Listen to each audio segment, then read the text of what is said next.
Dreamscape presents Special Men, a LRP's Recollections, by Dennis Foley, narrated by L.J. Ganser. Forward.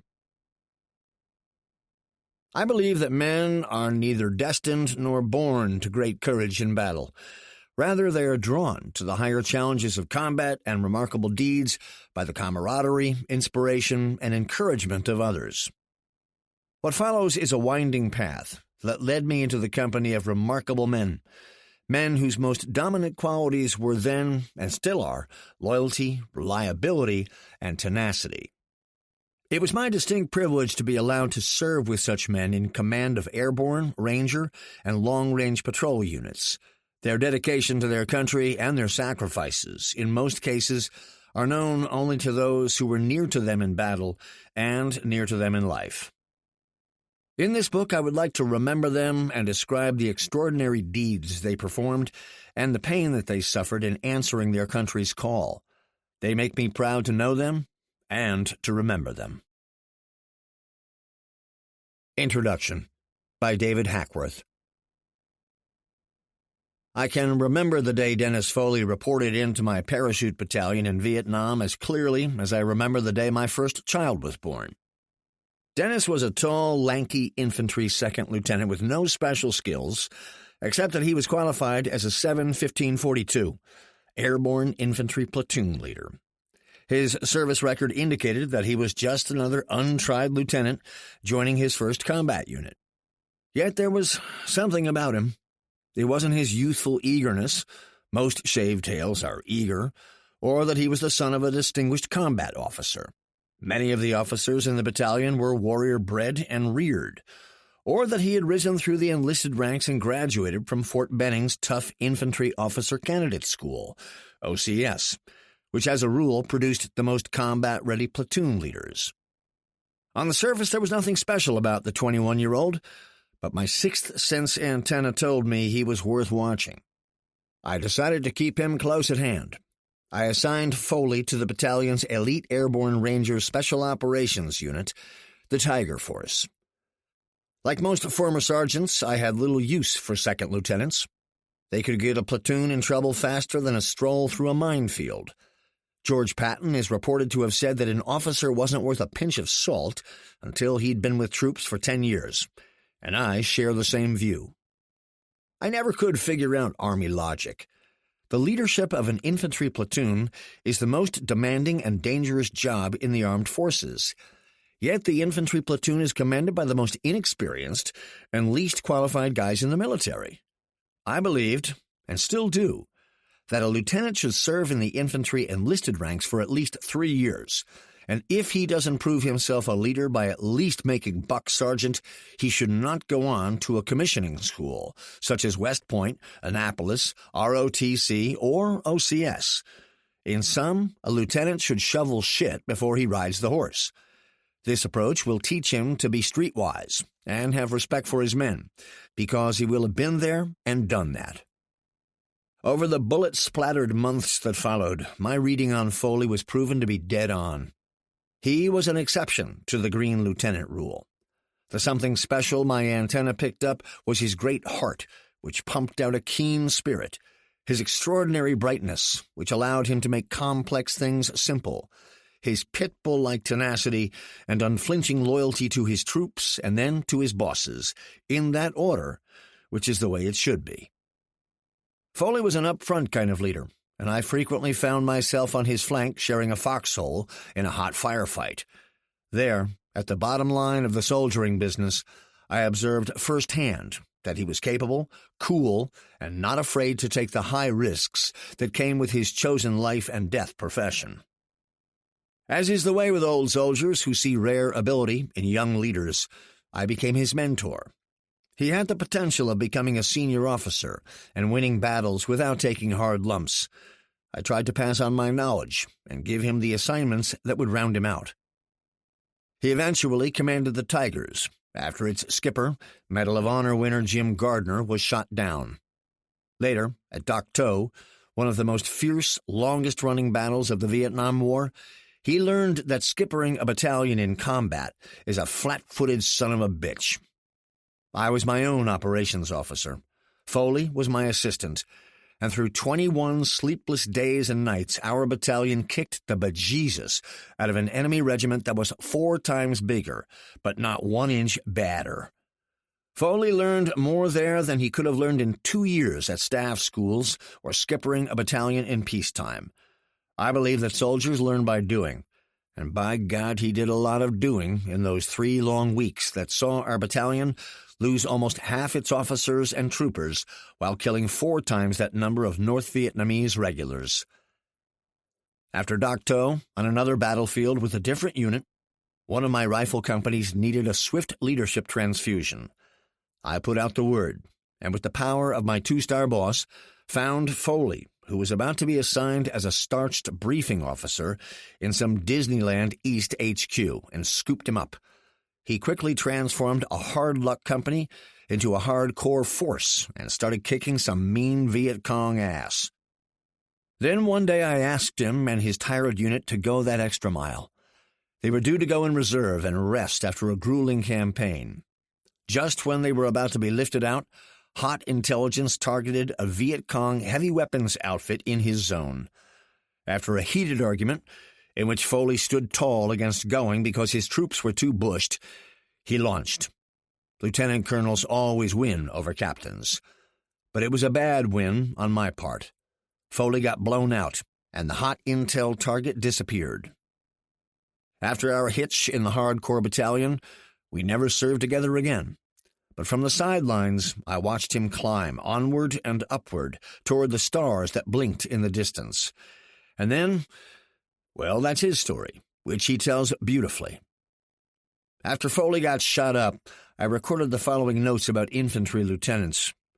Since little changes in infantry combat except how fast you go and how loud the bang, these observations are just as applicable today as they were back in 1969. The average infantry lieutenant who joined my battalion was not prepared to lead a rifle platoon. He was not completely trained in the theory of combat in Vietnam, was extremely weak in soldier management, leadership, practical knowledge, small unit combat operations, and was almost devoid of actual field experience. The old saying, "Good judgment comes from experience, and experience is gained from bad judgment," is certainly applicable here. Out of 68 infantry lieutenants who joined the battalion, only 2 had ever stood in front of a TO&E platoon before. The rest were out of service schools, training centers, and other non-TO&E assignments.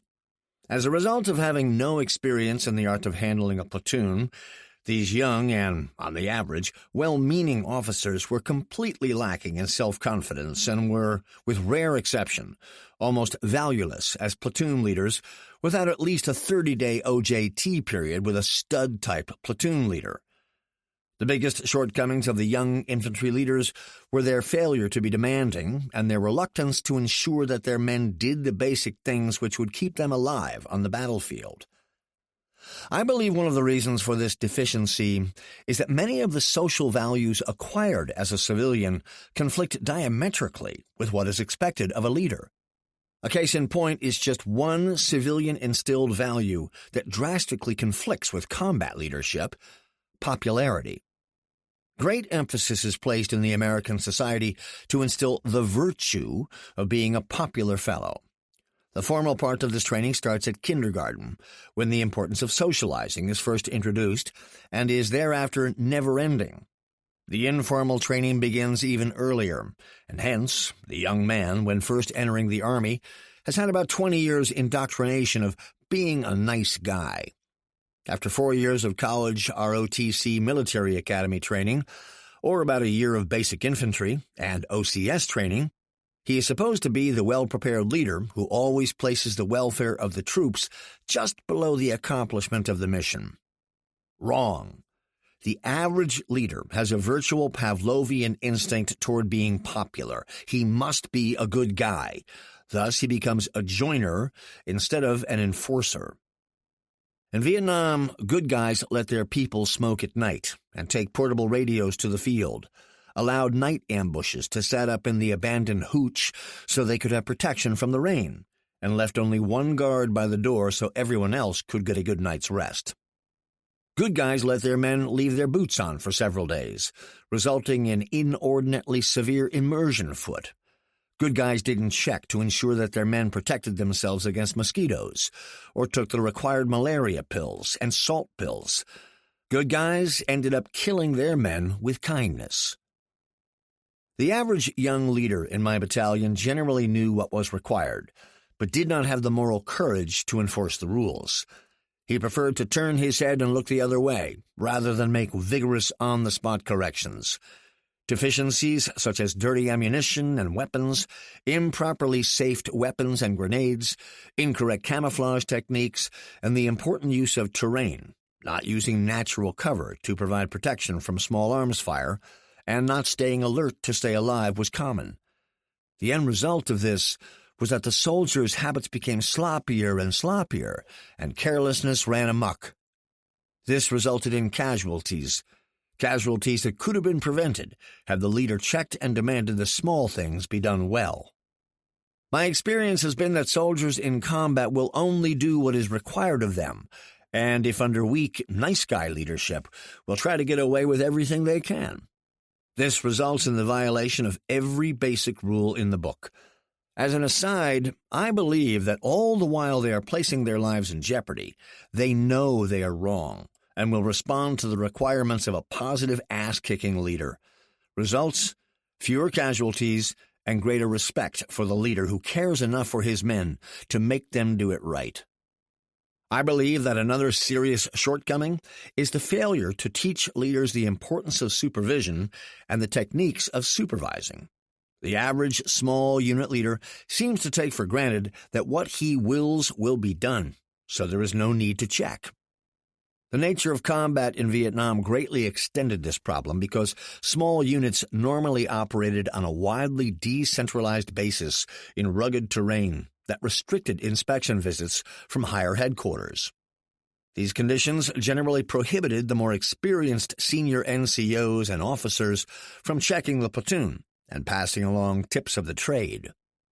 Without an experienced, demanding leader, a carelessly led platoon is headed for a violent collision.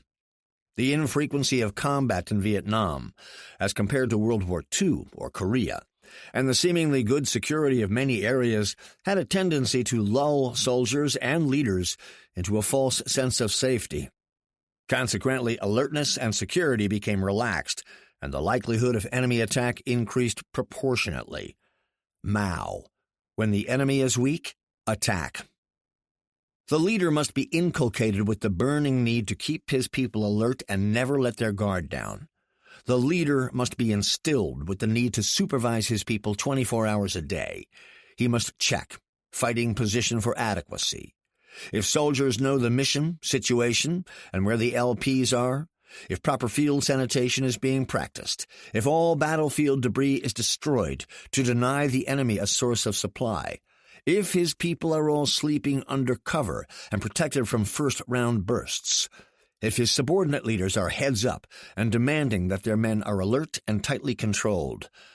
A never-ending list of little things must be checked, magazines cleaned, weapons test-fired, LPs and claymores out, sectors of fire known, medics looking at feet, monitoring salt tablets and malaria pills, and watching out for jungle rot. Stand 2 being conducted, to name a few. But the main thing is the leader has to constantly check, following the adage, the best fertilizer in the world is the boss's footsteps. They make things grow. Small units must train not in the classroom, but in the bush. Here, warriors must be taught the gut fundamentals of infantry combat. The basics must be drilled in employing the same instructional techniques as those used in airborne training. Every block of instruction should be reduced to the salient points of performance, and each soldier should be required to demonstrate his knowledge by ruthless practical examination. Rommel said, "The best form of welfare for the troops is first-class training, for this saves unnecessary casualties." First-class training means hard work and sacrifice. The more sweat on the training field, the less blood on the battlefield, is an adage I have always followed, and I'm convinced it keeps the casualty list short. Cadets and new leaders who show ineptitude should be eliminated and not recycled, such as that atrocity, Lieutenant William Calley, who caused the massacre at My Lai. Calley was recycled 3 times after being found wanting in leadership. He was commissioned in order to show a low attrition rate to higher headquarters. The shame of My Lai, more than any major enemy victory, caused the American people to withdraw support for the war effort. They said, "Enough is enough." Dennis Foley's story is an inside view of the United States Army from perhaps its finest pre-Vietnam hour to its darkest period, when the Vietnam War almost destroyed it, to its slow post-war turnaround that set the stage for its magnificent performance in Desert Storm. The army that Private Foley joined in 1962 was, in the vernacular of the day, strack, ready to go anytime, any place, anywhere, and kick butt big time when it got there. Many of the senior NCOs who trained him wore the perfect attendance badge, combat infantry badge with 1 star, World War II and Korea. And most of these hardcore mothers, who are the steel backbone of any army, ran their outfits with total professionalism. These were the days before political correctness. Be kind, and consideration for others became the order of the day. These hard non-coms were straight out of From Here to Eternity. They soldiered hard, played and drank hard, and kept their units on their toes with tough love and tougher discipline. Their war experience taught them how to survive and win on the battlefield, and they passed this knowledge on to their young warriors and officers by making them do their soldier drills over and over again. If you don't get it right in training, you won't get it right in combat, and people will get killed, they barked. These were the days when few soldiers or junior officers were married.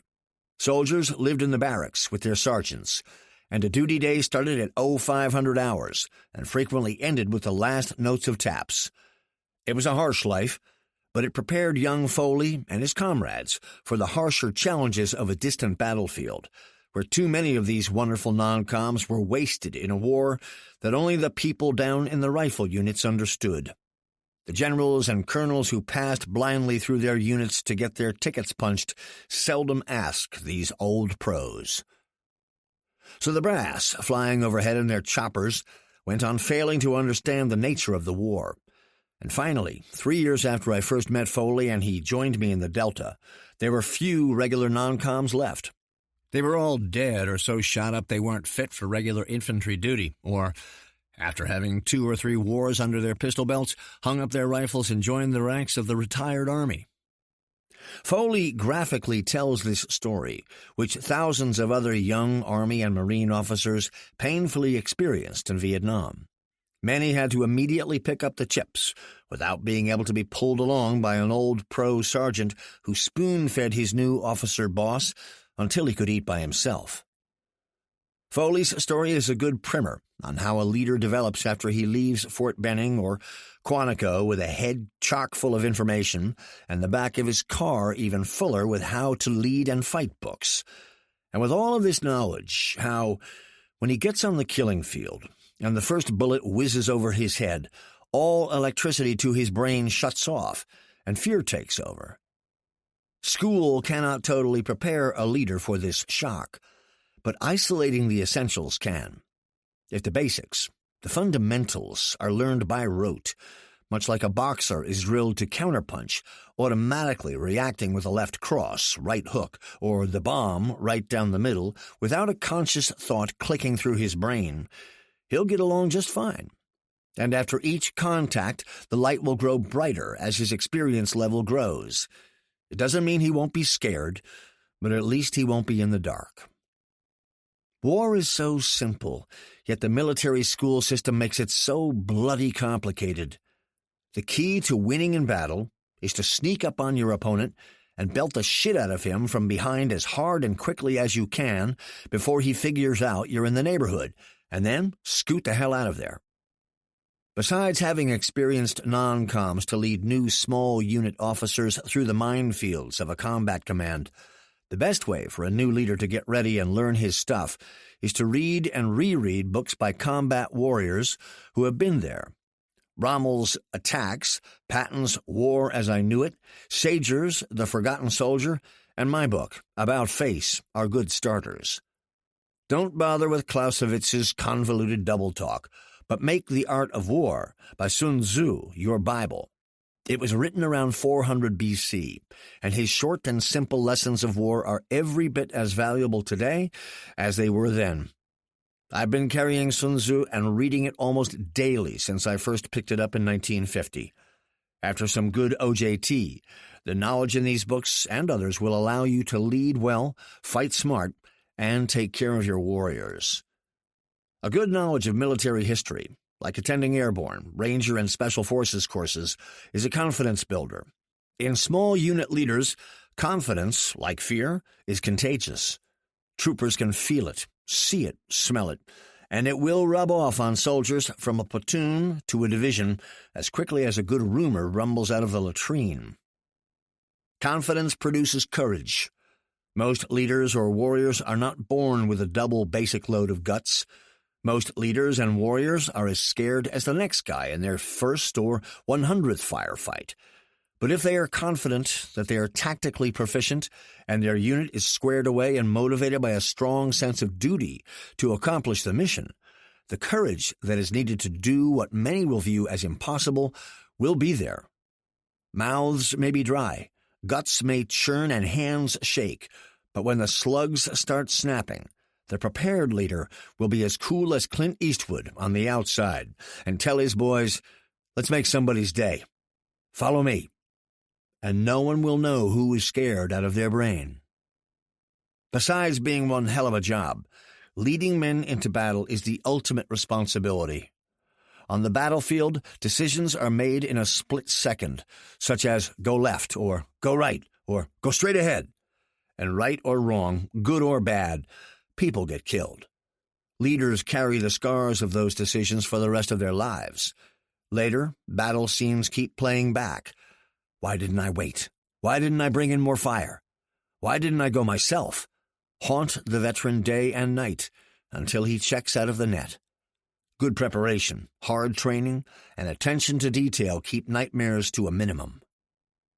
Dennis Foley's memoirs of his days as a small unit combat leader give an excellent inside view of the United States Army during its troublesome Vietnam period, and you can almost feel, as you continue on, how a young combat leader grows from a scared, unsure of himself liability, taking over his first platoon, to an old pro-company commander who has his shit together.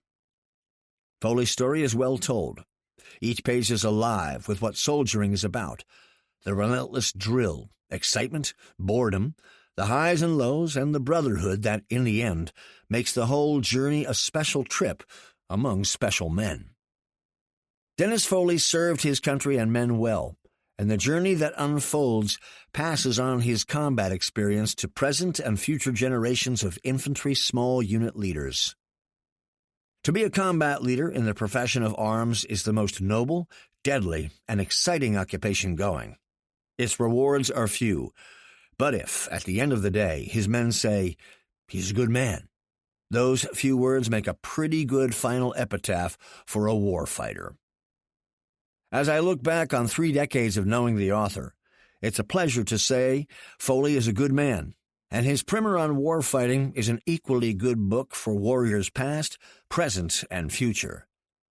David Hackworth, Whitefish, Montana. Chapter 1. I had the privilege of serving in 3 armies between 1962 and 1982, a post-World War II Atomic Age Army, a Vietnam War Army, and a post-Vietnam Army.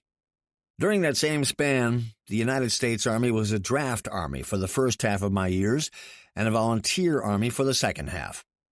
Change was the only constant.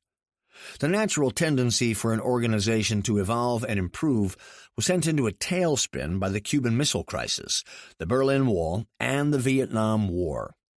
The Army's responses to these major world events took place during my first 10 years in uniform. My last 10 were monopolized by the Army's efforts to eliminate the draft, forget about Vietnam, adjust to the drawdown in manpower, deal with the impact of drug, racial, and disciplinary problems, and the reoriented general mission to defend Europe against a mechanized armored force in a nuclear environment. During 2 decades of service, I never served in a unit or at a post or service school that was not in the process of being organized, reorganized, or disbanded. I never served in a unit whose mission was the same when I left it as it was when I arrived, and I never served in a unit where my immediate superior or subordinate was the same when I left as when I arrived. Alice's Wonderland was sane, tame, and boring by comparison. I was just 18 and only 4 days into basic training at Fort Dix, New Jersey, when my platoon was called out of our aging World War II barracks for the 3rd formation of the morning. A cadreman, a young acting corporal, formed up the platoon with an uncharacteristic smirk on his face. Once he was satisfied that we were all there, had handed out a moderate number of push-ups for various infractions that we didn't really understand, and once he had our attention, he told us that we were going to a briefing. He made sure that we understood it was a briefing we were not ready for, and one that the Army was wasting time and money on. He told us we were worthless, and that it was highly unlikely that we could hack it. In his opinion, formed in the 6 months he had been in the Army would be better off sending us to the regimental headquarters to police the area. We were joined by the other platoons, double-timed to a small battalion theater, and hustled into seats. My platoon was lucky to get seats in the front rows. None among us knew the subject of the briefing, and the late June heat was almost unbearable in the tiny theater as we sat there waiting. We waited for the longest time, reminded to sit still and be happy that we weren't out in the sun. In only a few minutes we were getting sleepy, and the fight to stay awake was on. Getting caught dozing off would be worth an easy 20 push-ups. Finally, from the back of the room, someone yelled, "On your feet!" And we jumped up, having learned the multiple push-up penalties for anything less than an instant response. We couldn't see them, but 2 sets of boots clumped down the aisle, approaching the chin-high stage. "Gentlemen, please take your seats," another voice said. "Gentlemen?" It was the first time anyone had called us gentlemen since our arrival at the reception center on the other side of the post almost 2 weeks earlier. We'd not been in the Army very long, but we knew something was up. And that something mounted the stage in the persona of 2 sergeants, one a sergeant first class and the other a master sergeant. Since our induction, we had rarely seen NCOs of that rank. Our days had been controlled by privates first class, PFCs, acting corporals, and an occasional 3-stripe sergeant. A couple of times a day we would stand a formation led by our field first sergeant, himself a sergeant first class. But those 2 sergeants on the stage were nothing like the sergeants we had all met in recruiting stations, induction centers, and the reception station. They were both tall, lean, and hard-looking. Yet they were younger than any NCOs we'd seen of comparable rank. They radiated a sense of self-confidence that would have shown up on an X-ray. But most apparent were their uniforms: spit-shined paratrooper boots, bloused trousers with razor-sharp creases, highly polished brass, and badges that we would come to respect: parachute wings, the Ranger tab, and the Airborne tab over the Special Forces arrowhead patch. To us, they were truly men of iron. They were there to recruit us into airborne training and to set the hook for Special Forces. Before the briefing was over, we began to think of those men as much larger than we could ever be. As we listened to them tell us how difficult airborne training was and how selective Special Forces was, we all were sure that the corporal was right. We were not made of the same stuff that those 2 soldiers were. The 2 NCOs spoke with confidence and authority. Each word was carefully measured for its impact on us, and each pause was well rehearsed to let the point that followed sink in. They showed us a film about parachute training. We sat there in the dark watching soldiers, paratroopers, hurl themselves from aircraft at what seemed like incredible speeds and frightening heights. No one spoke, and no one in the room missed any parachutes deploying from the pack trays of the jumpers, who seemed to us to be totally out of control as they exited the small doors of the large silver C-119 flying boxcars. A thought entered my mind for only a fleeting second, and then I quickly wished it away.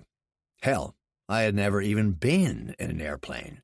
Stepping out of one at over 1,200 feet above the ground was more than I could imagine, even though I was watching it happen in that steamy little theater. The mass jumps were interspersed with scenes from training. It seemed every clip had one of three things in it: soldiers jumping from aircraft, soldiers running in formation, or soldiers practicing landings or exits. Nowhere in the film was there a moment where soldiers were sitting or listening or taking notes or relaxing. It was very clear that anyone who volunteered for parachute training was in for a month of dawn-to-dusk PT, followed by an evening of spit-shining and polishing. While we were all impressed with the tales of derring-do and the promise of challenges and danger far beyond our imagination, not many of us were interested in falling out to the designated area to fill out the application forms to go to airborne school at Fort Benning. I walked out of that briefing unaware of how my life had been changed by the remote possibilities suggested by those two sergeants.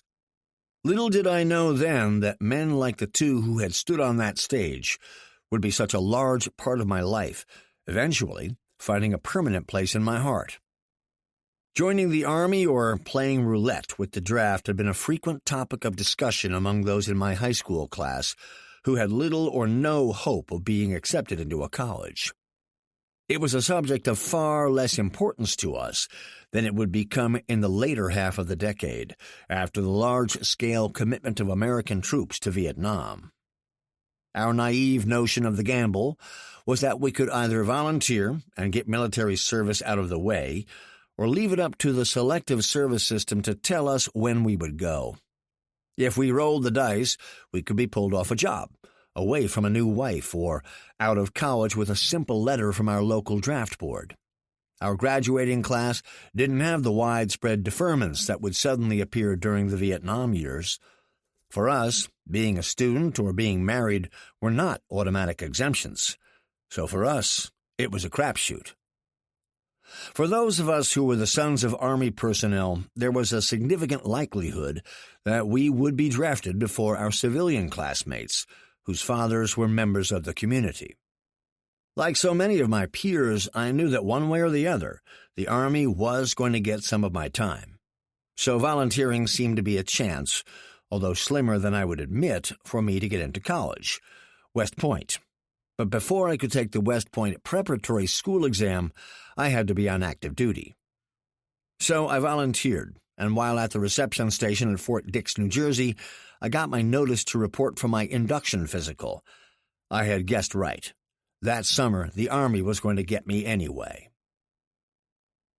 During basic training, I was unable to shake the image of the two airborne sergeants standing proud and tall on that stage in the stifling hot theater. While we were all sweating profusely, they were calm and cool. Their words faded, but that image never did.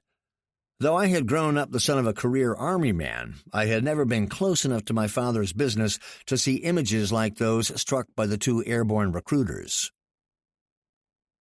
I put all my extra energy into trying to convince my company cadre to let me take the West Point prep school exam. At this point, I have to explain that growing up as an Army brat, moving frequently, and being a somewhat less than motivated student left me unprepared for college. I attended 3 high schools in my senior year alone, 5 in all since leaving junior high. I never really got into the swing of high school, although I knew that my family expected me to go to college.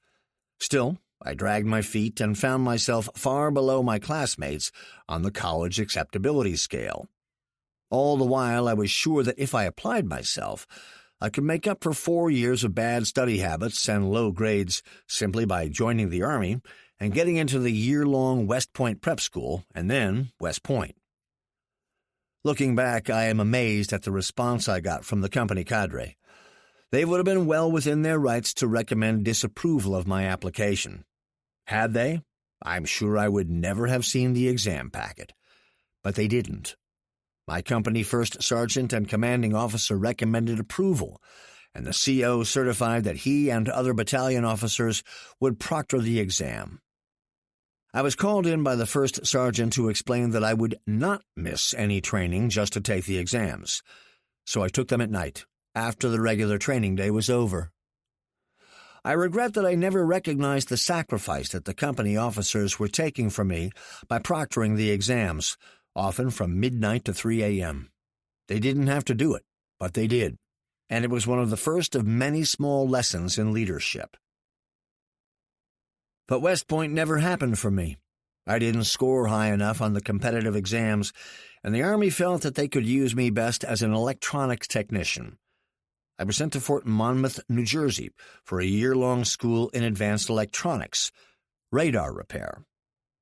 That was a real shock to me.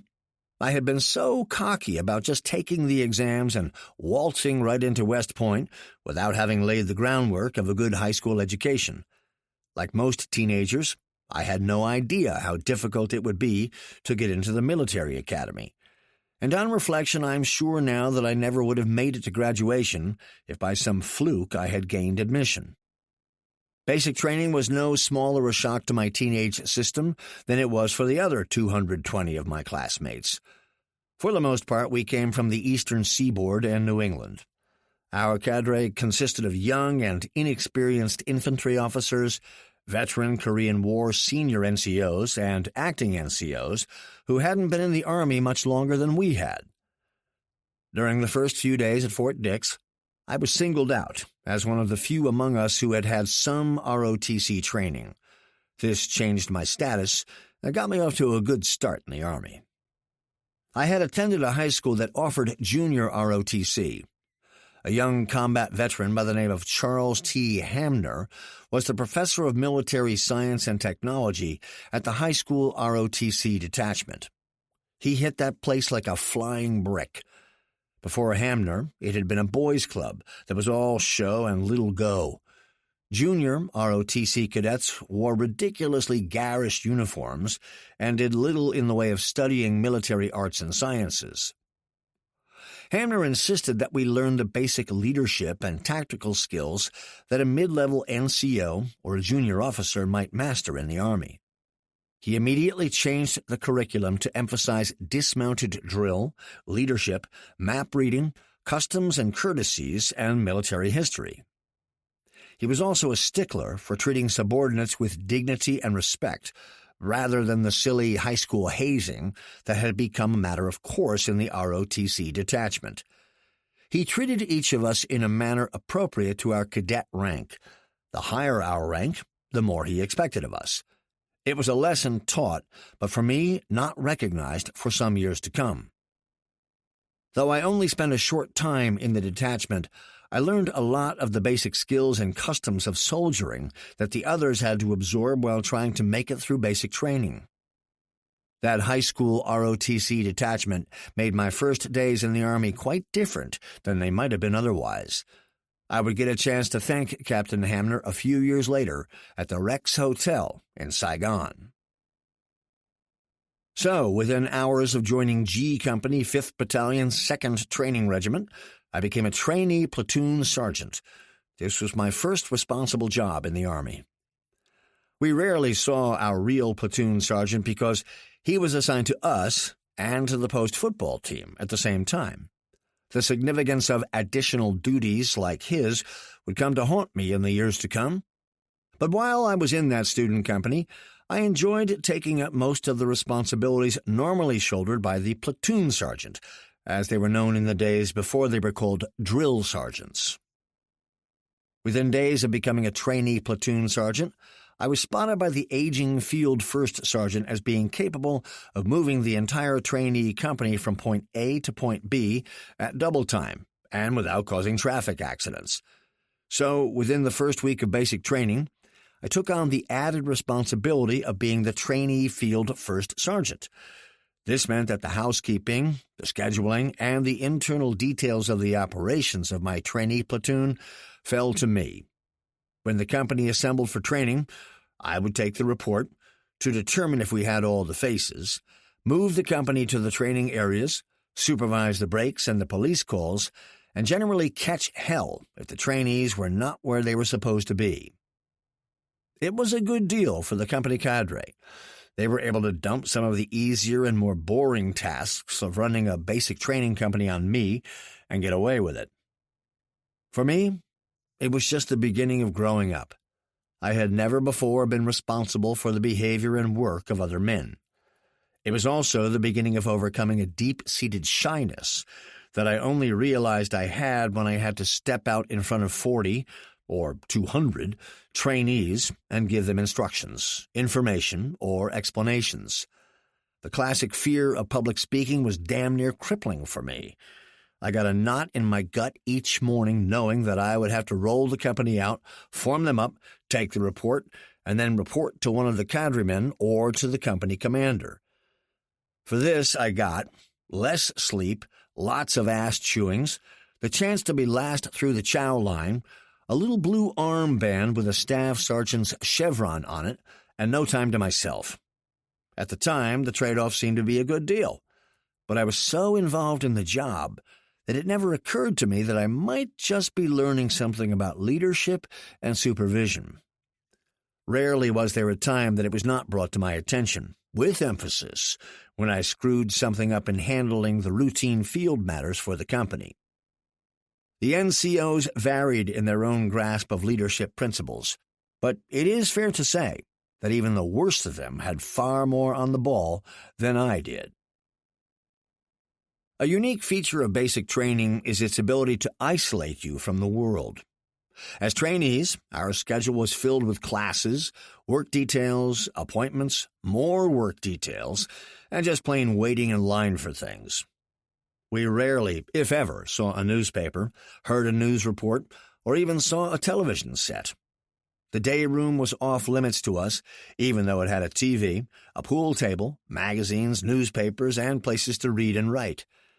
Day rooms were like the razors in our footlocker trays. They had to be there. They had to be spotlessly clean, but we were never allowed to use them. Our only link with the outside world was the telephone, and that was a privilege that came rarely and for much too short a period of time. And even when we did get to a payphone, we were under intense pressure from the others waiting in line to make our call and get the hell off the line as quickly as possible. As a result, the phones were only used to speak with girlfriends, wives, and close family members. Briefly. In those few free moments we spent out on the small wooden steps of the platoon barracks at the end of the training day, or on Sunday afternoons, polishing brass, shining boots, and cleaning our M1 rifles, the conversation was always the same. Girls, sports, cars, girls, the Army, and girls. I can't ever recall any discussion about the Berlin Wall, Khrushchev, Vietnam, the attempt on Charles de Gaulle's life, Linus Pauling's Nobel Prize, or thalidomide. We did wander into such worldly events as Sonny Liston knocking out Floyd Patterson for the championship and Marilyn Monroe. I remember that her death was appreciated from a point of total naivete. We only knew her as a sex queen who had attacked so many taboos and had gotten away with it. We were totally unaware of her connection with the White House, and I believe that we all silently mourned the loss of the boyhood fantasies we held. None of us was aware of the important role such fantasies would play for us in the years to come, during the long, lonely nights of separation, when we would have drifted off into frightening speculation without those Marilyn-like images to fill our minds and our time. Still, no matter what we talked about out there on our steps, it took us the entire 8 weeks to get all of the lacquer off our issue belt buckles and collar brass insignia. While a few members of my trainee platoon volunteered for and were sent off to airborne school, I was still certain that it was interesting, but not for me.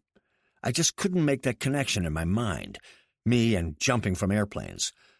But in spite of my frequent discomfort as a trainee platoon sergeant, I was happy to graduate as the top trainee in my training cycle. The competition included all the trainees on post who graduated that week. I had no idea by what criteria they selected me for this honor, but I was flattered by the fuss that was made of it all. For the recognition, I was given a trophy and a letter in my 201 file. I was to spend graduation day as the commanding general's trainee aide. That event was preceded by the NCOs in my company whisking me off to Wrightstown, New Jersey, to a favorite tailor. There, a set of my khakis was cut and tapered and formed to a closer fit on my 6-foot, 130-pound frame. The next day, the same khakis appeared back in my platoon barracks, starched to a point I was unaware cotton could take. Suddenly, the NCOs who had spent 8 weeks calling me a complete incompetent were now hovering around me like mother hens. They took care to get me to the barber shop, have my boots spit-shined, make blousing cans for my trousers, polish my 3 items of brass insignia, and coach me on all of the questions that the general might ask me. Finally, the big day came. I was driven to the commanding general's office, where I was quickly briefed by his aide, a lieutenant. My job was to ride around with the general in his staff car all day, and only respond to the general if he spoke to me. I had never really seen a general before. Sure, when I was a kid at some parade on a Saturday morning, there was always a general sitting up on the reviewing stand as the troops passed by, but then all the focus was on the spectacle and the pomp. That morning I climbed into the back of a black Chevy sedan with Major General Charles Beauchamp. Our day was a whirl of visits to firing ranges, classrooms, the reception station, the post hospital, and a basic training battalion graduation ceremony. There, I mounted the reviewing stand with the general and stood at attention to his left. My uniform was starched, my boots gleamed, and on my left arm I wore a bright red armband with 2 large stars embroidered on it. As I looked out into the crowd of 1,000 new graduates, I became aware of how many of those eyes were on me, wondering who I was and what the hell I had done to deserve being singled out. I wasn't aware of being different from the regimented cookie-cutter soldiers that stood on that parade field, but the notion sank in somewhere and stayed with me as later I made decisions about being in the Army. Nonetheless, at 18, it felt pretty good. Planting the seeds didn't end there. While waiting for further reassignment to Fort Monmouth, I was put on KP one morning in one of the huge 10,000-man mess halls. There, I was given a greasy job in a greasy kitchen, cleaning grease off of trays that were still greasy when they got stacked back in the racks. I recall making a trip outside, where I found a long line of soldiers waiting for the next serving. They wandered in and out of the line, smoking, talking, and killing time. Suddenly someone yelled, "Attention!" And as quickly a voice yelled back firmly, "As you were." I couldn't see who had spoken, but had to assume it was an officer. The strange thing was that the entire line stayed silent, all looking back toward the direction of the voice. I craned my neck to see what was going on. There, just where the line snaked around the corner of the building, was a tall and very lean second lieutenant. He was talking to the soldiers in line, asking about their homes, their mail, and the food. He seemed to be genuinely interested in their answers, although I didn't understand why. He wasn't wearing the 2-toned Second Army shoulder patch with its distinctive large Arabic number 2 that most of the permanent party at Fort Dix wore.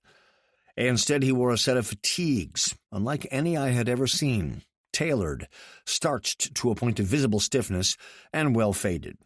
This being back before the days of camouflage insignia, it was easy to see the gold bar on one collar and the crossed rifles of an infantry officer on the other. His cap was a Louisville pop-up, placed squarely on top of his white sidewall GI haircut.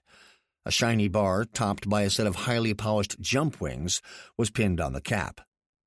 His shirt had a cloth set of wings over his pocket flap and a blue and white combat infantryman's badge sewn above the wings.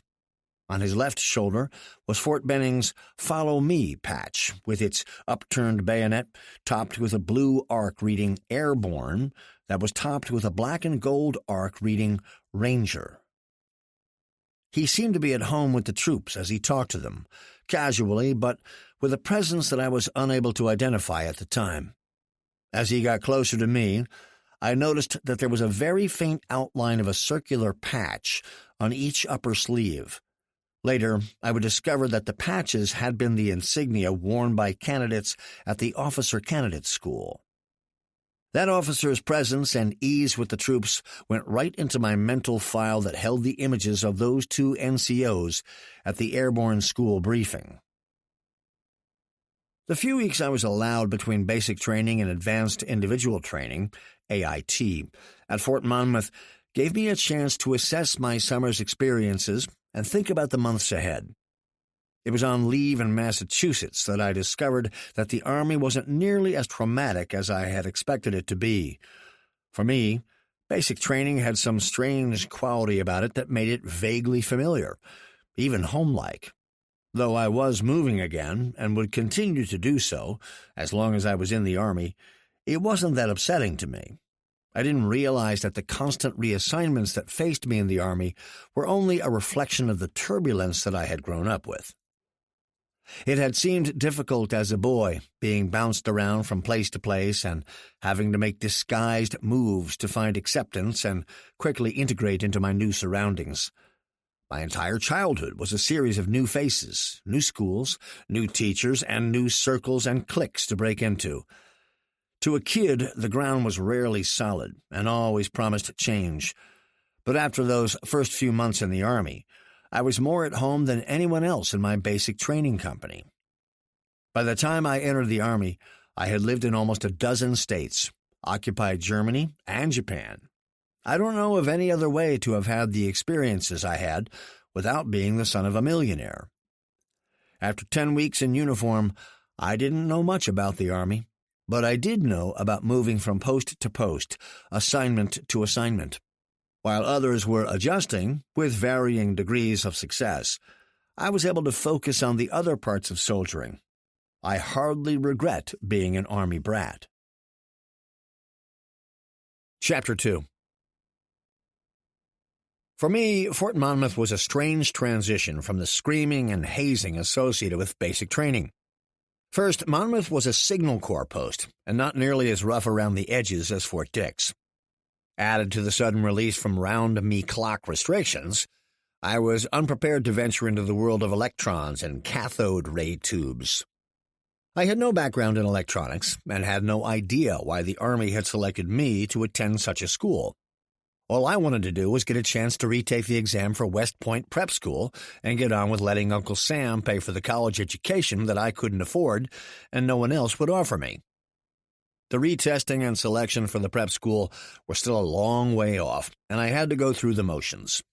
So I hit the books and learned a bit about electrons, troubleshooting, and Army Signal Corps radar sets, mostly tactical radars, used in combat and combat support units. The classes were much more like those at a trade school. We moved about in small groups, still marching everywhere, but we weren't double-timing, and we were allowed long and frequent breaks. We could smoke in class and drink coffee while on the practical exercises. And, unlike basic training, we carried large notebooks filled with complicated schematics of the circuitry for everything from the first super heterodyne radios we built to the large tactical radar sets we repaired. It was almost college coursework with fatigue uniforms. Almost. The academic days were not long. We attended class from mid-morning to mid-afternoon with the rest of the day open for details, other administrative needs of the student company, physical training, and homework. Lots of free time for a trainee in advanced individual training is a delight to those who will quickly reach out and find ways to fill their time. It didn't take very long for the basic combat skills I had learned at Fort Dix to fade into a less than pleasant memory. At Fort Monmouth, there was no need to get wet, dirty, greasy, or cold. It was nothing like Fort Dix. Fort Monmouth had a totally unauthorized drill team honor guard and marching band made up of students from the several courses taught there. Not long after I was assigned to a student company, and we began the year-long course, I was called out to a recruiting pitch for the post band and honor guard. I had no musical training or talent, so the band was of no interest to me. I was involved once in a small drill team in junior ROTC and remembered just how much hard work and how many long hours were involved. Still, I listened to the pitch. Weekends free of duty when not performing somewhere, no details, no guard duty, a special mess hall and barracks, special uniforms, and privately owned cars permitted. All this occurred in the days when unmarried soldiers were required to live in the barracks. In our case, it was a barracks full of more than 250 other students in a battalion of several other companies where privacy and exclusivity were at a real premium. The honor guard pitch started sounding a lot better. After an interview by 3 experienced members of the honor guard, I was accepted on a probationary basis. I was expecting the probation to be based on my ability to learn the rifle drills and the marching. I was wrong. I was assigned to a squad in the honor guard and spent 10 times as many hours as I would have as a regular student polishing floors, starching and ironing my uniforms, spit-shining boots, and endlessly practicing the intricate rifle routines. My average day started at 4 a.m. and ended well after midnight. In addition to the coursework and the homework, I had the honor guard work, which also included a moderately high level of hazing. As probationary members of the honor guard, we were at the beck and call of the more senior members of the detachment. We were required to run errands for them, like picking up their laundry, taking their footgear to the shoe repair, purchasing things for them at the post exchanges, and going on what they called runs. A run was a late-night trip out the front gate to Eatontown, New Jersey, to pick up 1, or 100, submarine sandwiches, the best I've ever eaten. When called upon to make a run, the trick was to memorize the order and to get it right. This we had to do while all of the hungry upperclassmen were yelling out and changing their orders, pressing us to hurry up and get gone. The chore included keeping exact change separated for the money provided by those who placed their orders. The whole process of taking the order, collecting the money, dressing, running out and getting the order, and returning with the right stuff was all done under intense pressure from the others to be fast.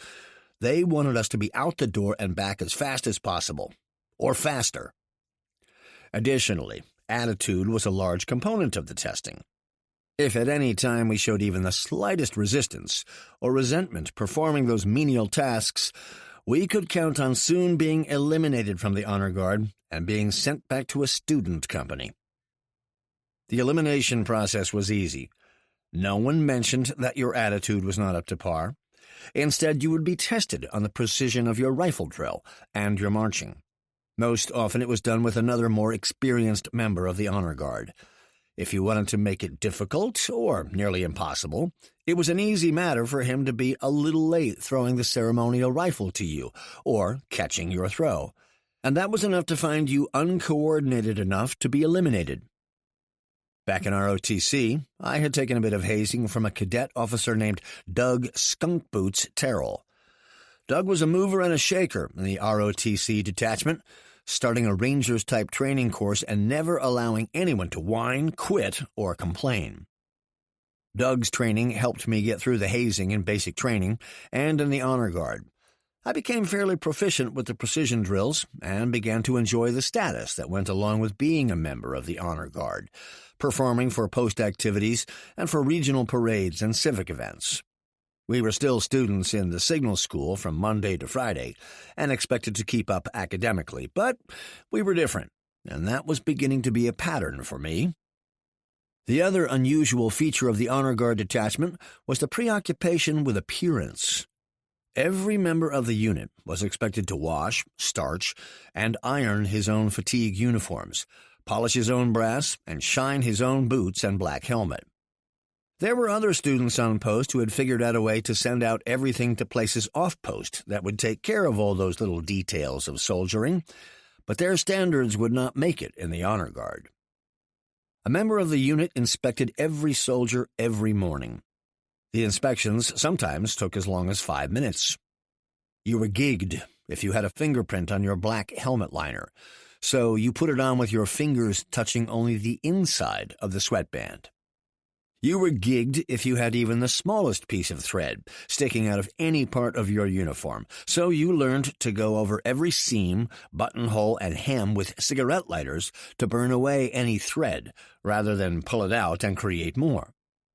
You were gigged if you had any unintentional creases in your shirt or trousers, so you learned never to bend your knees, squat down, or cross your legs.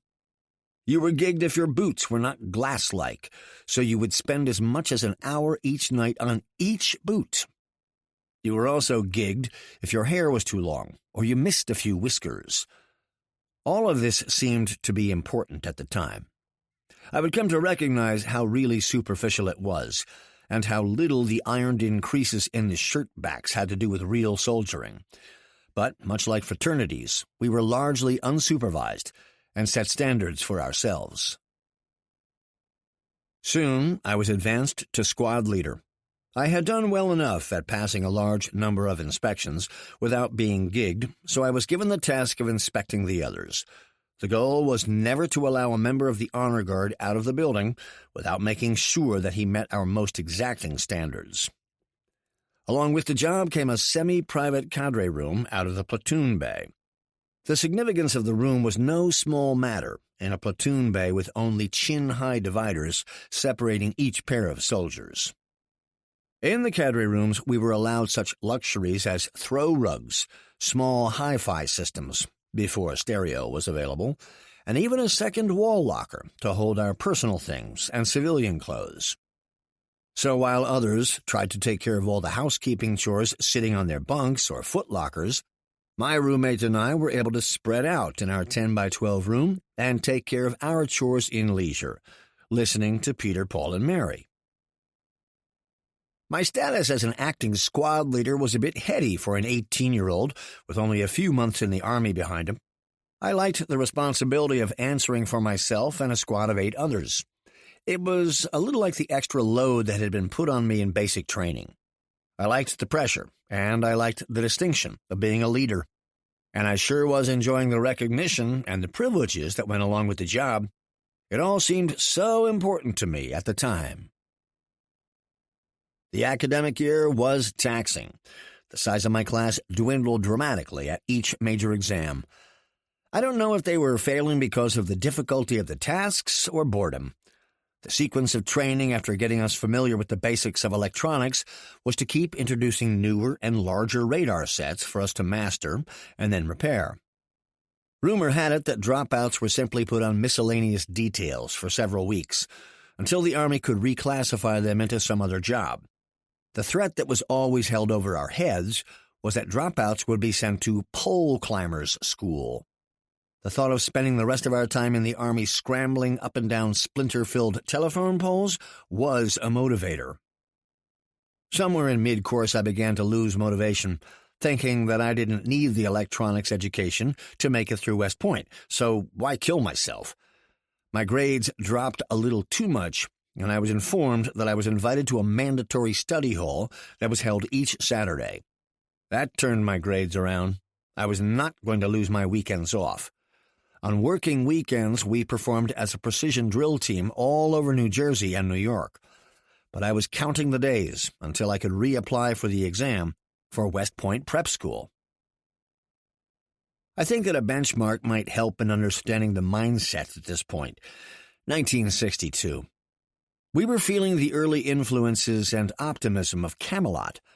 John F. Kennedy was still alive, and criticisms of his administration and his lifestyle were neither focused nor coordinated. The Army was undergoing the final changes from a World War II force to a new and uncertain force preparing to enter a nuclear world facing a single enemy, the USSR. Vietnam was a word in the news now and then, but down at squad level, even in a Signal Corps school, it was not yet a threat. We were all aware that there were special forces teams in Vietnam, but we were equally aware that since John Kennedy had personally blessed the Green Beret, there were military missions and advisory teams in virtually every country with which we had a mutual defense pact. From PFC level, it just wasn't a big deal. A more frequent topic of conversation was the Cuban Missile Crisis, past but not forgotten. The Bay of Pigs seemed so far away, and as we understood it, only peripherally connected to the U.S. anyway. That translated to us as not much chance of Signal Corps PFCs being involved.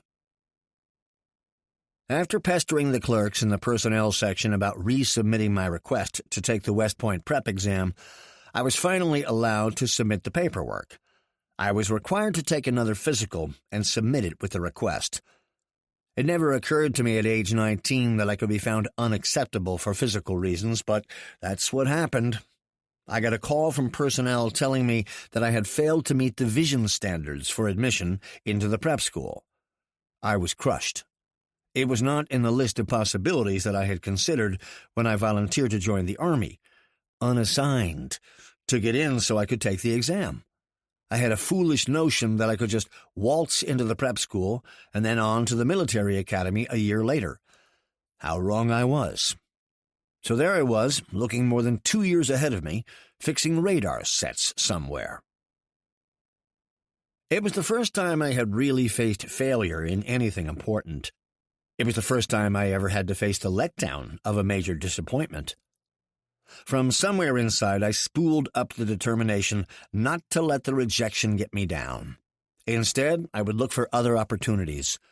I wasn't sure what it was that I wanted, but I knew it wasn't being a radar repairman for the rest of my enlistment. I did know that I liked responsibility. Being a sergeant was appealing, but hardly likely anytime soon. The Army has a minimum time in grade requirement for every rank, and the thought of waiting years to make sergeant was not something I could tolerate. So I did some more research on what I could qualify for, considering my lack of perfect vision. It didn't take long to find out that there were many opportunities in the Army that didn't have such high vision standards. Becoming an officer seemed the thing for me. I could avoid the lengthy enlisted time in grade requirements to move up, and in a matter of months become a leader, a supervisor, an officer. I wasn't aware of how sweeping an oversimplification of the process that view was. So I set out to burn the midnight oil, filling out applications for officer candidate school, flight school, and an application for a direct commission as a warrant officer in the Signal Corps. Looking back, I was clearly unqualified for any and all of the things I was applying for. I had nothing to bring to the Army that would make them want to accept me for training or make me a warrant officer. But I was 19 and very full of myself. Personnel was not impressed with my enthusiasm. I received a note from a senior NCO in the student records section to call him. For my trouble, I got an ass-chewing. For not knowing that you can't apply for more than one school at a time. He told me that he was sending my applications back, and that I had better make up my mind before I wasted any more of his time. I recall sitting on my bunk in my cadre room with all of the applications and completed physical forms and results of recent physical fitness tests, trying to decide what to go for. I didn't have much confidence in the Army simply making me a warrant officer because I was about to graduate from the radar course, and I had never been in an airplane. So I pitched the warrant officer and the flight school applications and looked more closely at the OCS application. Back in the pre-Vietnam days, there were only 2 officer candidate schools, infantry at Fort Benning and artillery at Fort Sill, Oklahoma. Neither one actually reached out for me, so I opted for what I thought would be the most likely to accept me, Fort Benning Infantry. I have no idea what made me draw that conclusion. Over the course of the months that had crawled by, the lieutenant colonel who commanded the student troop command became aware of my existence and my performance on the honor guard. Not long after I resubmitted my application for OCS, he stopped me in the headquarters building to tell me that he had recommended that I be allowed to appear before an OCS board, an interview, and that he felt that I would probably fare well. It was his way of telling me that as far as he was concerned, I could be fairly confident that the board he would appoint would probably find me acceptable and send a positive recommendation forward to headquarters. Then it would be up to them to determine if I would be matched up with allocations for OCS at Benning. To me, it was a sign that for the first time things were going my way. I had the troop command commander on my side, and I appeared to be qualified. On paper. All I had to do was look sharp, bone up on the usual questions, and not screw it up before the OCS board. The next several weeks found me studying for the board. I memorized the entire chain of command, from my platoon sergeant to the commander-in-chief. I looked up and committed to memory the basic stats on the new infantry rifle, the M14. I made notes on hand grenades and map symbols and read all of the leadership manuals I could find around the barracks. Still, I knew that I didn't know a thing about the infantry beyond my limited exposure to it at Fort Dix. The weeks clicked by, and I not only got closer to graduation from the radar repair course, I got a written notification to appear before an OCS board to determine my qualifications for consideration as an officer candidate. The day came. The board met, but it didn't really meet. I was invited into the room.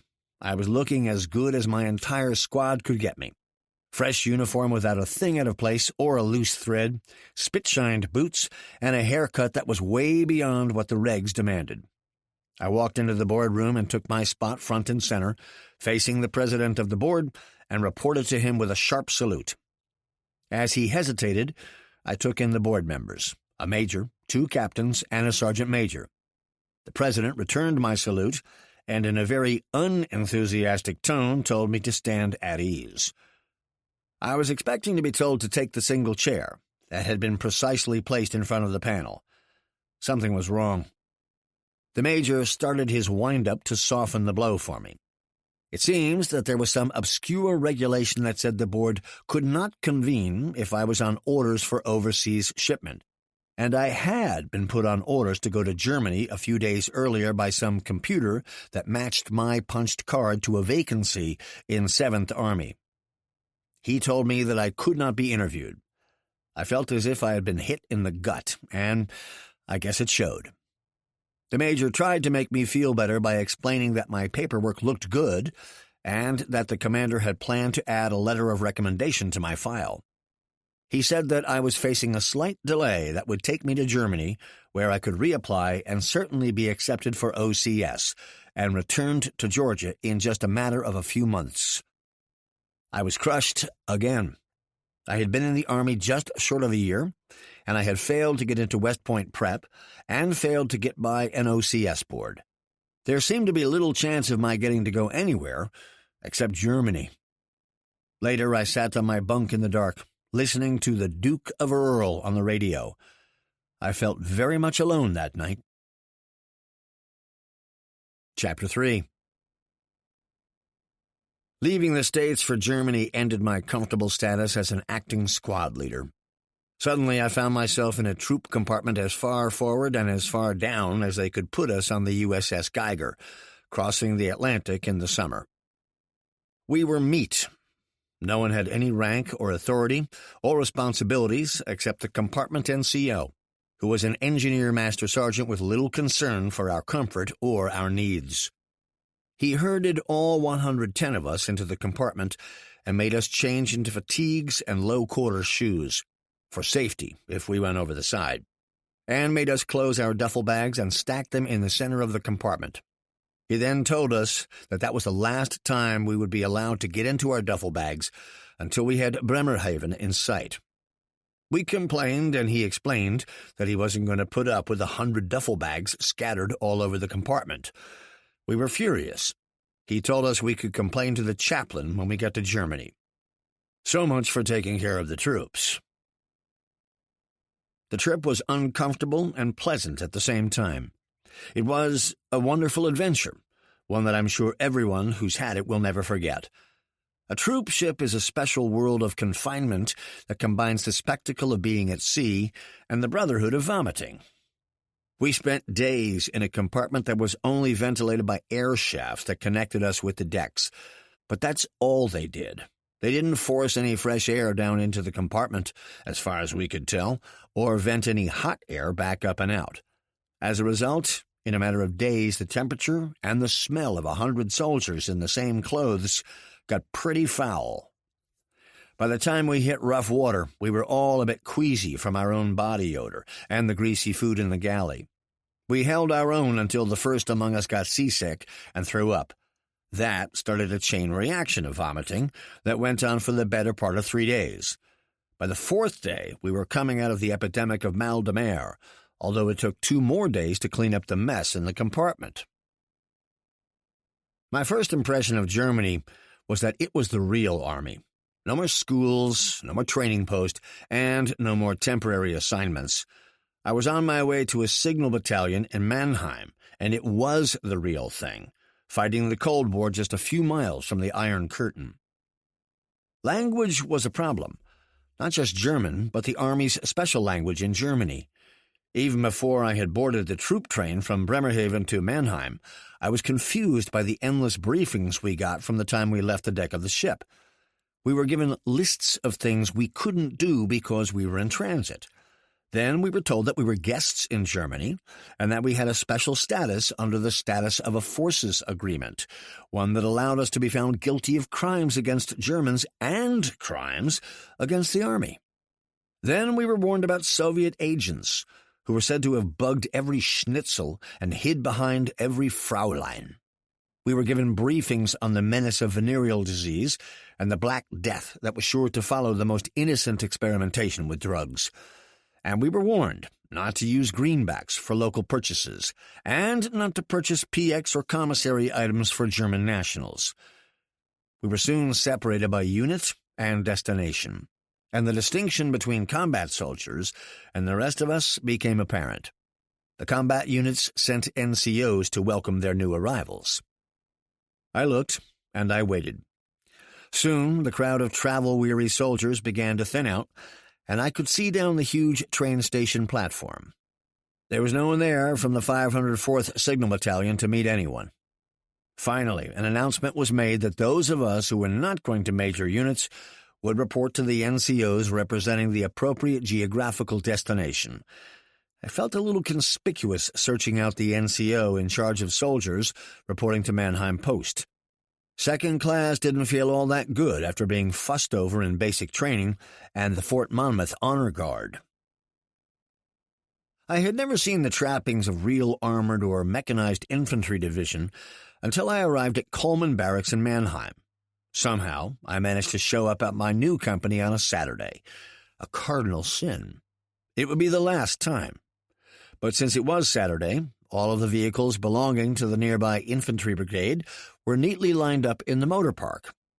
I rode through the caserna, amazed at the collection of steel carriages, all designed to carry men into battle. I had heard about, but never really appreciated, that sheer force of arms before I saw those hundreds of tanks, armored personnel carriers, and command tracks waiting for an alert to be called.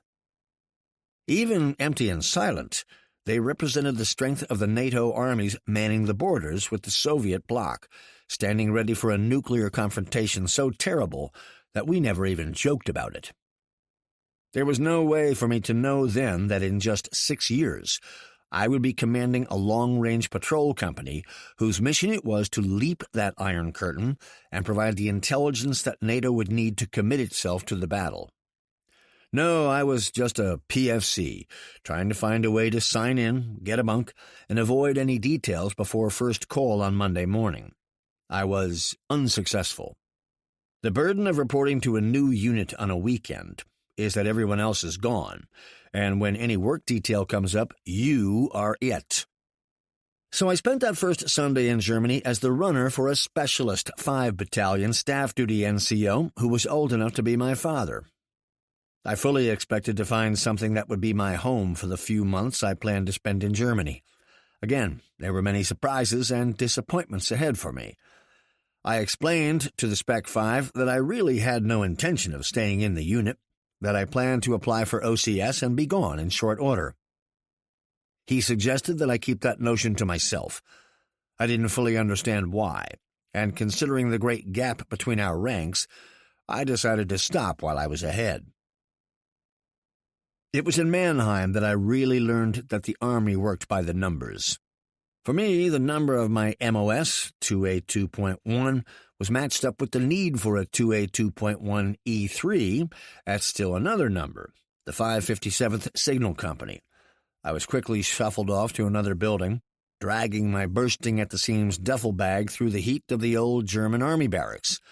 I might add that this was back in the days when you were only allowed to travel in uniform, and your luggage had to consist of no more than one duffel bag and an AWOL bag. In no case could your entire luggage ensemble exceed 66 pounds. As I approached the new Signal Company orderly room, I anticipated being assigned to a cozy bunk in the small building and finally finding a home, a real TO&E unit, like the big guys. But again, I was wrong. I no sooner reported in to the first sergeant than I was informed not to unpack, since I was being assigned to a forward support maintenance team in Kaiserslautern, Germany, or K-Town, as it was called. The trip to K-Town was in the back of a hot, uncomfortable, tarp-covered 2.5-ton, deuce-and-a-half truck. I tried very hard to stay neat and clean to make a good impression when I arrived. But the truck was dirty, and I was sandwiched in between boxes of GI toilet paper, 2 skid-mounted generators, and 3 greasy immersion heaters. By the time I got out of the truck, where my starched khakis weren't dirty and greasy, they were sweaty. I have to admit that I felt pretty much alone. The Army often forgets that the guy in the bottom sees himself as he is treated. For me, that day, I felt like a piece of cargo, just a replacement part. I had processed through my new company so fast that I had only exchanged about 50 words with my first sergeant and had not met my commander or anyone else in the company. I had been expecting more of a reception than I had gotten. As I walked into the huge barracks building in Daner Kaserne in K-Town, the possibility of convincing the faces along my new chain of command that I should be sent back to the States to go to OCS seemed very remote. Then I met Bobby R. Foxworth. After being passed from one office to the next, I found myself standing at a 4th-floor barracks door marked FSM, Forward Support Maintenance. Entering, I found a small corner of the building had been set aside to house the small signal team. 2 connecting rooms held 6 bunks, 6 wall lockers, 6 foot lockers, and a single field table with a reel-to-reel tape recorder on it. I was told to wait there for the team to come back from work. Not knowing if I was staying, which of the bunks would be mine, I found a neutral place to sit, a large window overlooking the parade ground. While I waited, I watched the activities out in the Kaserne. I didn't know it at the time, but the Kaserne housed a variety of combat support, and combat service support units, as well as outfits like the Red Cross and a European Exchange Service snack bar cafeteria. So from the window I could see a cross-section of tankers, infantrymen, civilians, and German employees crisscrossing the compound. The soldiers wore a wide variety of uniforms and headgear, which confused me as to just who was whom. I was unfamiliar with most of the insignia, but there was a difference in a mechanic from a mechanized infantry battalion and a sergeant from an airborne battalion. It wasn't just the way they walked, or the small silver wings on their headgear and over their shirt pockets. It was an attitude of pride and self-confidence that I could see from even my window ledge on the 4th floor. Suddenly the door was kicked open. My new boss, Bobby R. Foxworth, Staff Sergeant, Signal Corps, with his large face, short body, and loud voice, had arrived. He asked me who I was, and before I could answer, he grabbed the orders out of my hand and read them as he yelled instructions about chow and the next day's schedule to the men, who followed him into the room and split off to their bunks, a Spec 5, 2 Spec 4s, and 1 PFC. "Get your civvies on," he ordered me. Civvies? I had stuffed a set of cotton pants, a Kingston Trio button-down collar shirt, and a skinny tie into my duffel bag, but they were in no condition to be worn. Foxworth wouldn't hear that. I was to put them on and be ready to leave in 10 minutes. I looked like something out of a laundry bag in my unpressed civilian clothes and my black Army low-quarter shoes, but no one seemed to care, and no one let me speak. Within the hour, we were out of the barracks, out of the Kaserne, and on the Strasse. The The team's mission for the evening was serious and continuous drinking and scouting for girls. It sounded like a great idea to me. But I hadn't accounted for the potency of German beer and the inadvisability of drinking the house beer at every German bar we visited. I spent the better part of my first night in K-Town hugging the commode, trying to rid my system of the poison that I had put into it. My first official duty day was a mixture of confusion and nausea. It may have not been the sickest I had ever been, but it ranked up there with the top 5. We were attached to an armored maintenance battalion and had a little workshop in the corner of a track maintenance building that was as large as 4 basketball courts. Our repair benches were separated from the rest of the shop by a homemade wall of salvaged plywood.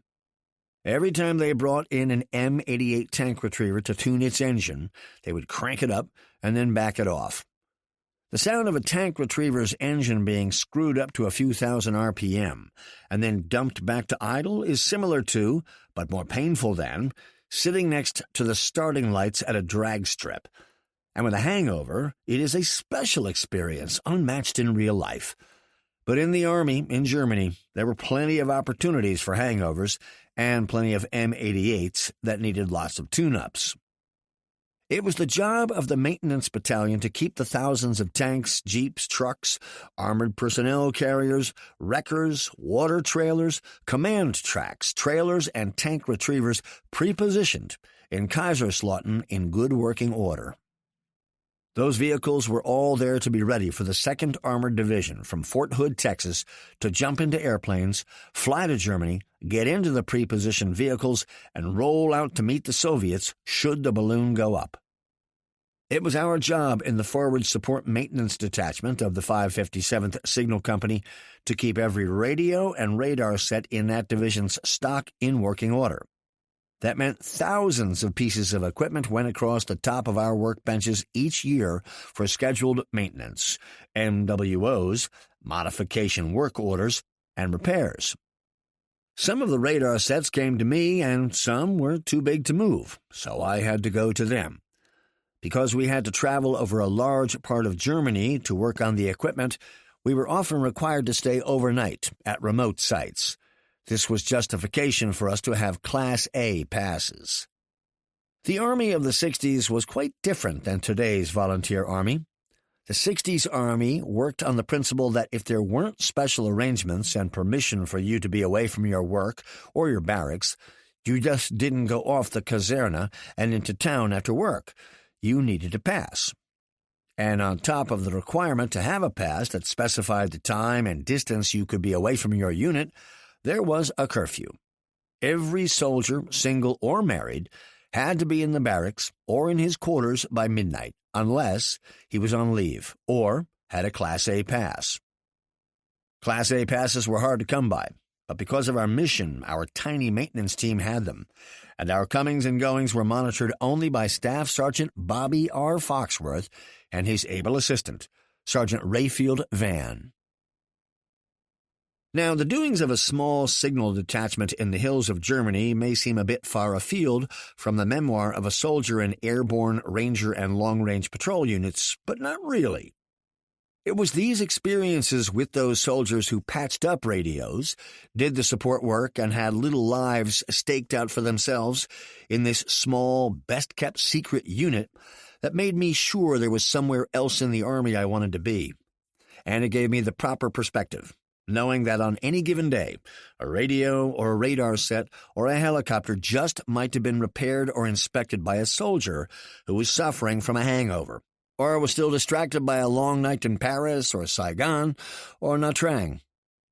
The tooth-to-tail ratio is a large one, and the number of opportunities for equipment to fail in combat is a frightening reality of war.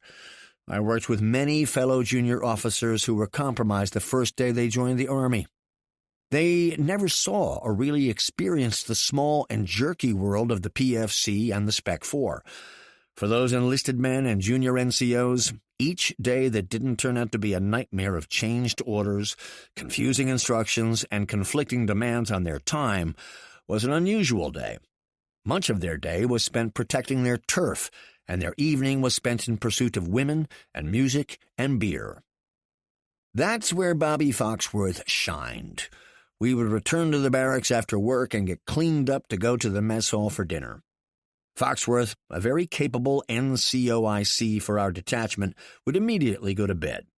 By 17:30 hours each day, he would be asleep, and we would be standing in long lines at the mess hall or the cafeteria. And every night at 11, Bobby R. would get up, shower, shave, put on his best civilian clothes, and head out to the Strasse. It was his theory that the highest likelihood of having a good time in the bars was during that golden hour after all the regular soldiers with regular passes had jumped in cabs and headed back to their barracks to make bed check. Foxworth would have a great time, enjoy the early morning hours, and return to the barracks well before reveille. But when he returned, we knew it. Bobby R. loved country music, and on his return to the team room, he would turn on his tape player. Every morning we would wake up to Bucko and singing, "I've Got a Tiger by the Tail." Living in a barracks with soldiers who were from different parts of the country with different tastes in music is a special experience that most civilians don't get to enjoy outside of prison. Most of us hated country music, but kept it to ourselves because to a PFC, a staff sergeant was a special god whom you just didn't casually criticize. Bobby R. was a good team leader, and aside from his musical tastes, he was always our best supporter and a fierce defender of our time and energy. He was always there to protect us from the clutches of the battalion sergeant major, who had an endless shit list that he wanted to put us on. It was in K-Town where I discovered the first rule of details. If a crappy detail can be given to some unit that you control, but is not made up of your troops, dump it on them first. Foxworth protected us from this tendency to give the dirty jobs to the tenant units. He also encouraged each of us to do whatever it was we wanted to do career-wise. Bobby rearranged the work schedule to allow a couple of the guys on the team to go to night school, and for another to be able to see his German girlfriend, who had a strange work schedule herself. As for me, Bobby didn't laugh when I told him that I wanted to go to OCS. He basically rolled up his sleeves and asked me, "How do I help?"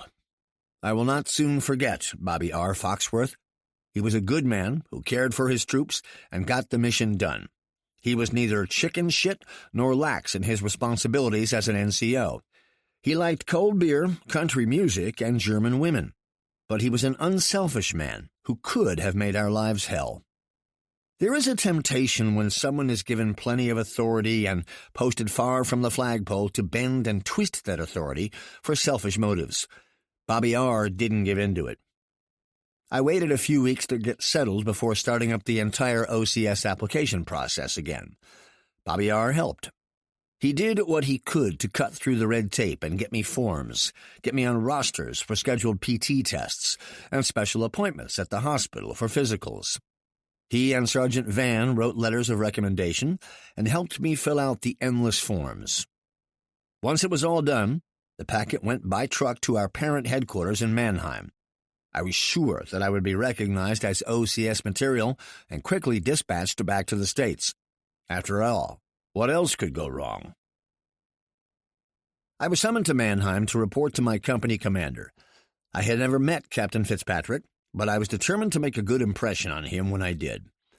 Foxworth and the other team members helped me shine shoes, polish brass, and put together both a traveling uniform and one to see the CO in. After slipping into the latrine in the Mannheim barracks and changing into a highly starched and perfectly assembled uniform, I reported to the orderly room to make my appointment with the captain. Fitzpatrick put me at ease and remarked that he would feel a little put out if any other soldier had applied to go back to the States after being in his command less than 60 days. But he had seen in my file that I had applied before, that it was not personal and didn't reflect on him. I was too nervous to decide if he was kidding or not and didn't want to make a mistake, so I said nothing and just nodded respectfully. He thumbed through my application, making some grunting noises now and then. Finally, he dropped the packet on his desk and announced that he couldn't see how it would be a problem for me to get accepted to OCS. But not now. Not now? I wasn't sure what not now meant.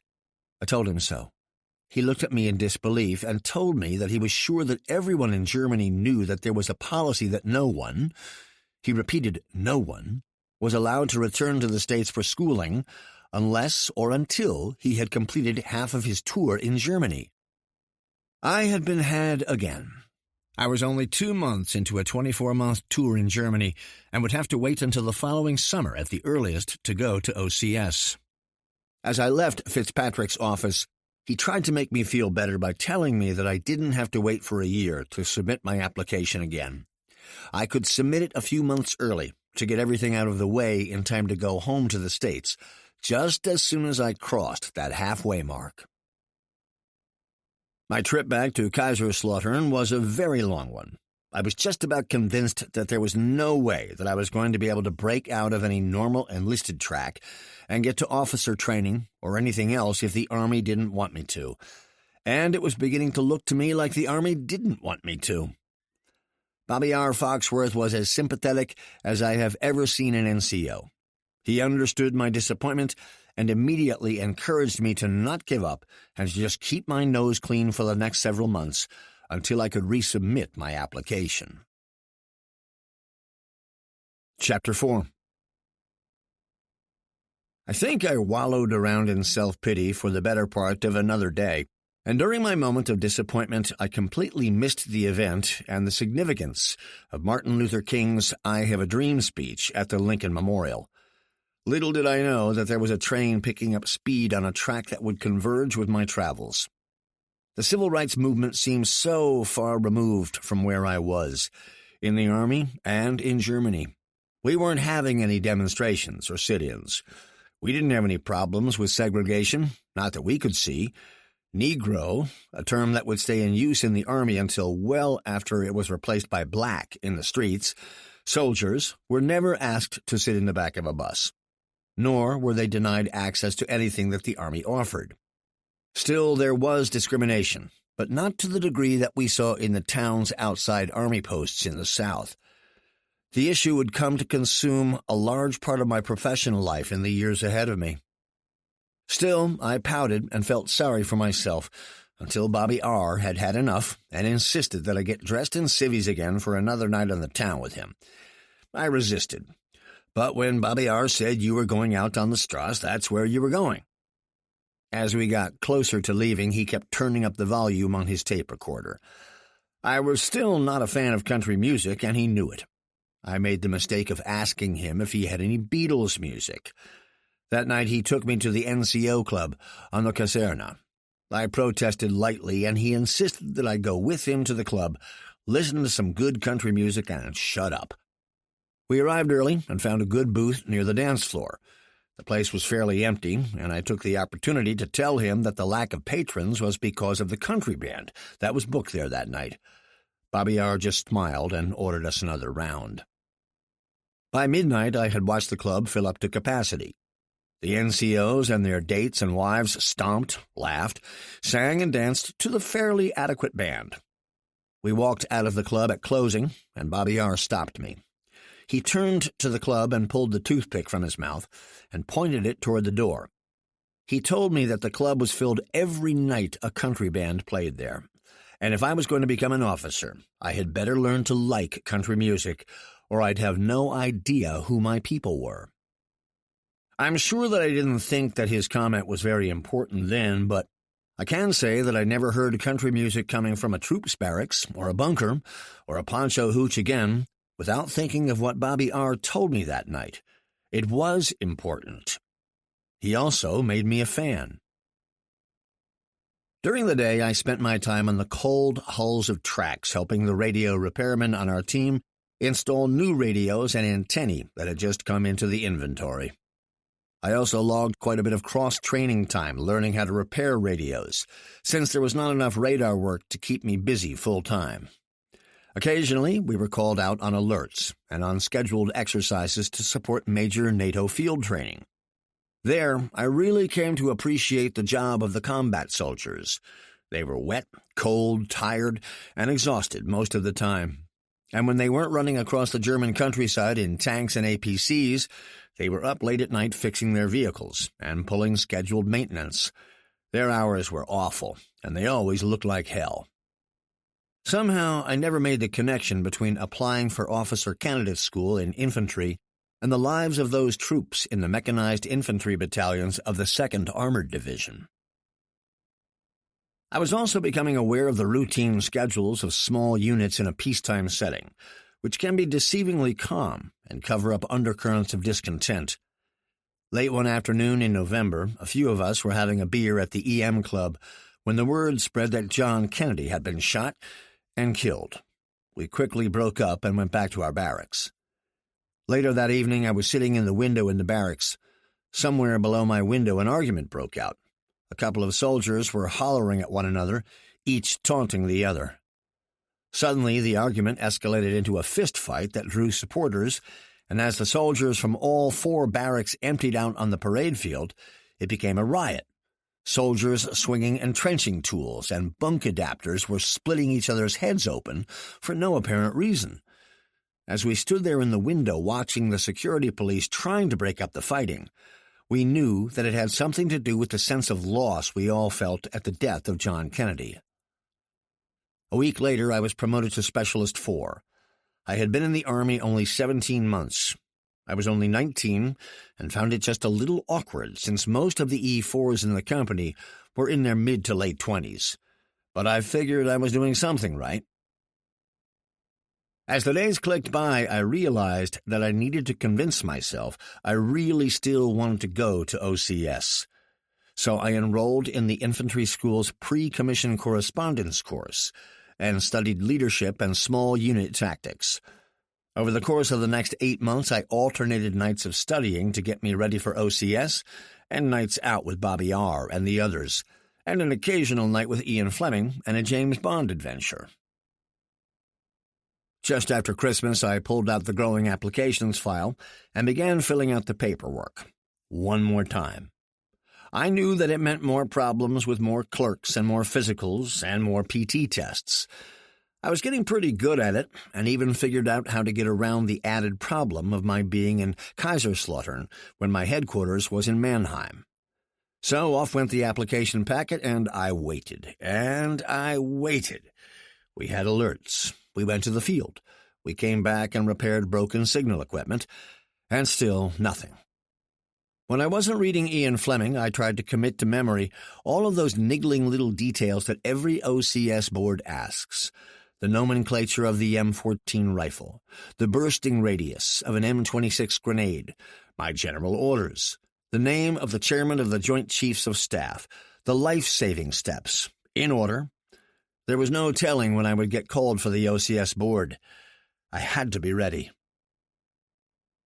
Finally, one morning, while we were cleaning our barracks rooms for one of his rare inspections, Foxworth announced that I would report to Mannheim the first of the week to appear before an OCS board.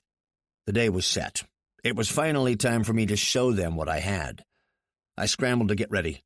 My greens were still in the wall locker, fresh from the dry cleaners. Being attached to an armored maintenance battalion didn't give us many opportunities to wear a Class A uniform. With the help of the others on the team, I was able to get my uniform ready to go. All the while, Bobby R. Foxworth grilled me on every possible question I could be asked, pummeling me with technical questions that I had not even thought I might be expected to answer. It was Bobby R. who reminded me that the OCS board would be made up of Signal Corps officers and NCOs, and what they knew they would ask. His assessment sent a shock through my system. But I hadn't focused on anything related to my own MOS. I had the weekend to bone up. Each member of the team took a piece of the action.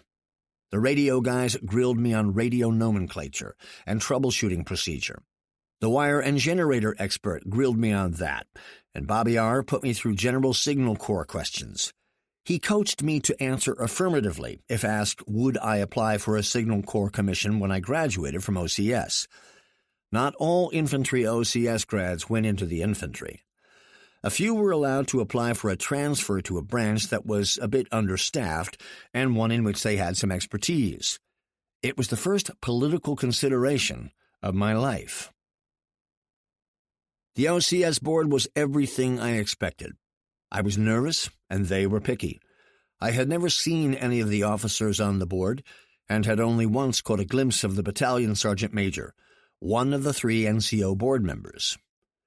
The interviews seemed to go on for hours. I sat there trying to look alert and responsive to each of the board members while trying to remind myself to speak clearly and with confidence. Inside, I was jelly. I was sure that the next question would be the one that would wipe out all of the correct answers to all of the previous questions. Finally, the lieutenant colonel, president of the board, shifted from Signal Corps technical questions to leadership questions. It wasn't so much that the questions were theoretical that threw me. Rather, it was the phrasing. He seemed to have already decided what the outcome of the board was when he began asking questions like, "When you become an officer, how will you handle a situation like—" He already had me commissioned. I began to relax. That made answering his questions a lot easier. Then I was dismissed and told that I would be notified of the board's decision. When I got outside the boardroom, I found Foxworth and another team member waiting for me. All I wanted was a cigarette. On the trip back to K-Town, I tried to recall all the questions and my answers so I could tell Foxworth. He agreed with me that I probably got about all of the factual questions right and did well on the leadership and personal questions about motivation and becoming an officer. Still, we both knew the real obstacle to my becoming an officer. I was only 19. Days and then weeks went by, and I waited for the decision of the board to make it from Mannheim to K-Town. Foxworth tried to do a little tapping of the NCO net by calling all of his buddies in Mannheim who might be connected with personnel. One Friday afternoon, when I was feeling pretty sure that the answer was taking so long because it was no, Foxworth came in to check out our work. I was leaning over a PRC-10 radio, trying to repair a handset cable that had been pulled completely free of the radio body, sockets and all. Foxworth told me that he wanted me to go to the PX and pick up a few things. He wasn't specific. I thought he was jotting down a list on the workbench. I put on my field jacket and gloves while he finished. As I stood by the homemade plywood door to the shop ready to leave, he looked up at me and told me to go get myself a new AWOL bag. I was puzzled. I asked him why I needed one. He said that in spite of the fact that I was young and stupid, I was going to Fort Benning to become an officer. The board had recommended I go. That night, we did the town. Bobby R. and the rest of the team members moved out en masse to capture and devour all of the German beer we could find. I should have remembered my earlier encounters with domestic brew, but I was so happy to have received the recommendation that all I wanted to do was get a quick letter off to my family and go celebrate with the team. I paid, that night and the next morning. I waited for a few weeks for the official paperwork to get to me in Kaiserslautern, and when it didn't arrive, I began to worry. So many things had fallen through the cracks in my very short Army career that it was starting to become routine. Several days later, Bobby R. was the bearer of news. We didn't know if it was good or bad. I was to get my butt to the company orderly room in Mannheim. No explanation why or instructions on what uniform to be wearing or when I could expect to return. But I went prepared. Shaving gear and a change of underwear, if I had to stay a few nights, Class A and fatigue uniforms for whatever I was going there for. The first sergeant made a big deal out of having me there. He didn't like getting called by the battalion sergeant major about people in his company. I was going to see the battalion commander. He threatened me if I brought any problems back. The battalion commander. That was not a good sign. None of us could think of any good reason why I should be going to the battalion headquarters. It was with considerable trepidation that I walked across the compound to the colonel's office. The sergeant major made the usual sergeant major noises. He gave me trouble about my uniform, too much starch. He didn't like my boots. They weren't issue boots, but an extra pair I had purchased. He didn't like my initiative, and a long list of other minor things. After he was through, he dispatched me into the colonel's office. I had never been in an office like his, well-appointed and replete with items of heraldry and replicas of United States Army, European, and Seventh Army insignia. He was a small man with a tiny mustache. I saluted. He returned it. He sat down and pointed me to a chair. I took the chair. You were never supposed to take over the chair and really relax in it. Just sit up straight, with both feet on the floor, with your cap on your knees. The colonel began a slow wind-up for a pitch that I didn't see coming for a long time. First, he advised me that the OCS board had recommended approval of my application, but that didn't sound as final as I had thought recommending approval might actually be. He leaned back in his executive chair, rambling about how everything that the troops do reflects on the commander, and how he was responsible for troop performance and failure. He expanded about how very important it was that everything and everyone associated with his battalion be up to his standards and reflect credit on himself and the other members of the battalion. I could feel something awful coming, but had no idea what it could be.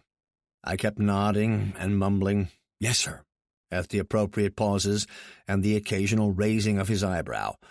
All I knew for sure was that I was being circled for the kill. He continued to give me little lectures about how commanders, officers, the first time he had used the O word, had to take control of their responsibilities to ensure that everything representing their command was trained, inspected, and equipped to reflect proudly on them. Then he picked up some paperwork on his desk and leaned forward, speaking more confidentially. He simply asked me, "You understand, don't you?" "Yes, sir," I answered. He told me that he had either to endorse the recommendation and forward it through channels to headquarters, U.S. Army, Europe, USAREUR. I was suddenly struck with the question, why would he even consider recommending disapproval? Some of his exact words still burn in my brain. What if I sent you back to Benning and you failed? What would that do to my reputation?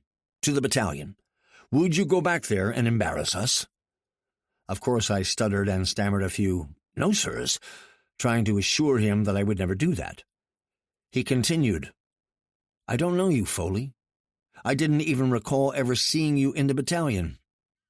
As he spoke, I could see the OCS board recommendation and months of trying to get accepted flying away. Somewhere in his lecture on caution, I reconnected with what he was saying long enough to hear him announce, "So I've decided to send you to the 7th Army NCO Academy in Bad Tolz. If you do well there, I'll feel more comfortable about recommending approval of your OCS application. But if you fail, there is no way I'm going to take your application seriously." I had met my first careerist, but it would be several years before I could tell the difference between a careerist and a professional. The 7th Army NCO Academy had a reputation for being the toughest, no-nonsense NCO Academy in the Army. There wasn't a soldier in Germany who hadn't heard about the 7th Army NCO Academy and how tough it was and how incredibly demanding the instructors were. Horror stories abounded about the inspections and performance critiques there. In reality, its mission was to take new NCOs and specialists and give them an intensive course in the skills required of them. It had a high washout rate and was focused on the combat arms NCO.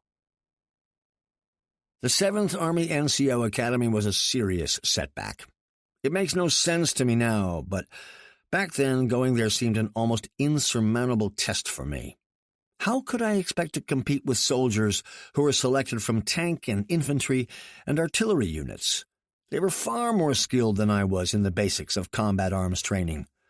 The instructors and the students were light years ahead of me in experience and would surely blow by me on the most basic combat skills. The irony was that what was being taught at the 7th Army NCO Academy was a compressed version of the curriculum at Fort Benning's OCS. If I couldn't hack it at Bad Tolz, how the hell did I expect to make it at Benning? But I was 19, and such practical thinking was still not a skill I had mastered. I feared the worst. I was facing obstacles that seemed to pop up everywhere in my pursuit of advancement and recognition. I don't know where I got the idea that my road would or should be easier, but there seemed to be plenty of officers and NCOs around who didn't appear to have had such a rough one as me. I went back to Kaiserslautern to announce to Bobby R. Foxworth and the team that it looked like I had been stopped in my quest for a commission. I was just about at the point where I was going to give up on it all. I was past the midway point in my enlistment and could easily have slid to the end of my Army life without too much difficulty. I was in a pretty easy unit.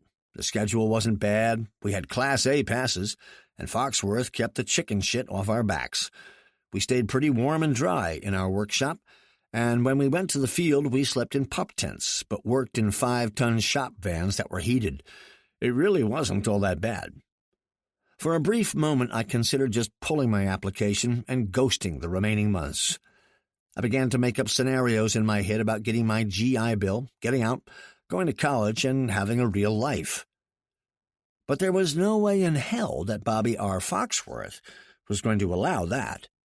He and the team had gotten me ready for the OCS board, and they'd do the same for the 7th Army NCO Academy. I never got a chance to get serious about quitting, not beyond just feeling sorry for myself. Bobby R. and the team were on me like a surgical team. Suddenly, field manuals on the skills taught and tested at the NCO Academy appeared on my bunk, and I read them from the time I got up until I fell asleep. I would get questions about methods of instruction over breakfast, about how to form for shelter tents at the workbench. When we were driving to a repair site, one of the team members would grill me on map reading or leadership. It was a cram course. And while they were cramming me, the paperwork was wending its way through channels to tell me that I would report to Bad Tolz in 2 weeks. Panic really set in when I got the orders. There was no getting out of it. I had to go and make it or come back in disgrace and face that battalion commander and my peers. I was really scared of failing. It wouldn't be the last time in my career. Chapter 5. The NCO Academy Kaserne at Bad Tolz had a reputation. Before the U.S. Army came, it had been a Nazi SS barracks during World War II. As you approached the place, its sharp stone lines seemed totally out of place, nestled into the rolling hills of the green Bavarian countryside. Its facade was cold and impersonal, more like a government office building than a soldier's barracks. No landscaping softened its appearance. All of the windows were open to exactly the same distance from the sill, and nothing personal could be seen. Bad Tolz also had another unique reputation as home of the 10th Special Forces Group. I had not seen a Special Forces soldier since the day that the Iron Sergeants mounted the stage at Fort Dix to recruit us for airborne school. The thought of an entire Special Forces group conjured up incredible fantasies of men of steel and feats of great courage on America's outposts of freedom. The 2-story academy building surrounded a huge, barren concrete courtyard that was devoid of trees, benches, not even any markings of any kind. We were met by a sergeant first class, who looked like he had just stepped out of a bandbox. Everything, from the top of his cap to the tips of his low-quarter shoes, was perfectly shined, clipped, polished, or pressed. He stood perfectly still as he waited for us. We bailed out of the back of the truck, grabbed our duffel bags, and formed up in front of him. He didn't say a word. We lacked a little coordination, and to him we must have looked like the Keystone Cops trying to build a military formation. He made a small gesture of impatience. "Who's in charge here?" he asked forcefully, tapping his swagger stick against his trouser leg. No one answered. "I'll ask again. Who is in charge?" No one answered. Still standing at a perfect position of attention, he looked each one of us in the eye for a split second and began our first class. "Everywhere and anywhere you are in the Army, someone is always in charge." We weren't sure if that required a response, so we stayed quiet and listened. "If it isn't apparent just who is in charge, take charge. Organize and lead. I say again, organize and lead." We let that sink in. "This is the reason you're here. Before you leave here, you'll master that, or you will not graduate. The instructional philosophy of the 7th Army NCO Academy was not one of screaming or hazing or harassment, nor was it just a harder version of basic training. Instead, we were put under great pressure to perform like professional NCOs, and we were critiqued in detail on our performance. We quickly got into step with the school. Each day began early and was filled with intensive classes in leadership, physical training, methods of instruction, dismounted drill, school of the soldier, field sanitation, land navigation, and inspections. We were subjected to inspections and taught how to conduct them. But overall, the dominant theme was attention to detail. The school at Bad Tolz had gained a reputation for the incredible lengths it went to drum into the heads of the students that nothing was too small to be unimportant, and anything worth doing was worth doing completely and correctly. The importance of that attention to detail was lost on me at the time. But it would not only serve me well, it would make a difference in lives in just a few years hence. But at the time, I thought it was a lot of chicken shit. And then there was the legendary Autobahn. The Autobahn was not a German highway. It was what they called the hallways in the NCO Academy. The original halls were wide passageways that ran down the centers of each of the 2 floors. They once were just smooth cement central walkways, flanked against the walls, with single rows of large glossy tiles. But over the years, since the NCO Academy had moved in after World War II, the cement had been covered with layers and layers of hand-applied, spit-shined black shoe polish. The end result was an 8-foot-wide, spit-shined hallway no one but the instructors and VIP visitors were allowed to walk on. As students, we were expected to walk along the narrow margin of waxed, but not shoe-polished, tiles that separated the large shoe-polished central part from the walls. And it was on the same tiles we knelt each night and each morning, with soft cotton rags spit-shining the Autobahn for the coming day. I quickly fell behind. Sure, I could handle spit-shining the floors and polishing the brass fixtures, but it was everything else that threw me. Each of us was given a job within the student company. I was slapped with being a team leader for the 4 men in my large room. And I was designated the maintenance NCO for the company. As such, I was responsible to see that every man in my team was ready for class, ready for training, and ready for inspections. I was also saddled with the responsibility for everything in the barracks that needed to be maintained. That included every window latch, door hinge, bunk spring, footlocker tray, latrine soap dish, light bulb, and every square inch of wall, wood, and tile in the building. I didn't really take the job seriously, at least not at first. Then came the reckoning. The faculty NCO assigned to my squad came to my room late one night and asked me to explain the form that I had submitted.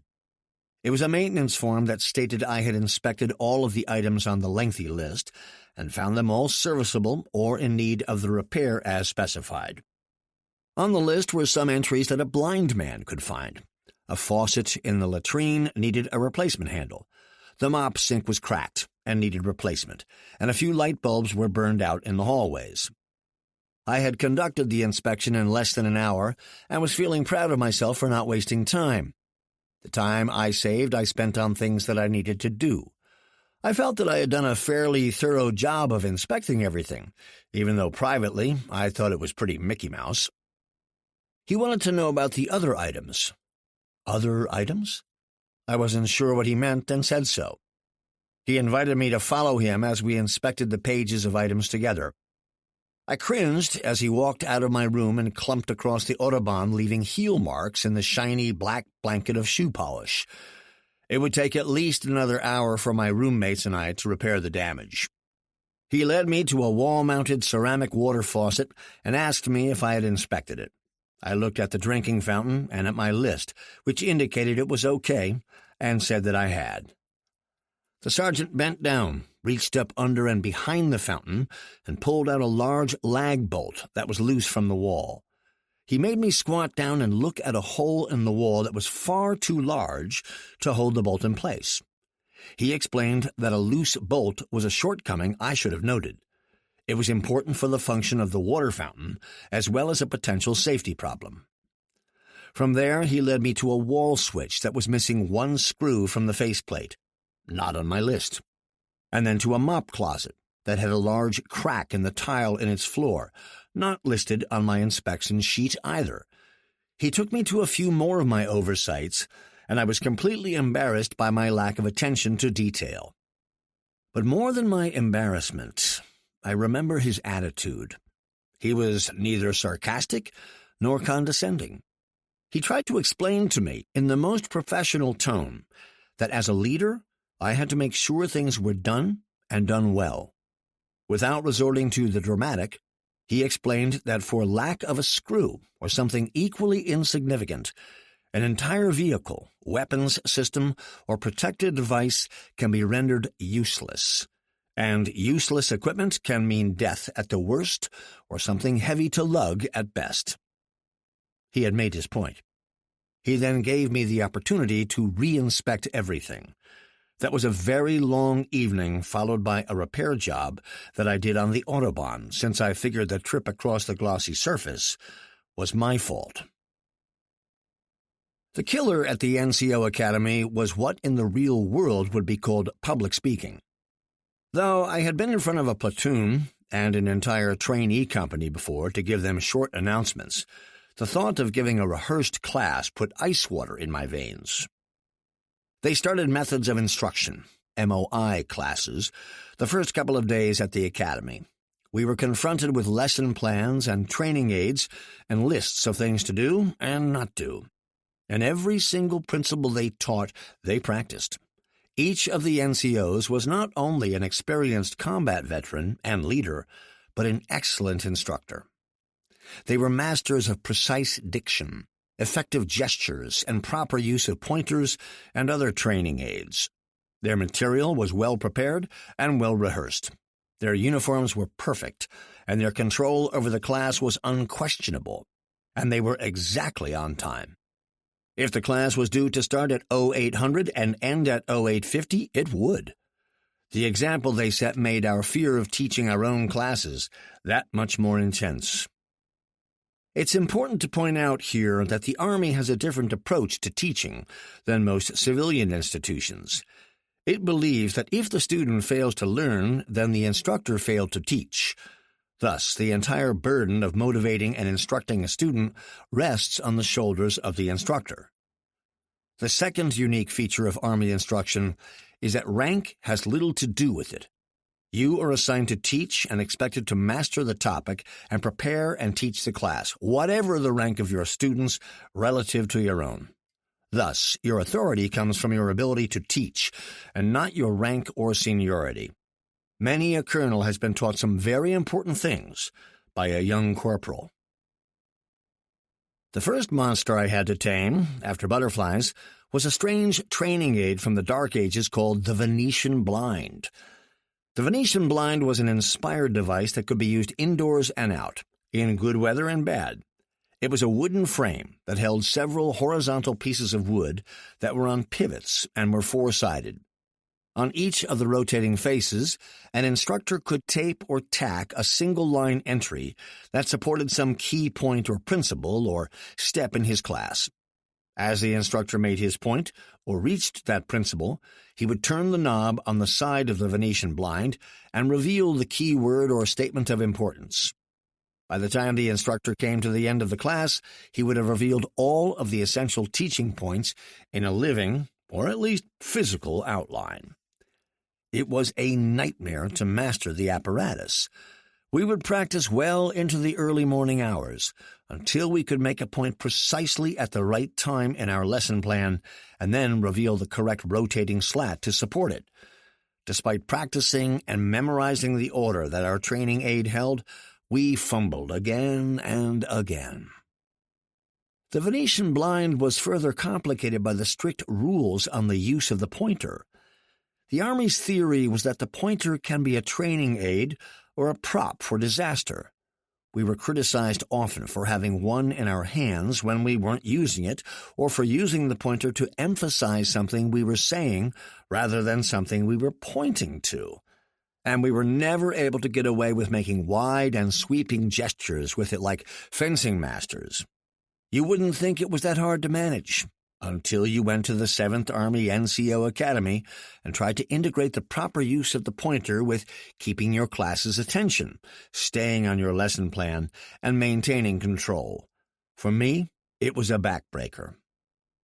Each day of the month-long course added new problems for me and put me further and further behind in studies, maintenance, and sleep.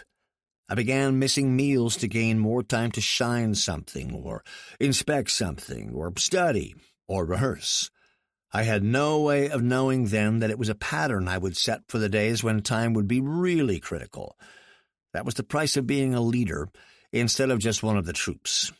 I would learn that the hard way, but not nearly so hard as it might have been had I not attended that NCO Academy in Bavaria. Mastering MOI was only part of my problem.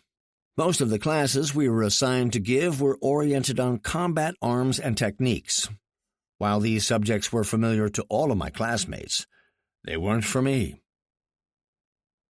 I collected my share of demerits for infractions at personal and barracks inspections, and got much more than my share of critical comments from the instructors on my performance. I recall one dawn, looking out across the compound just as the sun began to bathe the concrete with a yellow glow. A first lieutenant from the Special Forces Group walked through the sally port, the sounds of his paratrooper boots echoing off the walls of the quadrangle. He wore the green beret and not yet authorized crossed arrows on his left collar. His self-confidence and presence was unmistakable even from my barracks window a story above. He had made it. Once he had been a high school boy with aspirations of becoming an officer. Just to look at him, I knew some of the tests he had been through. He was parachute, ranger, and special forces qualified. He had earned a commission somewhere, OCS, West Point, ROTC. My mind reeled at the thought of all the days, weeks, and miles that he had put into being assigned to the 10th Special Forces Group. I knew that he had also mastered not only U.S. weapons and tactics, but those of other nations, that he spoke at least one other language, that he was cross-trained in some other specialty to give redundancy to his team. He had worked his way through a system that tested and weeded out and then retested soldiers before they could become airborne Ranger Special Forces officers. He was on one end of the process, and I was on the other. As I watched him disappear into a doorway on the far side of the quadrangle, again I began to doubt that I could ever hack OCS. Hell, if I was having so much trouble with the 7th Army NCO Academy, how could I expect to make it through OCS? I had been up all night studying. I was in a particularly dark mood. I was almost sure at that moment that I could never be an officer. Someone had on a Beatles song on the radio in a nearby room. I felt homesick for America, and for the times that were so much easier and carefree. I missed being a teenager. It is ironic that British music was my connection to the American kids that I remembered. But even if I'd been back in the town where I graduated from high school, that wouldn't have helped my homesickness much, because most of my classmates were gone, to college, the service, or to jobs in bigger towns. There really was no place for me to go back to. My family had moved again, my father being in the Army. The Army was my new home, and I wasn't feeling very good about how I was fitting into my new family. If someone had given me the chance to chuck it all that morning, I'd have been out of Bad Tolz by sundown. I have no idea what snapped me out of feeling so sorry for myself, but somehow the tactical NCOs could tell when you needed a boot in the ass and would restart your engine by making you that much busier when it looked to them like you were slumping. It must have been obvious to my TAC NCO that my butt was dragging because I quickly found myself put in as the acting student company commander for a week. Things weren't demanding enough. I had to be saddled with the responsibilities for the entire student company. It was a bit like feeding a burning man lighter fluid. The pressure mounted as I tried to keep up. I was sure that I was so far behind in my standing in the class that there was no way I would graduate with my classmates. Still, they were going to have to throw me out. I wasn't going to quit. I was humiliated each day in class, watching the other students pull up their combat arms experience when needed. They related everything to being a leader of combat soldiers, which came easily to most of them. I was just amazed at how they could do that almost effortlessly. But somehow, I did keep up. I know there were plenty of things that slipped through the cracks, but it wasn't until years later that I realized it was supposed to work that way. The tactical NCOs put far more requirements on me than I could ever accomplish to make me decide what was important. They had all been in combat, and they knew you had to think fast on the battlefield. They made me learn it by myself. Setting priorities and standing ready to take the heat for what didn't get done was part of the job. When I realized this, they were no longer around to thank, but they forever changed my attitude and my appreciation for NCOs. They became a model for proficiency and professionalism that went into my head along with the memory of those 2 airborne recruiters. Somehow I survived the experience of the 7th Army NCO Academy, but looking back, I consider it one of the best experiences of my career. I learned more about leadership there than any other school in the Army that I would later attend. I think what made that school stand out was how those instructors personally demonstrated the leadership techniques that they taught. Every NCO on that school's faculty was a walking example of what they were trying to teach us. Also, we were treated firmly and with dignity. There was a special balance between placing demands on our performance and explaining why it was important to do things the way we had to. And the atmosphere of professionalism that was ever present among the many members of the 10th Special Forces Group didn't escape me either. Each day I would run into some officer or NCO from the group. They were always polite, businesslike, and distant. There was hardly even any small talk with them. I don't ever remember hearing any Special Forces soldiers saying something like, "How about those Colts?" Instead, they seemed to have something else to do and were in a hurry to be on their way. I always took the time to study them because they were so different from us. Most of them seemed to have European or Slavic accents. Many of the NCOs seemed young for their rank, while the officers seemed old for theirs. I didn't know at the time that many of the officers were ex-NCOs, and the NCOs got very rapid advancement once they did get into Special Forces. The other interesting thing about them was the individuality of their uniforms and equipment. Many of them wore unauthorized leather field boots. Often the belts they wore were made of high-strength nylon webbing, rather than the cotton belts the rest of us wore. All of them carried some form of hunting knife or pocket knife in a scabbard on their belts. They carried a whole spectrum of field gear out to operations or training that looked nothing like the usual load-bearing equipment that regular forces were issued. They carried rucksacks, while we were issued butt-packs. They carried foreign rifles and submachine guns, while the M14 was our standard weapon. I wasn't the only one fascinated by Green Berets in our compound. The Special Forces soldiers were often a topic of barracks conversation. We weren't sure what they were up to, but we were sure they were up to something dangerous and very classified. We were impressed. I graduated at the top of my class. That caught me completely by surprise. I had been on the verge of quitting and was sure that I was only moments away from being dismissed from the course for poor performance. But I had been mistaking corrections by the NCOs for unsatisfactory performance. Their evaluations, along with my test grades and my demerits, were used to calculate class standing, and I must have done a whole lot better than I thought I did. I was suddenly spun completely around. my thoughts of inadequacy were replaced by confidence and pride in having met the NCO Academy Challenge and completing the course with distinction. I will never forget Bad Tolz. It was a short course and was not filled with any of the danger or risky training that future schools would hold for me. On balance, it was more of a gentleman's course than most other combat-oriented courses.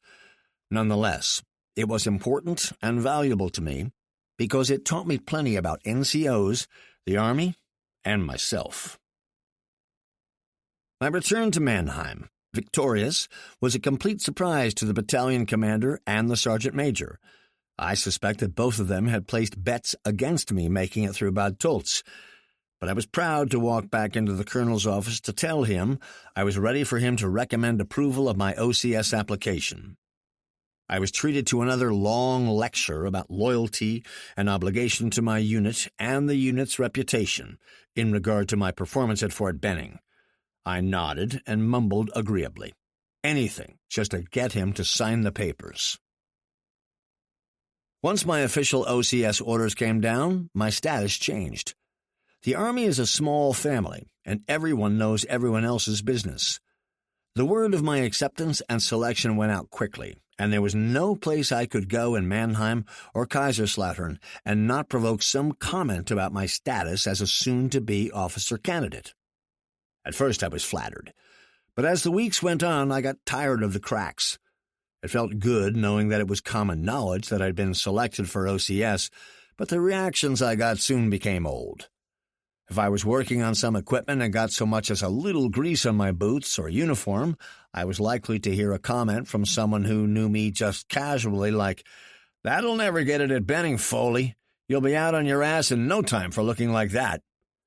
Or there was always the comment that validated the huge self-identity gap that has always existed between officers and enlisted men, like, "You going to talk to us once you are an officer? Bet you'll forget that we even exist."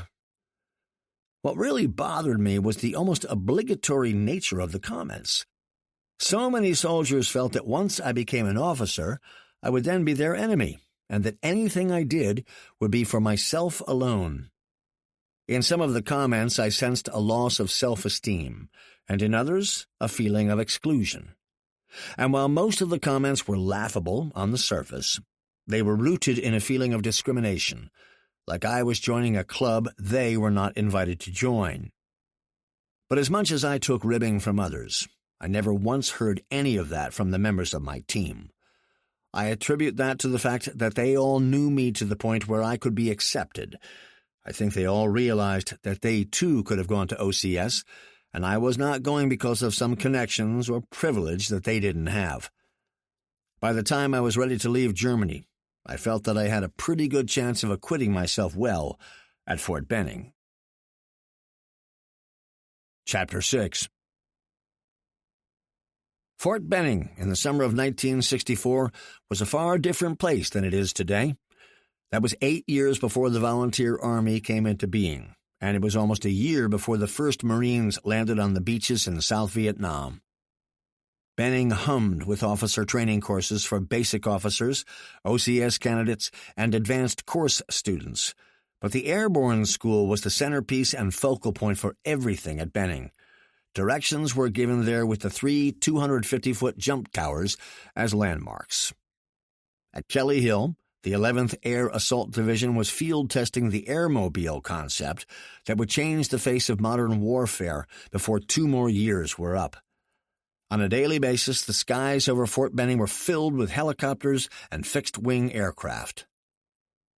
Out at Sand Hill and Harmony Church, soldiers were going through basic and advanced infantry training and ranger school.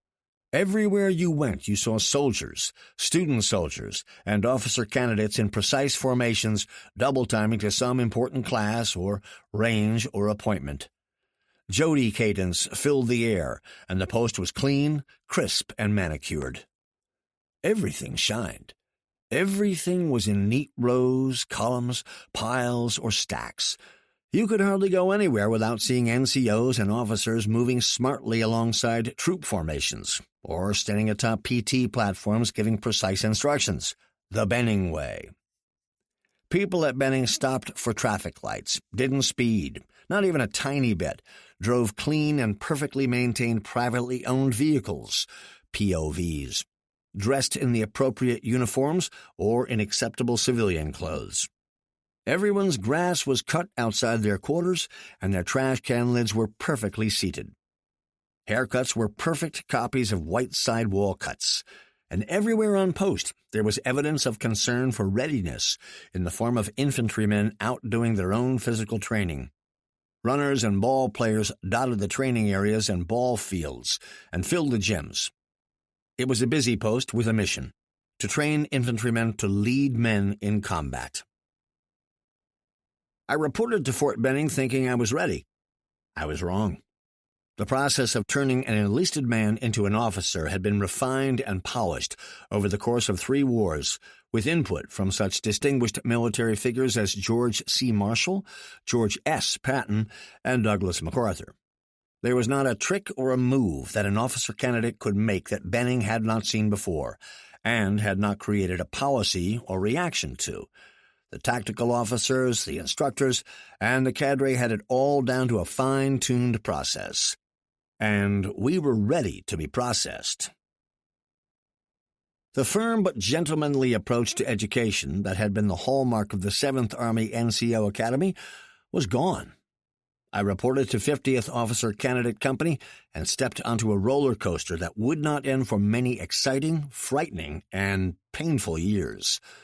But what I faced in those first moments was hazing and hysterical treatment of the highest order.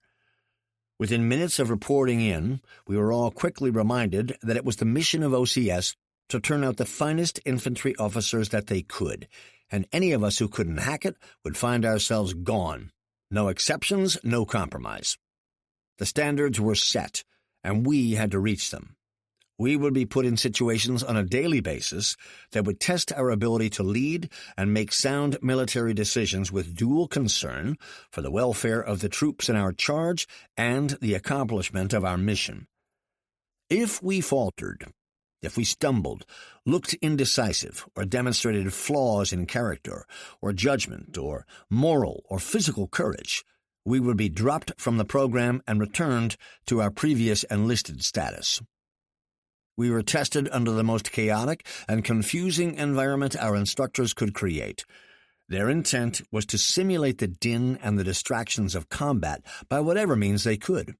That meant plenty of hazing and lots of Mickey Mouse. From the moment I stepped onto the grid of sidewalks that to this day connect the OCS barracks, I was bombarded with yelling and screaming of contradictory instructions. The tactical officers and senior officer candidates swarmed around us, nearly 200 of us, as we tried to report in for training. We were screamed at, belittled, insulted, and put through extraordinary antics. I don't believe there was a candidate in my company who did not do at least 100 push-ups that first day. If we were going to quit, they wanted us to do it right away and not waste their time and the Army's. I remembered Skunk Boots Terrell, and how he had done the same and expected us to keep our composure. I knew I could do it. I wouldn't let them get to me. The Negro candidates were called nigger to see if it would get a rise out of them. Jewish candidates were taunted about their religion. Older NCOs reporting in were teased about being too old. I was identified as a kid, just 20. I was queried about how I expected to become an officer when I couldn't even buy a drink. Once we were finished turning in all the things and filling in all the forms they wanted, it was time to get things. Before we could be issued anything, we needed to be able to secure the equipment. We were formed up by the senior candidates and double-timed to the small branch PX in the battalion area to get a list of essentials which we paid for. For all of us, it was the beginning of understanding a big difference between officers and NCOs. If the Army wanted enlisted men to have something, it would be issued to them. Not so with officers. Often officers were expected to pay out of their pocket for personal equipment and uniform items. We were given a one-time and very modest clothing allowance after we graduated, but that money never came close to covering our expenses. The second concept we had to accept was that every single thing in the Army that was not expendable was signed out to someone to care for and safeguard. That would be a major concern for each one of us from that day forward. If something we were responsible for got lost, broken, or damaged, we had to account for it. No exceptions. So off we went to the PX to purchase marking pens, to ink our names on or in our equipment, and padlocks to safeguard the things that we would store away. And that was only the first of these shopping sprees. Returning from the PX, we were each issued an M14 rifle, which we locked back into the weapons racks as soon as we memorized the serial numbers. Then we drew gas masks and footlockers, desk blotters, lamps, butt cans, light bulbs, toilet paper, paper towels, and armloads of bedding. Most of us made several trips up and down the barracks stairs, hauling what we were issued to the rooms we were assigned and stowing things in our new wall and footlockers. Each trip was its own gauntlet of physical demands and mental hazing. The senior candidates and the tactical officers posted themselves at the choke points we all had to pass through. Each stairwell was an echoing chamber of yelling TAC officers and equally loud candidate responses. When we were lucky enough to make some progress, we had to carry our loads over the bodies of our classmates doing push-ups or even more ridiculous physical feats. I got caught. A particularly enthusiastic senior candidate decided that he wanted to see me treat my wooden footlocker like a rifle and maneuver it through commands as he yelled them. Port arms, right and left shoulder arms were particularly awkward to do with a clumsy wooden box. For my trouble, I got the chance to do plenty of push-ups on the concrete steps of the stairwell, my feet on higher steps than my hands. By the time I got all of my newly issued gear into my room, I thought that there might just be a moment's let-up in the harassment. I was wrong. As the issuing process died down, the TAC officers and senior candidates searched us out in our rooms and continued their efforts to try to anger and confuse us with more insults and taunts designed to get us to overreact. They were experts at baiting us while counseling that if they could get to us, the average soldier could leave us whimpering in our beer should the day ever come we were given a rifle platoon. A rifle platoon. Somehow it had not occurred to me that in the hearts of the cadre it was the highest calling, to be a second lieutenant platoon leader in an infantry company in combat. I was starting to realize that I hadn't given the entire experience of OCS enough thought. I had been thinking about becoming an officer, and Fort Benning was training me to lead men into combat. There was a wide gap in our relative goals, and I would have to adjust mine. Benning was not concerned with how realistic its goals were. The first day ended well after midnight with the promise of an early call for physical training, OCS style, next morning. By the time the lights went out, I had met my roommates, Butch Entrican, Ronnie Epstein, and John Every Clayton. We would go through a lot together. Still, we were surprised that we had made it through that first day. We lost some candidates that first day. They were gone before sunrise the next morning. The only easy thing to do in OCS was quit. The second day was far worse than the first. The pressure was on, and we were a captive group. We went everywhere as a company, took all our training as a company, and ate our meals together. So unlike the first day, when we were split into small groups all over the battalion area, we were bunched up in an infantry sense, and that made us an easy target. I was never much of an athlete after I seriously broke my leg in high school, horseplaying during wrestling practice. I spent a long time recuperating, and by the time my leg was strong enough for me to go back to high school sports, I was well behind my peers in the sports that interested me. So in the Army, I got off to a slow start in the PT department, which was never my strong suit, and an activity that I dreaded every single day. Still, it was unavoidable. As the months and years went by, I kept finding myself in units that prided themselves on how much PT they could do, how much beer they could drink, and how many hearts they could break. Pretty stupid of me, as much as I disliked PT. But I wasn't alone in OCS. There were only a few among us who seemed to enjoy the misery of the Army Daily Dozen and the periodic physical fitness test. OCS had a special kind of discomfort in mind when PT was on the schedule. We were not just expected to survive each of the long formation runs and the calisthenics. We were expected to execute every move and run every mile like we were teaching it to others. We took PT every day, and when we weren't doing it, we were teaching it and being critiqued on our performance. A humorous feature of our mindset was that we would complain about the long runs and the breath-taxing exercises, but then as soon as we would stop for a break, we would light up cigarettes. Smoking was the norm. Non-smokers were rare. But we were brassy young American men, and smoking was a macho thing to do. We did every macho thing we could think of to prove to ourselves, our peers, and our instructors that we had the right stuff. We've changed a lot since, but smoking, drinking, and hell raising were expected then. From the moment we arrived at OCS, it was expected of us to challenge the system, be out on the edge, demonstrate initiative, and prove ourselves. Training at Benning was much harder than anything I had known up to then.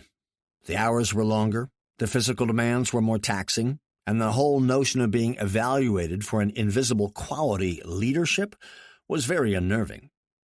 What was leadership? What did it actually look like? How did we know if we had it? All we knew was that we were being tested as leaders while the screws were being put to us physically, mentally, and academically. For my roommates and me, we were first thrust under the microscope by a large, talented, football-playing lieutenant who was our platoon's part-time tactical officer. He would come around and get in our faces, dropping us for push-ups and asking us to explain first one and then another failing during training. But he was rarely around and never at training because he was on loan to the post-football team, and we were spared the concentrated heat that the other platoons got from their full-time TAC officers. But that too was short-lived. He was soon reassigned to another job on post, and we got a new TAC officer, a full-time, no-nonsense first lieutenant named Bill Pfeiffer. Pfeiffer hit us like a train wreck. He walked into our platoon area and immediately and effectively got our attention. It wasn't enough that the system was heaping shock after shock on us. We also found out that we had been given a true man of steel. We knew when we first saw him that he was a serious professional infantry officer, Ranger and Airborne qualified, fresh back from a tour as a platoon leader in the famous and respected 173rd Airborne Brigade on Okinawa. Then we found out that he had actually made a jump in Okinawa where neither of his parachutes opened, and he walked away from it. We were stunned when we saw the news clipping that someone's mother or girlfriend had mailed to one of us after she remembered reading his name several months earlier. He had actually leaped from an airplane with 2 tangled and uninflated parachutes. Bill Pfeiffer's first official act was to impress upon us that his primary focus was on our potential as platoon leaders. He promised us that if we didn't convince him that we were the right material with the right attitude, we would not graduate or receive commissions as second lieutenants. No one doubted the sincerity of his words. Our first task was to create our own goals in the form of an immediate objective. He instructed each of us to go out and purchase a gold second lieutenant's bar and put it inside the webbing of our helmet liner. Those bars were to symbolize our goal, graduating and getting commissioned as infantry second lieutenants. He wanted us to keep those bars shined, even though they were hidden from sight. We were to take our helmets off when the going got particularly hard and focus on our gold bar. It was our little motivator. Bill's other techniques were also different from the other TAC officers. He put the burden on us to critique ourselves, to define our own shortcomings, and then explain to him how we were going to correct them. We spent hours writing up reports on our own deficiencies and the plans to fix them. He was a stickler on command presence and appearance. Around Bill Pfeiffer, you did not slouch, slump, or crap out. It made no difference how tired or hurting or exhausted you were. You would keep it to yourself or have to explain it to Bill Pfeiffer. We were impressed with his walking away from a bad jump, but even more impressed that he never once mentioned it to us. I believe that he was more professional than the other officers in the company and more deadly serious about his job than all of them put together. He arrived early and stayed late. He never missed a thing. If we were at training, he would be there to check our performance. His counseling technique was formal and, for the most part, private. Pfeiffer didn't delight in screaming at us in front of our peers. Instead, he would place himself squarely in our path and tell us when we were screwing up. Then he would ask for our concurrence, or, if we disagreed, with his evaluation, our point of view. He didn't bully us. Instead, he led us. He set the example in everything he did. He was meticulous, punctual, competent, and always prepared. Within a couple of days of taking over our platoon, he knew every one of us by name. He knew who was married and who was not. He knew where we came from and what our backgrounds were. And within a week, he knew each of our weaknesses. It was virtually impossible to get anything by him. He was smarter by himself than we were as a platoon. Whatever we tried to pull, he was ahead of us and already knew what we were up to. Still, we were expected to test the minor rules. Everywhere in the Army, especially the infantry, there are rules to be followed, but there was also an unwritten challenge for us to show our initiative and skill by figuring out ways to get around them. The object was not to break the law, at least not any important law, but to be inventive and creative, circumventing those that constrained our fun. Mostly, we poked fun at the Army, the structure, and the system. One of the strict rules was no pogey bait in the barracks. Pogey bait was any food not served by the mess hall in the mess hall or at a field kitchen. No food was allowed in the barracks, a totally alien concept in a barracks full of young men, each burning thousands of calories a day. Not only were we not allowed to bring food into the barracks, we were not allowed to visit any place to purchase any. So we went to great lengths to try to slip food in. There was always a chance to get some mailed to us by family, or an occasional visitor would be asked to smuggle some in, like we were prisoners. The thought of smuggling a large amount of contraband food into the barracks seemed a sophomoric delight that we couldn't possibly pull off. There were always officers around, and anything good would surely be discovered as it came in by the two main entrances to the barracks. But we still didn't entirely rule it out. We often talked about pizzas and how we would just love to have one. Hell, while we were dreaming, we could dream big.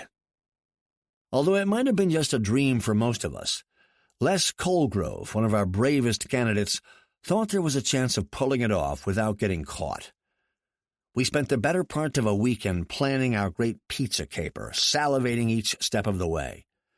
The basic scenario was that late in the evenings, we could count on the officers, if they were in the building at all, to be down on the first floor in their offices. The chance of them coming upstairs to our platoon area was unlikely, and we could post sentries to alert us if they left their offices. The hard part was sneaking 40 pizzas into the barracks, through the first-floor entrances, without the delicious aroma wafting down the hallway to the TAC officers' lairs. Colgrove's solution was to come in through the top. Through some clever maneuvering, he was able to borrow some rappelling ropes, snap links, and gloves. At the appointed time, special teams went into action. 4 candidates went to the roof of the 3-story building to anchor the ropes to hoist the pizzas up the side of the building away from the offices. At the same time, a small party slipped out of the barracks and went to a prearranged spot to meet the delivery man, who had been well briefed by phone to be low-key and punctual. In return, he could expect a large tip and our eternal gratitude. The remaining members of the platoon took up security positions looking out for meandering officers, while others stood by to broach made-up problems that would stop them before they got to the second platoon area. Colgrove and his team quickly ran the pizza boxes to my team. We helped the others haul them up the side of the building. and then slipped back into the barracks. The team on the roof handed the pizzas down through the rooftop fire door to others, who quickly ran them down to the last room on our floor for distribution. On a prearranged signal, a representative from each room would move quietly to the ration breakdown point and pick up his room's pizzas. Things went like clockwork. We had collected the money, ordered the pizzas, picked them up, moved them into the barracks, and passed them out without arousing suspicion among the officers. Colgrove had even turned on the exhaust fan at the end of our platoon area so that the air would be pulled in the doors on the first floor and out the exhaust vent on our floor, preventing any of the wonderful aroma from drifting down to the first floor. We probably spent no more than 20 minutes getting the pizzas from the delivery boy's car to our rooms on the second floor. Once we were all back in our rooms, with sentries posted to alert us of any approach from the first floor, we were ready to dig in. I had the first slice of pizza within a fraction of an inch of my mouth when I heard someone yell, "Attention!" Attention? That could only mean that there was an officer on the floor. How could that be? We had posted lookouts to alert us if any of them made the slightest move toward our platoon. I leaned back on my footlocker and peeked around the door jamb. There, standing at the doorway to the stairwell, stood Lieutenant Pfeiffer. He had outsmarted us. He had gone to the other end of the building, climbed the second stairwell to the third floor, crossed to our end of the building, and came down the stairway to our floor. We hadn't thought to place a lookout on the landing above our floor. Pfeiffer called us all out into the hallway. At that point, he gave us a long and very straight-faced lecture about the reasons pogey bait was not allowed in the barracks. He listed the ills that could befall us if unauthorized food was left in the barracks. We stood at rigid attention in our silly-looking boxer shorts while he speculated on the perils of insect infestation, rodents and vector problems, and a list of other sanitary reasons for not having pogey bait in our living area. Once he was through, he asked us if we understood. We replied in unison that we did. Satisfied that we understood, Pfeiffer then instructed us to get our pizzas and then to move quickly to the latrine. He marched us into the showers. There we were instructed to eat all of the pizzas under the streams of water. He explained that it was the only way to make sure that the pizzas didn't go to waste and to keep from creating a health problem. So there we stood, crammed into the shower, eating soggy pizzas. Chapter 7. After we graduated and received our commissions, I asked Lieutenant Pfeiffer just how he knew we had the pizzas in the barracks. He explained that when we had ordered the pizzas from a young girl at the pizza place, we failed to recognize that she was currently dating another TAC officer in the OCS company. No sooner had we placed the call, he got a call from the insider who alerted him to our plan. While we were trying to be so crafty as to move the pizzas into the barracks by way of the roof, Pfeiffer was downstairs having another cup of coffee, waiting to catch us with the pizzas in hand. It was funny. After we graduated, the standards of cleanliness and the rigid specs on what our rooms would look like made us adopt some bizarre practices. We also figured out plenty of shortcuts to reduce the amount of time we would have to spend getting ready for the daily inspections.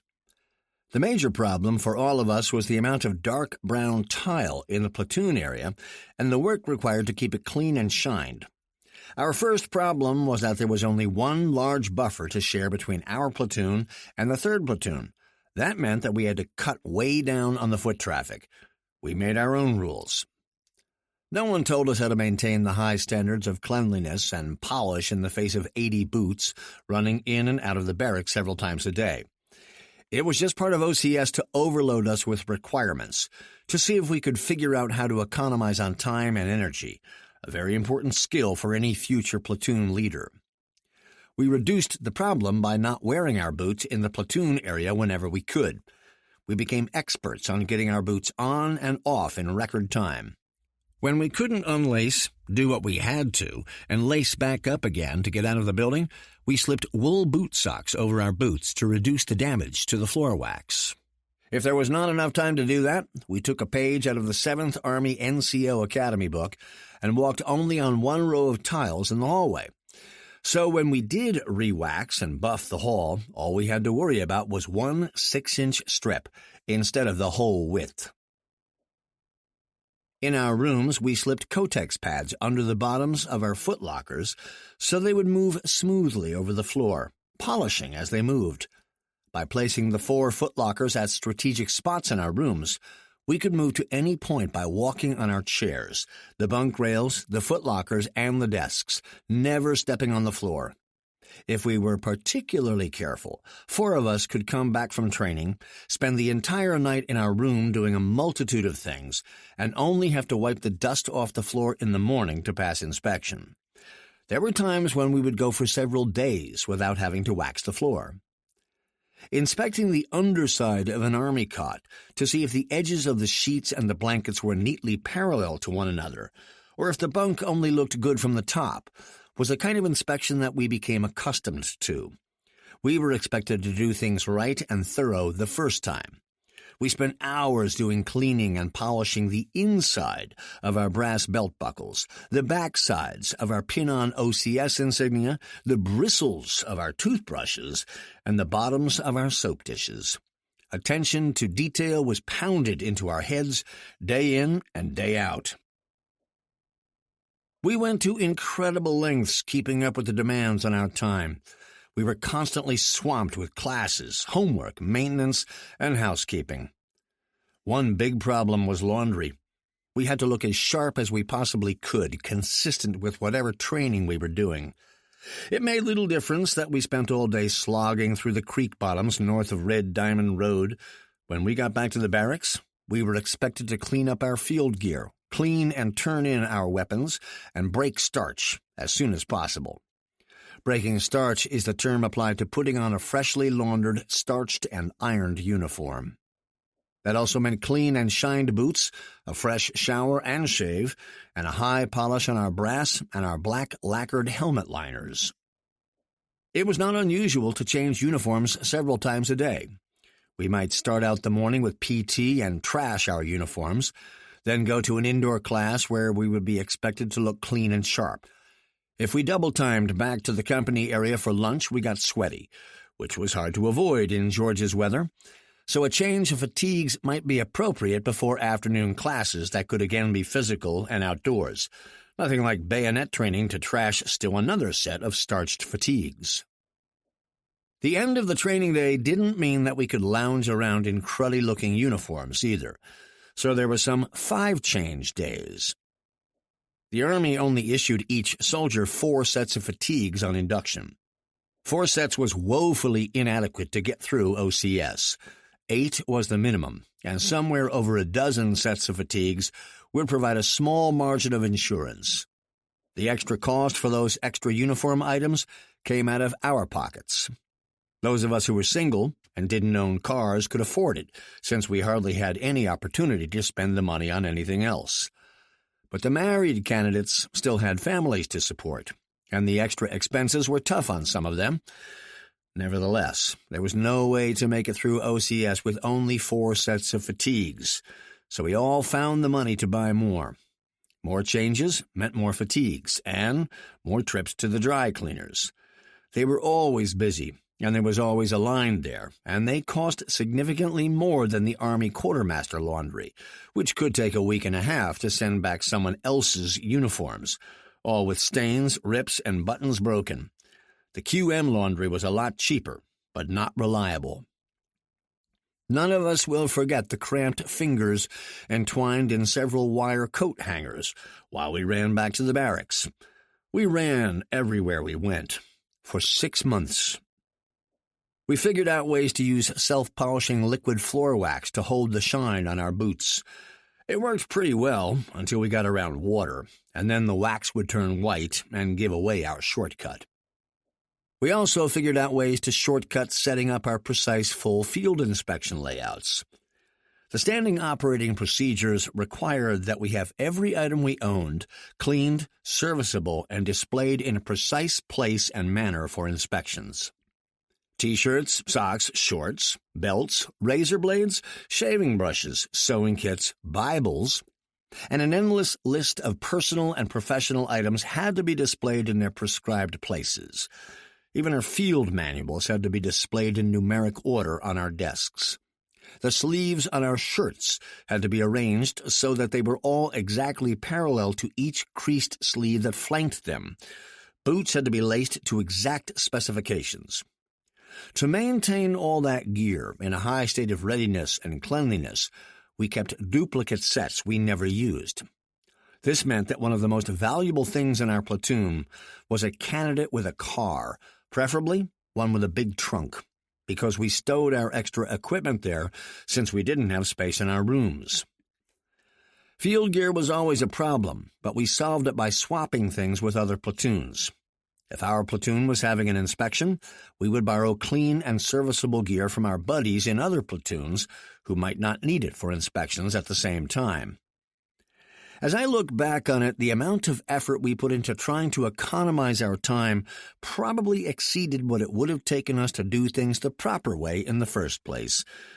At least we felt pretty smug about being so clever.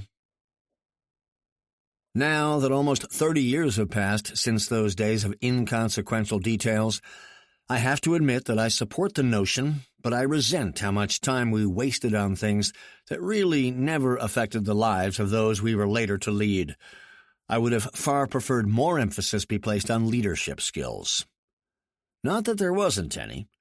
Like the NCO Academy, there was plenty of emphasis on training us to be trainers and public speakers. We were expected to be tactically and professionally competent to lead and to instruct. But unlike the NCO Academy, we were there to become officers and gentlemen. While we were in Bill Pfeiffer's charge, we were expected to read and submit reports on professional books. Those reports were both written and oral. We were questioned and graded on them. Aside from an occasional TM, technical manual, I had never read a professional book. So made the homework assignments on the effective range of the Davy Crockett weapons system and the map symbols for POL points. We had to read hundreds and hundreds of pages of related material. It was hard to discipline ourselves to read lengthy manuscripts when everything about OCS took place in increments of seconds and minutes. We would try to grab bits of information, not concepts and themes that we found in the reading assignments, and commit them to memory. So from the suggested reading list, I found books on men under fire by General S.L.A. Marshall and biographies on George Patton, Dwight Eisenhower, Douglas MacArthur, and James Gavin. When time permitted, we occasionally talked about the observations of biographers and war historians like Marshall. But it all seemed so remote to us. It had been 20 years since the end of World War II, and 10 since the Korean War. For most of us, we were sure that we were studying history, the history of past wars, past military figures, that just didn't seem to apply to our modern, nuclear threat-dominated, Iron Curtain mysterious world. Trying to place the leadership principles I found in Marshall's Pork Chop Hill into a world with the Beatles, satellites, and helicopters was a hard stretch for my imagination. But Bill Pfeiffer and Fort Benning didn't care about my willingness or capacity to relate the experiences of past decades of modern combat to the years ahead of me. They just expected me to read, absorb, summarize, and report, verbally and in writing. Our oral book reports were rather unconventional. We would set up a small podium in the hallway of our platoon area. The candidate giving a book report would take the podium, notes in hand, and present his summary and evaluation of the book to the remainder of the platoon, which was seated in the narrow hallway on its footlockers. We spent many Saturday mornings in that hallway trying to stay awake. The exercise was particularly boring for everyone except the candidate who was making the report. The old fear of making an oral presentation in front of others that had plagued me in Bad Tolz had not completely fled by the time I got to OCS. Pfeiffer was a real stickler for presence, control, and organization of material. He was equally thorough with his critiques, which were held in his first-floor office. Many nights I would stand, my back pressed against the cinder-block wall, waiting for my turn to enter Pfeiffer's office, only to hear shortcomings in my presentations. Pfeiffer wasn't much for raising his voice. Instead, he fell back on his mastery of the English language to make me, and others, feel like we were really inadequate. His detailed descriptions of my failure to take charge of the situation or the class and get my teaching points into their heads made me lose what little confidence I had mustered. He would list my shortcomings, and I was expected to take notes on them. Then I was invited to recite my own self-assessment. We'd compare points of view, and then I was dismissed to draft a summary of the counseling session and my plan to overcome my failings. Writing never seemed to be important to becoming an officer when I was trying to get into OCS, but for Pfeiffer, writing was as important as proficiency with infantry weaponry, leadership, physical fitness, and integrity. He sent me back to my desk over and over again to rewrite. His usual complaint was the lack of precision in my language. I hated him for it then, but I appreciated it once I became a lieutenant, especially when I became a staff officer. If I had a complaint of Bill Pfeiffer, it would be that I'm very sorry I never served with him in a tactical unit. I can only speculate what a fine platoon leader he had been in the 173rd. Our Camelot of idle study of combat as a distant possibility came to an abrupt end in August of 1964. Most of us had been attending OCS with a fairly comfortable sense of security. We knew that our earliest opportunity to get out of the Army was only 10 months away, and there wasn't any serious situation on the horizon that could possibly force us into real combat, unless the Russians launched a missile or we went well out of our way to volunteer to be one of the few advisors in Vietnam. Even that was a fairly silly notion. How could we advise the South Vietnamese? We had nothing to teach them. Hell, they were already combat veterans. We were just candidates. We really thought that Vietnam was more distant from the banks of the Chattahoochee than 10,000 miles. So it came as a real shocking wake-up call to all of us when the Maddox and the Turner Joy reported being fired upon by North Vietnamese gunboats. I wasn't alone in shifting my preferred reading from the heroes and battles of World War II in Korea to more contemporary books after the Gulf of Tonkin incident occurred. Suddenly, Bernard Fall's Street Without Joy became a bestseller in our officer candidate company. On the heels of the Tonkin Gulf resolution, we received word that our previous obligation of 6 months of active duty after commissioning was changed to voluntary indefinite. When some asked what that meant, they were asked why they wanted to know, because if we were serious about being professional infantry officers, then the length of our commitment shouldn't matter. On the other hand, if we were concerned with how long our new obligation was, then maybe we weren't displaying enough dedication to be considered serious candidates for graduation. That response quickly stopped the questions. For the first time in over 2 years in the Army, I began to see more and more newspapers and weekly news magazines around the barracks. The Gulf of Tonkin incident changed our lives, like the Japanese attack on Pearl Harbor had changed our parents' lives. We were suddenly training to lead men in combat, in an actual shooting war. At first, that had a chilling effect on us. Then, within less than a week, I felt the mood change. We had given our word. We had asked to be where we were, and there was absolutely no discussion about backing out or quitting. Instead, classmates alternately made light of it or rolled up their sleeves and got more serious about learning for the sake of leading in combat, instead of learning as a means to a gold bar. I remember wondering if I was going to graduate, if I had what it took to lead men in combat. If I wasn't serious or dedicated before, I sure was after the President announced our new policy and dedication to helping the South Vietnamese repel the advance of communist guerrilla forces in South Vietnam. We were in it, and we would do what was necessary to be ready to go to Vietnam. Privately, we may not have wanted to be called, but none would say so out loud. I think that at the moment we decided to meet our obligation to go to that war, we decided not ever to express what we really felt about the war and about our going. At the very least, we would not talk about things that smacked of uncertainty or of disloyalty or any lack of resolve. It just wasn't done. Not at Benning in the mid-'60s. For the last two-thirds of our OCS training, we were no longer being prepared to be generic infantry officers. Instead, we were being prepared to be infantry officers in Vietnam. The notion was commendable. What was missing was the stuff of which lesson plans and training are made. Benning had virtually no base of information for the faculty at the infantry school to use to create credible and applicable classes.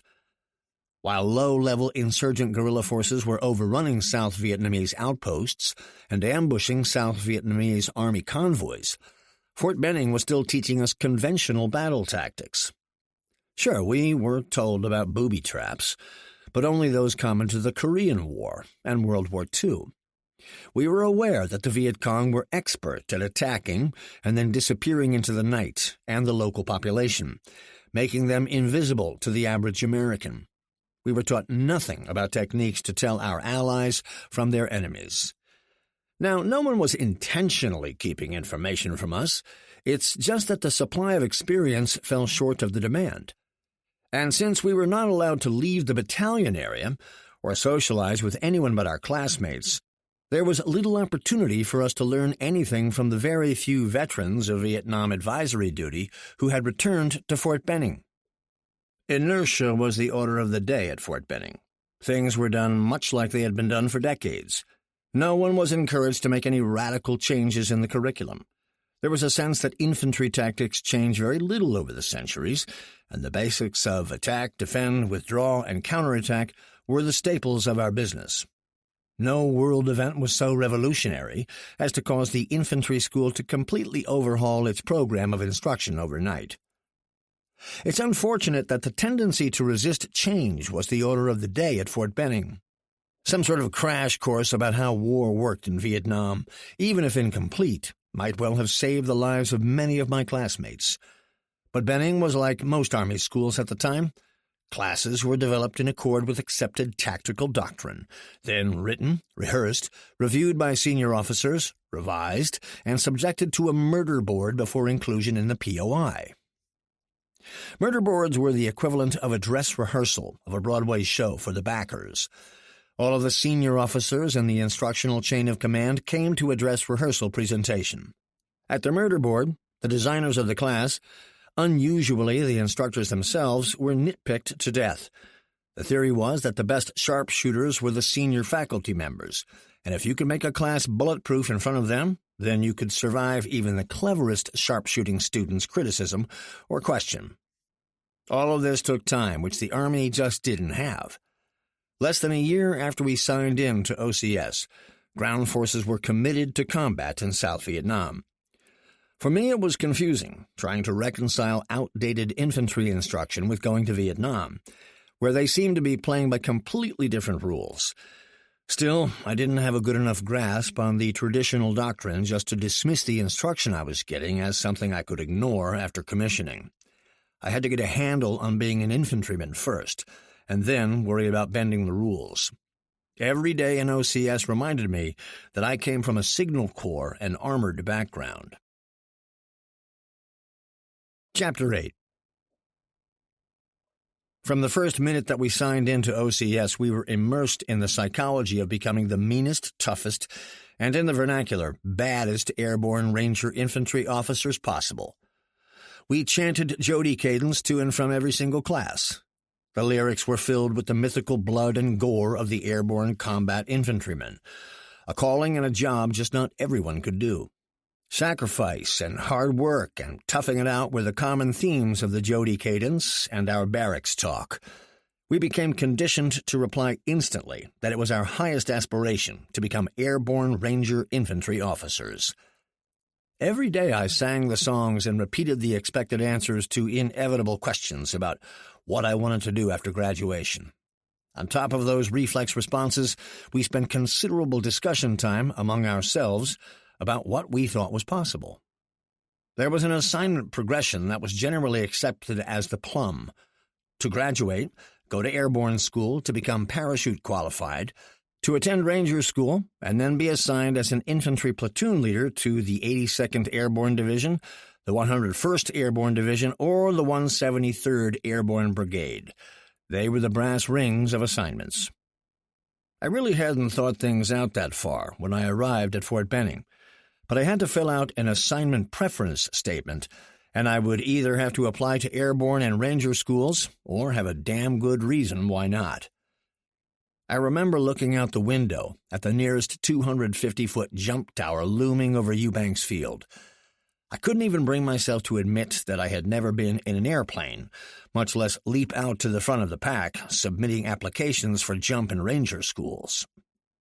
But the constant daily wash-surge of testosterone and the overwhelming tendency for bravado can be infectious. All the while I was pondering joining the pack, I was remembering those two sergeants at Fort Dix. That image became a composite with that second lieutenant outside the mess hall and Green Berets at Bad Tolz. I tried to visualize myself as a platoon leader in the 82nd Airborne Division. It was a real stretch for me, but I had to get some picture of myself if and after I graduated.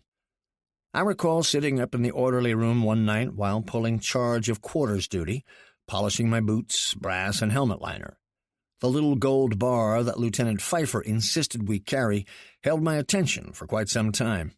It had taken on such symbolic importance over the months that it was something like a talisman icon and good luck charm. He was right to make us focus on it, and he was right in making us keep it shined and within our reach at all times. The transformation was so insidious in me that I can't identify the day when I started believing what I was obligated to yell, sing, and say. It just seemed that one morning I woke up at first call and was ready to fill out my wish list for jump and ranger schools and eventual assignment to one of the airborne units. That notion seemed so natural and appropriate to me at the time. But despite my wishes to go to those schools and get one of those plum assignments, that didn't mean I believed that I could hack it. I was terribly unsure of myself and my ability to compete in airborne school, ranger school, and on the job as a leader of an infantry platoon in one of the nation's fire brigades. I think it was a one-step-at-a-time thing for me. I knew that by submitting my application, I satisfied an immediate need to be one of the guys. That application wasn't necessarily going to be approved, and even if it was, I wouldn't be reporting for training or assignment until after graduation, and even that was far from being locked in. So, while all these life decisions were being made, we were still swamped with the business of trying to make it through the remaining weeks of OCS. We were also being bombarded with the reports from Vietnam. All of a sudden, there were filmed reports on the evening news and in the newspapers of coups and grenade lobbing and rocket attacks. We were the first OCS class given the chance to look at game films before the game. Between the time we started OCS and the time we graduated, the world had changed. The contract between us and an ally was being called due, and the post-war attitude virtually disappeared from our Army. So we kept on taking classes that we didn't dare declare out of date, and we kept on making all the gung-ho noises expected of us. And we kept on digging for snippets of feedback from Vietnam. We were on a roller coaster that was slowing and loudly ticking as it cranked up to the top of the first big drop. All of us heard the ticking, and all of us got a grip for that moment when we went over the top. For me, suddenly there appeared to be a reason beyond being macho and gung-ho for going to airborne school and ranger school. Preparation. If I was going to war, I had damn well better take advantage of any edge I might be able to get. I was amazed at how fast my attitude was changing, and how often I was being asked to make declarations and decide what path I would take. I found myself rapidly mastering techniques of infantry combat and specifications and peculiarities of infantry weapons beyond just getting me through a test. I soon found myself permanently committing to memory ranges, rates of fire, weights, and capabilities. I began to get very serious about the consequences of not mastering land navigation, adjusting artillery, calling for TAC air, or treating a sucking chest wound. I found myself reading S.L.A. Marshall and Bernard Fall for lessons, rather than for material to put into a book report. And while I was doing those reading assignments, I was very conscious of the Viet Cong's successful attack on the Bien Hoa Air Base, just north of Saigon. I'm ashamed to admit that somewhere in the confusion of OCS I completely missed the importance and the warning implied by the discovery of the bodies of civil rights workers, Schwimmer, Goodman, and Cheney in Philadelphia, Mississippi. I have to think that I was swayed into believing that there wasn't much of a civil rights problem that wasn't already being solved by the signing of the Civil Rights Act of 1964 and the selection of Martin Luther King Jr. as the Nobel Peace Prize recipient. How terribly wrong I was to think that civil rights was a small issue in comparison to the war that I was certainly headed for in the months ahead. Somewhere into the first third of OCS, it became obvious to me that the tactical officers and the infantry school instructors were not only charged with making us officers, but with making us gentlemen. It certainly seemed like a goal far afield from all of the training I had received to date in the Army. My roommates and I found ourselves worrying about mastering skills that we didn't even know existed. Who ever knew that there were requirements on our off-duty and personal lives beyond staying out of jail and not acting like fraternity brothers? I had no idea that I would be expected to call on the post commander on New Year's Day and leave an embossed calling card in the silver tray that I could expect to find near his front door. Receiving lines were a complete mystery to me. The historical conventions that made them customary were lost on me, as I tried to master the intricacies of when to arrive and how late was too late, who to introduce to whom, depending on rank and sex, and why was it considered inappropriate for me to carry or use an umbrella in uniform, or to avoid carrying bulky packages or pushing a baby carriage.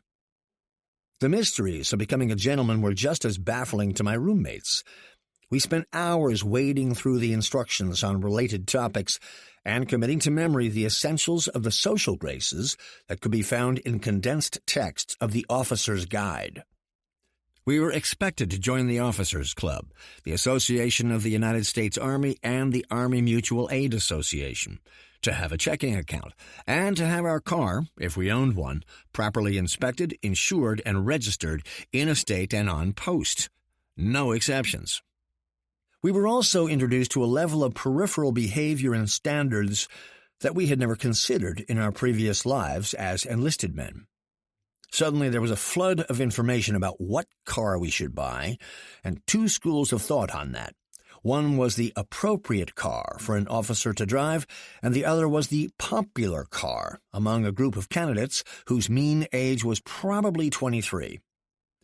We all concluded that the Army would be just as happy to see us driving Chevy Bel Airs, but we were leaning more toward the new hot car on the market, the Mustang. Clothing was still another issue. We had to budget into our immediate expenses the cost of suits and conservative ties and dress shirts and topcoats. Most of us owned only a few civilian clothes, purchased since joining the Army. They consisted of the low-priced things that we just couldn't do without for a weekend away from an Army post, usually items that would fit into a small AWOL bag. All of our other civilian clothing was at home somewhere and consisted mostly of a wardrobe for high school boys. Hardly appropriate. Somehow all of this paled in importance when held up against the escalating war in Vietnam. For most of us, the distance between us and a Mustang was growing, and the distance to Aceh, Pleiku, or Cam Ranh Bay was closing. For me, the thought of getting a car was ever more distant, because I wasn't yet old enough to sign a contract on one, and my family was in Europe. That was a large concern of mine. Who ever heard of a lieutenant without his own transportation? But first things first. I still had to graduate, and that meant mastering leadership, weapons, tactics, and the fine art of becoming a gentleman. There were several stages of OCS where cuts were made based on academic and leadership evaluations. Toward the end of the course, our ranks had thinned considerably for that, and a wide variety of other reasons. Health problems and injuries took a fairly high toll. The Army's training base was always a breeding ground for upper respiratory infections that often turned into pneumonia. We had our share. With the exception of permanent injuries, if their standing was good otherwise, most who were dropped from our class were recycled into another course later. A number of candidates were lost due to honor violations. The Army set high standards on honesty and integrity. Those qualities were extended to include an officer's word being his bond. I will long and fondly remember the days when I could go into a store anywhere in Columbus, Georgia, and write a check and not be asked for any backup identification or guarantee that it was good. Most merchants knew that if they got a check from a candidate or an officer, it was the same as money. We took pride in that and had little sympathy for those among us who dribbled a rubber check. Benning had less sympathy.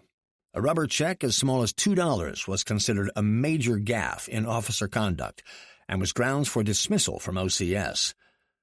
Lies, deceitful double-talking, or crafty dodging of the truth were not accepted.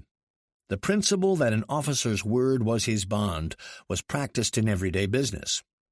If a candidate was found to be deficient in any aspect of training or conduct during the course of a day, all a TAC officer had to do was point it out, and the candidate was expected to render the exchange to writing and turn it in to the TAC officer later. We were on the honor system to write ourselves up for these shortcomings. Failure to do so could result in dismissal. We were particularly lucky in my small group. My 3 roommates and I, Antrican, Every Clayton, and Epstein, made cut after cut, although we sweated each one out. The last few weeks of the course we were elevated to a new and lofty status. We became senior candidates. A senior candidate in OCS was like an upperclassman at the military academy. He was a fairly large fish in a very small pond. The respect and the relative avalanche of special privileges we got was quite different compared to the life of a bottom feeder that we had been living. The night we turned blue, the term applied to being vested as a senior candidate and issued the coveted infantry blue helmets, was one of hysteria and hazing. The outgoing senior candidates from the senior company, there were usually 3 OCS companies in session at a time, bestowed the honor of turning blue upon us by putting us through a series of demeaning drills to mark the end of our junior candidate status. Each of us was issued a powder blue helmet liner with a fresh paint job, OCS decals on both sides, and a brand-new sweatband. Inside, we put a strip of tape with our last names stenciled on it and polished the helmet. Then the helmets were collected from us, and we could claim them once we turned blue. When the senior candidates descended on our barracks to begin the ritual, we were instructed to fall out in the company street in shower shoes, boxer shorts, and ponchos. We knew we were in for a night of fraternity boy crap, but went along with it knowing that we could stand on our heads for a few hours until we gained our new and privileged status. So we all went along when we were double-timed, a hard trick in shower shoes, to Sightseeing Field for more fun and games. Sightseeing Field at Fort Benning is a huge manicured patch of level grass that has been used for everything from mass physical training exercises to full division review parades to impressive displays of infantry vehicles and Army aircraft. Its dimensions were huge, easily a quarter-mile wide and over a half-mile long. On that night, we were taken to one end of the field and told that we would become senior candidates just as soon as we made it to the other end and found our helmets, which were waiting for us. The only hitch was that we had to low crawl to the other end of the field in our shower shoes and ponchos. We were a sight, crawling on our bellies the length of that field in those ridiculous outfits. So much for the dignity of commissioned officers. As the course progressed and the size of the class got smaller, the TAC officers were able to spend more time evaluating fewer of us. As the intensity of the scrutiny picked up, the detailed analysis of our capacity to serve as officers became more revealing, and things that might have been missed in earlier weeks took on larger significance as minor mannerisms or personal quirks were identified and targeted for elimination. I had thought that Bill Pfeiffer was omnipresent and all-seeing before, but that was a grave underestimation on my part. I seemed to live in his office after training. I could count on seeing him twice as often as before, after our class size had halved. While Bill Pfeiffer thought that he was just polishing the rough edges on me, I thought I had been identified as the next man to be washed out. I tried not to look rattled, but I was. I remembered Skunk Boots Terrell, and knew that if they smelled blood, then they would find me unacceptable for commissioning. I took on a stoic and unruffled outer appearance, even though inside I was more like Jell-O than the Rock of Gibraltar. I think now that was Bill Pfeiffer's objective, to get me to wear less of my emotions on my sleeve and become a better poker player. His wisdom far exceeded his years. I found it difficult to take on that tight-lipped, say little and look like you know a lot attitude. But that's what Pfeiffer beat, pushed, and cajoled me into. And once I got the hang of it, he let up on me a bit. We were all very eager to get on to graduation and put OCS behind us. By the end of 6 months of the kind of fishbowl training we had been experiencing, we were getting very tired. At the same time, we got more excited about what lay ahead of us. The last few weeks of the course flew by. Suddenly, we had time off in the evenings. No more mandatory study halls. We were allowed to drive and go off post and start acting like we actually expected to graduate. Right after we turned blue, we got our alert notifications.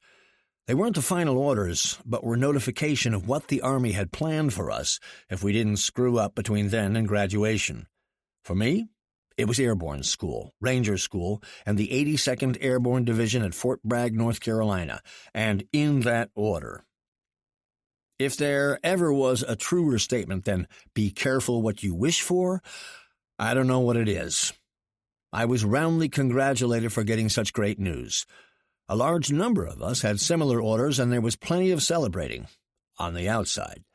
Inside, I was sure that I had gone all that way to become a lieutenant, only surely to wash out of Airborne or Ranger School, or at the very least get relieved of duty at the 82nd. I just couldn't imagine myself being successful at the next 3 stages of my training and ultimate assignment to the most respected airborne unit in the world. How could I possibly measure up?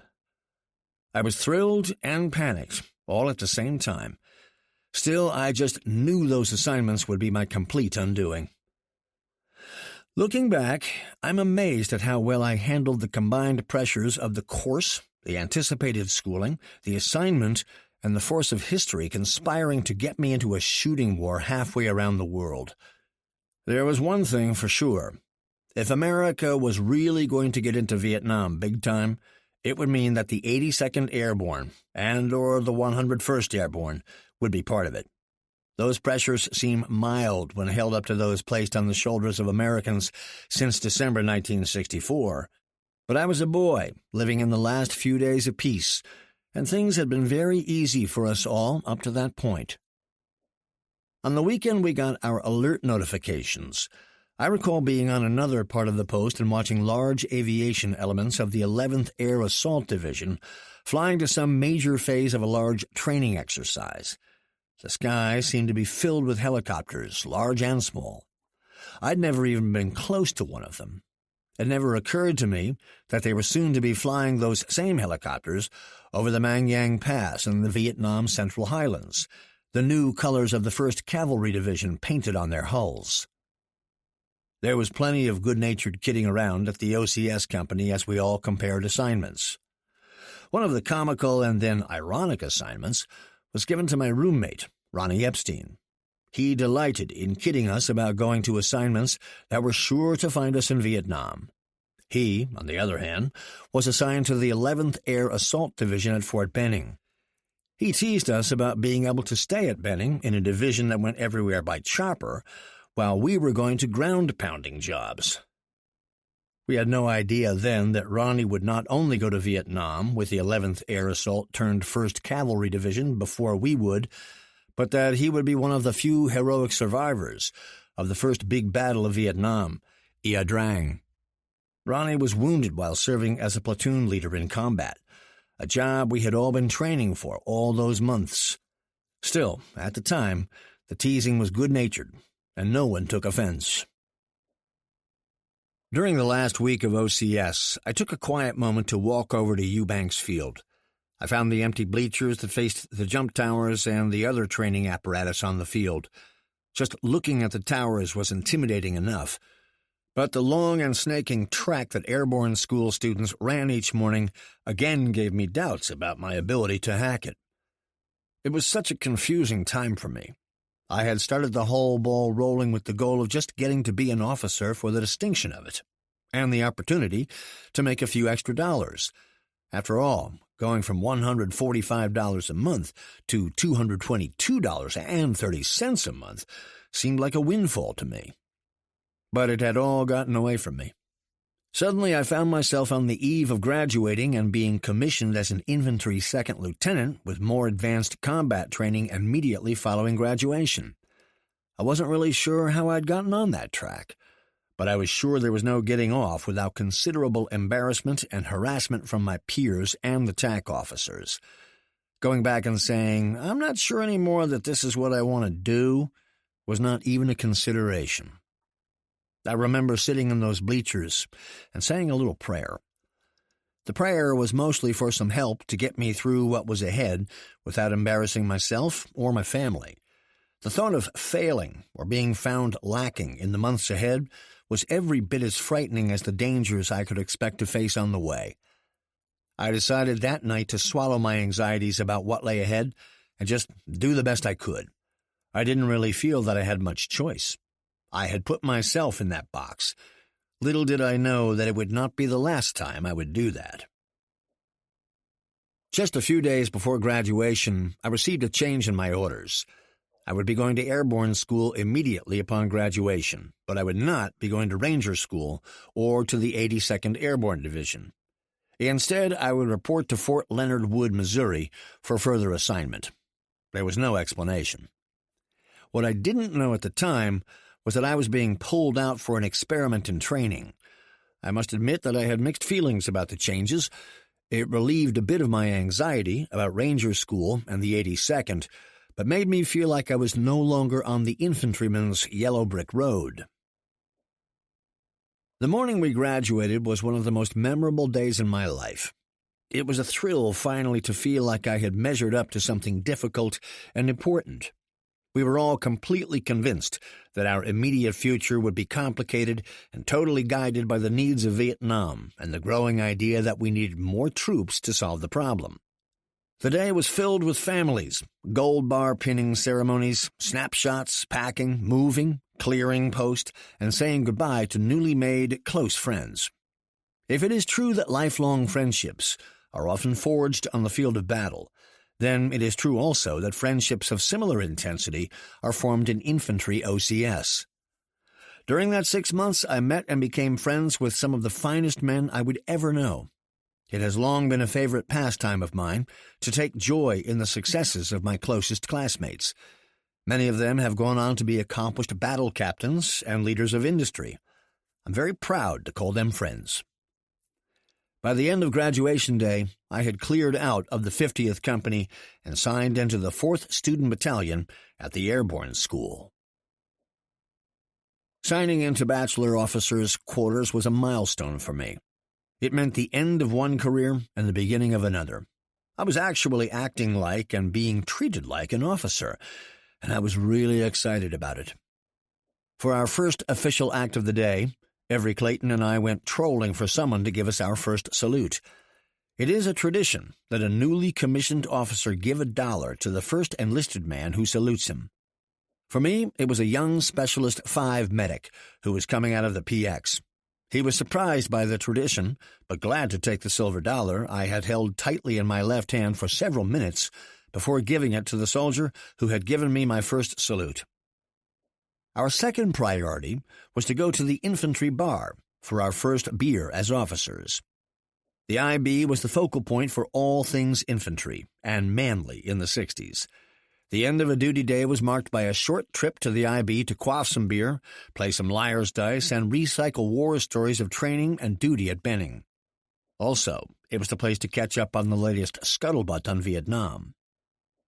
Every Clayton and I bellied up to the short end of the L-shaped bar and ordered beer. We had not even finished our first sip when we noticed a captain approaching. He pulled out the stool nearest ours and threw his leg over it. We both were struck by who had just parked it next to us. John and I looked at each other for some confirmation. We were both sure that we knew him, but didn't want to embarrass ourselves if we were wrong. There, sitting inches away from us, was our country's most recent war hero. He quickly realized that we were stunned by his presence and not even sure what to say, so he took the initiative. He smiled and said, "Donlin, name's Roger Donlin. Can I buy you two a beer?" Roger Donlin had gained America's respect as a detachment and camp commander of a special forces camp overrun in the Central Highlands. We stuttered and mumbled some reply accepting the beer and said how nice it was meeting him, but didn't mention that we knew who he really was or that we knew he had just been awarded the Medal of Honor for the valiant defense of his camp. Neither of us had ever really met a real live hero. Donlin made the day even better by being down-to-earth and friendly. I am sure that both Every Clayton and I secretly promised ourselves that if we ever became Medal of Honor winners, that we would be sure to be as approachable as Roger Donlin. We stayed for a while after Donlin left and mentally pinched ourselves over the things that were happening to us on that day in January. Eventually, we remembered that we not only had things to do, but we needed to be careful how much we drank. We had been in OCS so long that drinking beer was something we needed to work back up to. So we headed back to our BOQ, roommates again, to get ready for our first day at airborne school. Chapter 9. I sat in just about the same seat in the bleachers on the first morning at airborne school that I had occupied only days before as an officer candidate. But this time was much more daunting. Sitting there in OCS, my mind was filled with the possibilities of going to airborne school. That morning, I was now facing it. No turning back. And for some unexplainable reason, the jump towers and the training apparatus and the asphalt track and the black hats, the instructors, were much more unnerving now that I was actually signed in for training. We sat there while Colonel Lamar Welch gave us a stern welcome and a challenge to make it through airborne school. Welch had been there for several years as the director of the airborne department. He started every new class and jumped with all of them. He was older than most of the colonels I had seen, and that was reassuring. That he could make all those jumps and still be around to give the welcoming remarks made me feel a little better. He made it clear to us that not everyone would make it, that not all of us had what it takes to become airborne qualified. As he spoke, I looked around at the black hats who stood nearby, waiting to begin the formal instruction. I felt a little bit of that awe I had felt in that theater at Fort Dix. All of them looked alike. All wore black baseball caps with their shiny jump wings pinned on them.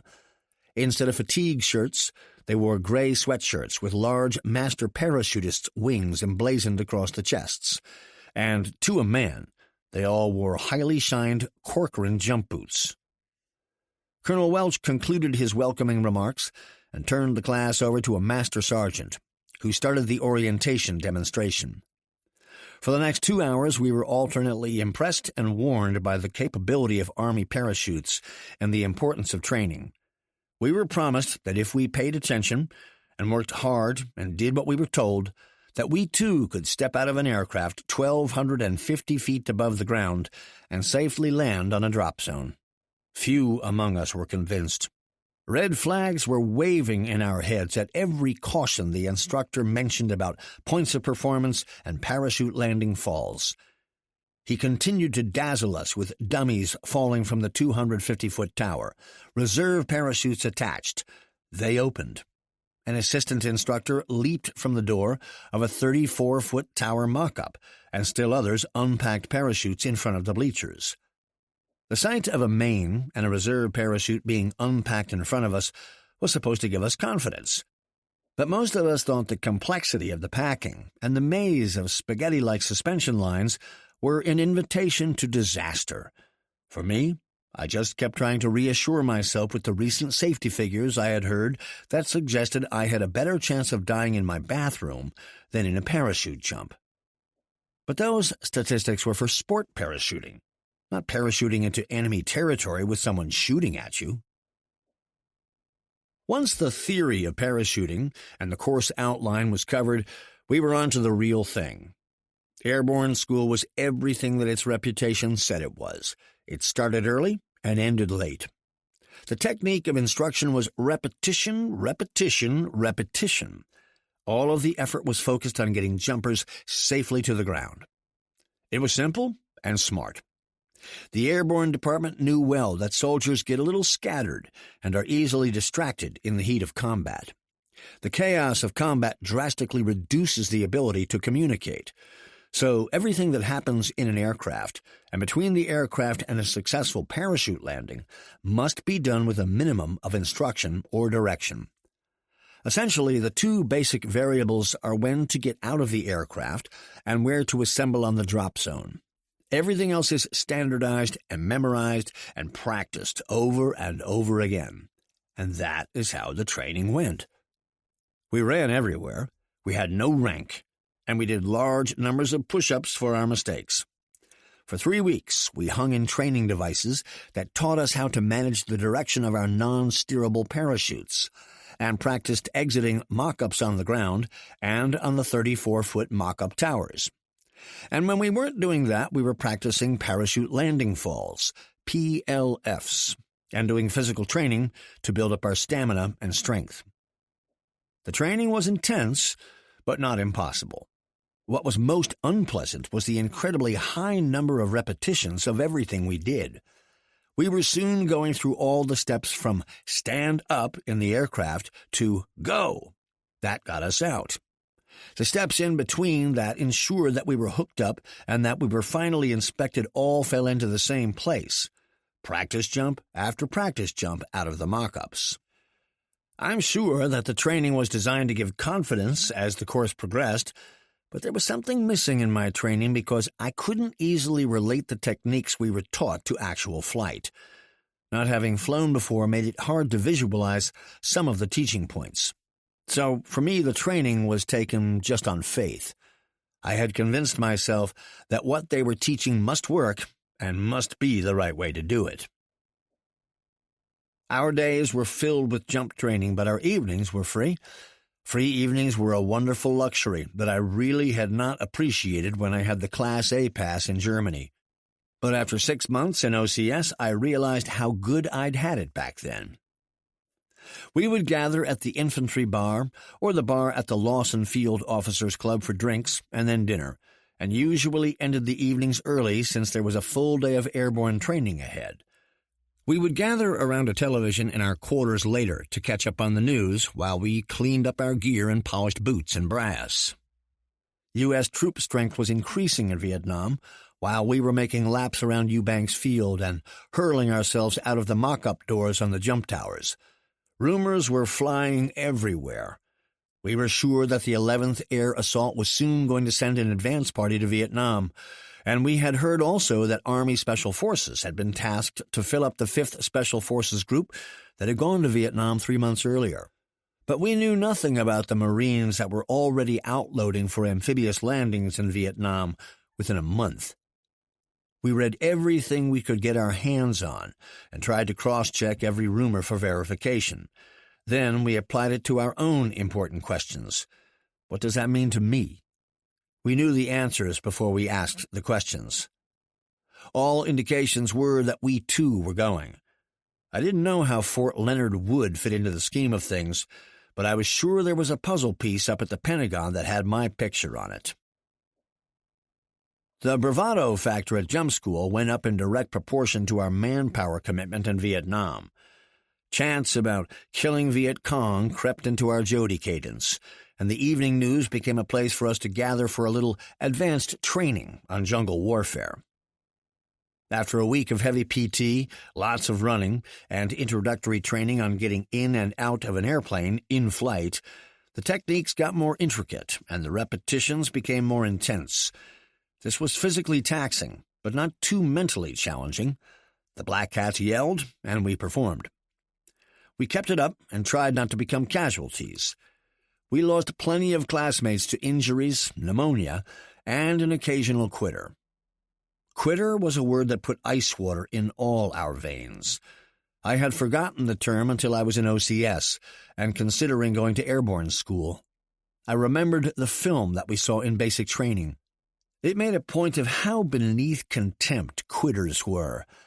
I recalled that they just weren't allowed to quit. Instead, they would announce they were quitting, and they would have to stand in yellow circles at the base of the jump tower and watch all their classmates make exit after exit from the bone-jarring 34-foot towers. During that time, insults were heaped on them, and the black cats made them do push-ups just for being alive. The custom had not changed by the time we got into jump school. The one thing that was not mentioned in the recruiting film were the consequences to the student leaders when someone did quit. The interesting feature about quitting in airborne school was that if it was going to happen, it happened at the 34-foot tower and not later in the course. The 34-foot tower was referred to as the separator. Rarely did students who got beyond the 34-foot towers quit at the 250-foot towers or on the day of their first real jump. It was something about the 34-foot tower that did the trick. As officers, most of us were given jobs in the student company as platoon leaders or stick leaders. A stick was the airborne equivalent of a squad. When a member of our stick was screwing up, failing to perform or making noises like he wanted to quit, the black cats were in our faces. During the ground training week, an instructor decided that it would be good for me and good for everyone in my 12-man stick if I made an extra jump out of the 34-foot tower each time a member of my stick did, and that I should keep doing it until every member of my stick had made the necessary number of acceptable exits. That little decision caused me considerable discomfort. It was one of many occasions when I had second thoughts about having sought a commission.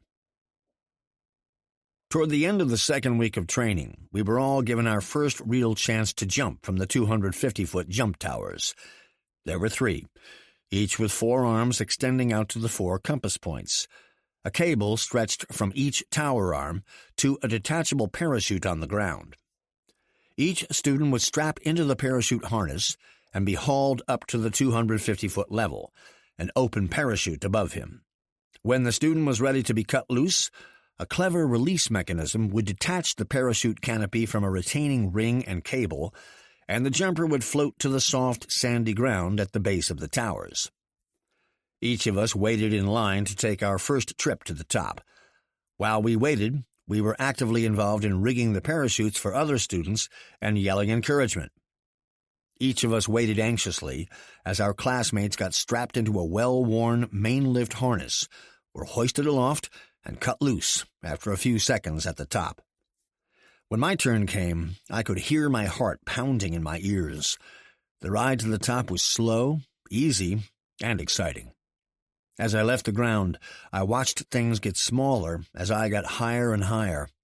Soon I could see the tops of the nearby barracks, the infantry school, and the other mock-ups on the field. The instructor on the ground yelled at me through a bullhorn. At the top, he told me to look around.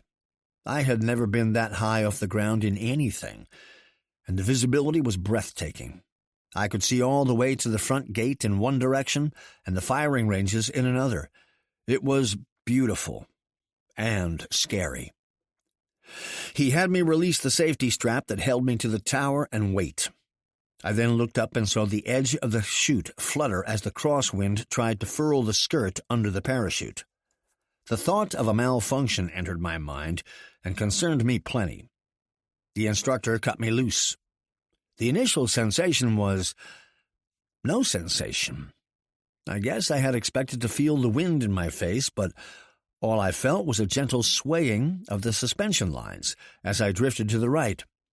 The instructor yelled at me over the megaphone to slip left. He wanted to control my descent so that I would land in the large sandy circle around the tower. I don't recall even having to think about it. I just did it. That was the whole point. Not thinking, just doing. The landing was soft and easy. It was a wonderful ride and a great confidence builder. I remember Lieutenant Ronnie Epstein was given several dozen push-ups for a wisecrack about the towers.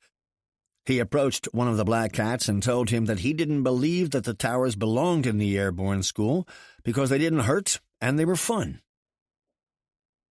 The morning we went to Lawson Field to outload for our first training jump, we got the news that the Viet Cong had launched widespread attacks on a number of American and South Vietnamese installations.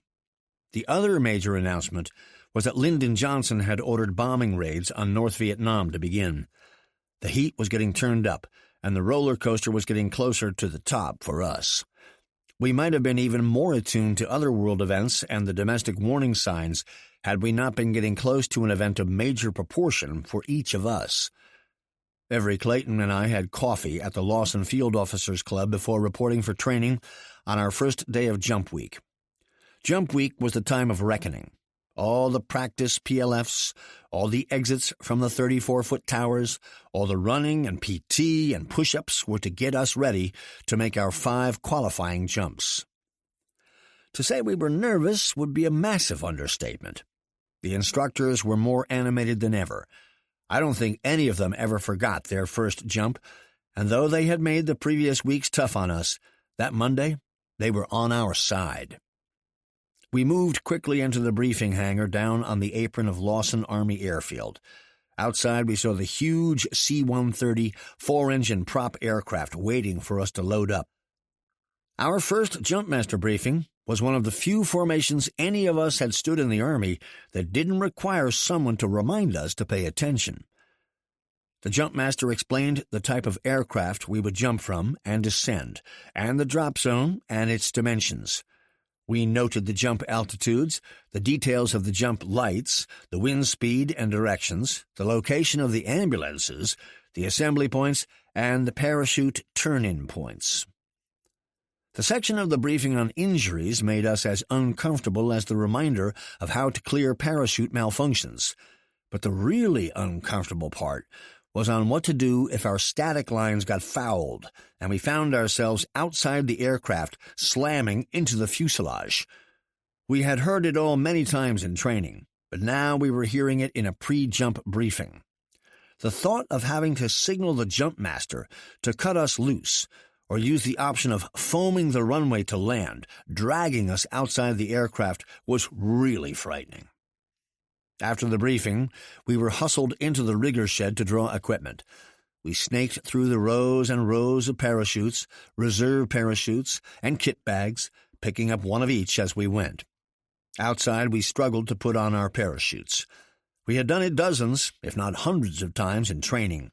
But trying to do it with the real equipment for the first real jump made us a bit fumble-fingered. The jump masters swarmed over us as we tried to stand up under the weight of the parachutes and fought with the straps that pulled our shoulders to our crotches. Each of us was inspected in great detail by a qualified jump master who performed the identical equipment check that every other jump master did. Nothing was left uninspected or untouched. Once we were okayed, we were given a bite on our static line and moved back in the briefing hangar to wait to be called to the aircraft. We sat on strange benches built to accommodate us and our parachutes. The walls were decorated with photographs of jumpers and the colorful insignia of all of the airborne units in the Army.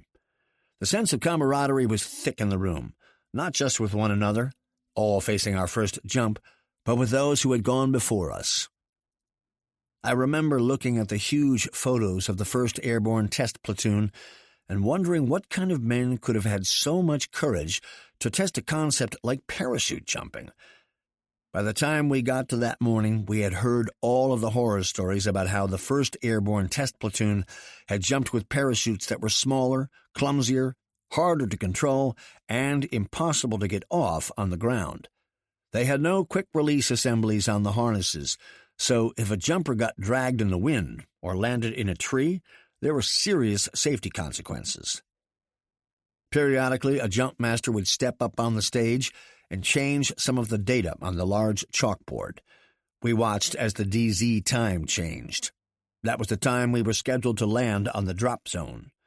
Everything in airborne operations is measured backward from that time. So when the DZ time changed, so did the time we would take off, load, and leave the hangar. We were especially worried each time the wind speed changed. Finally, we waddled out to the open tail ramp of the C-130.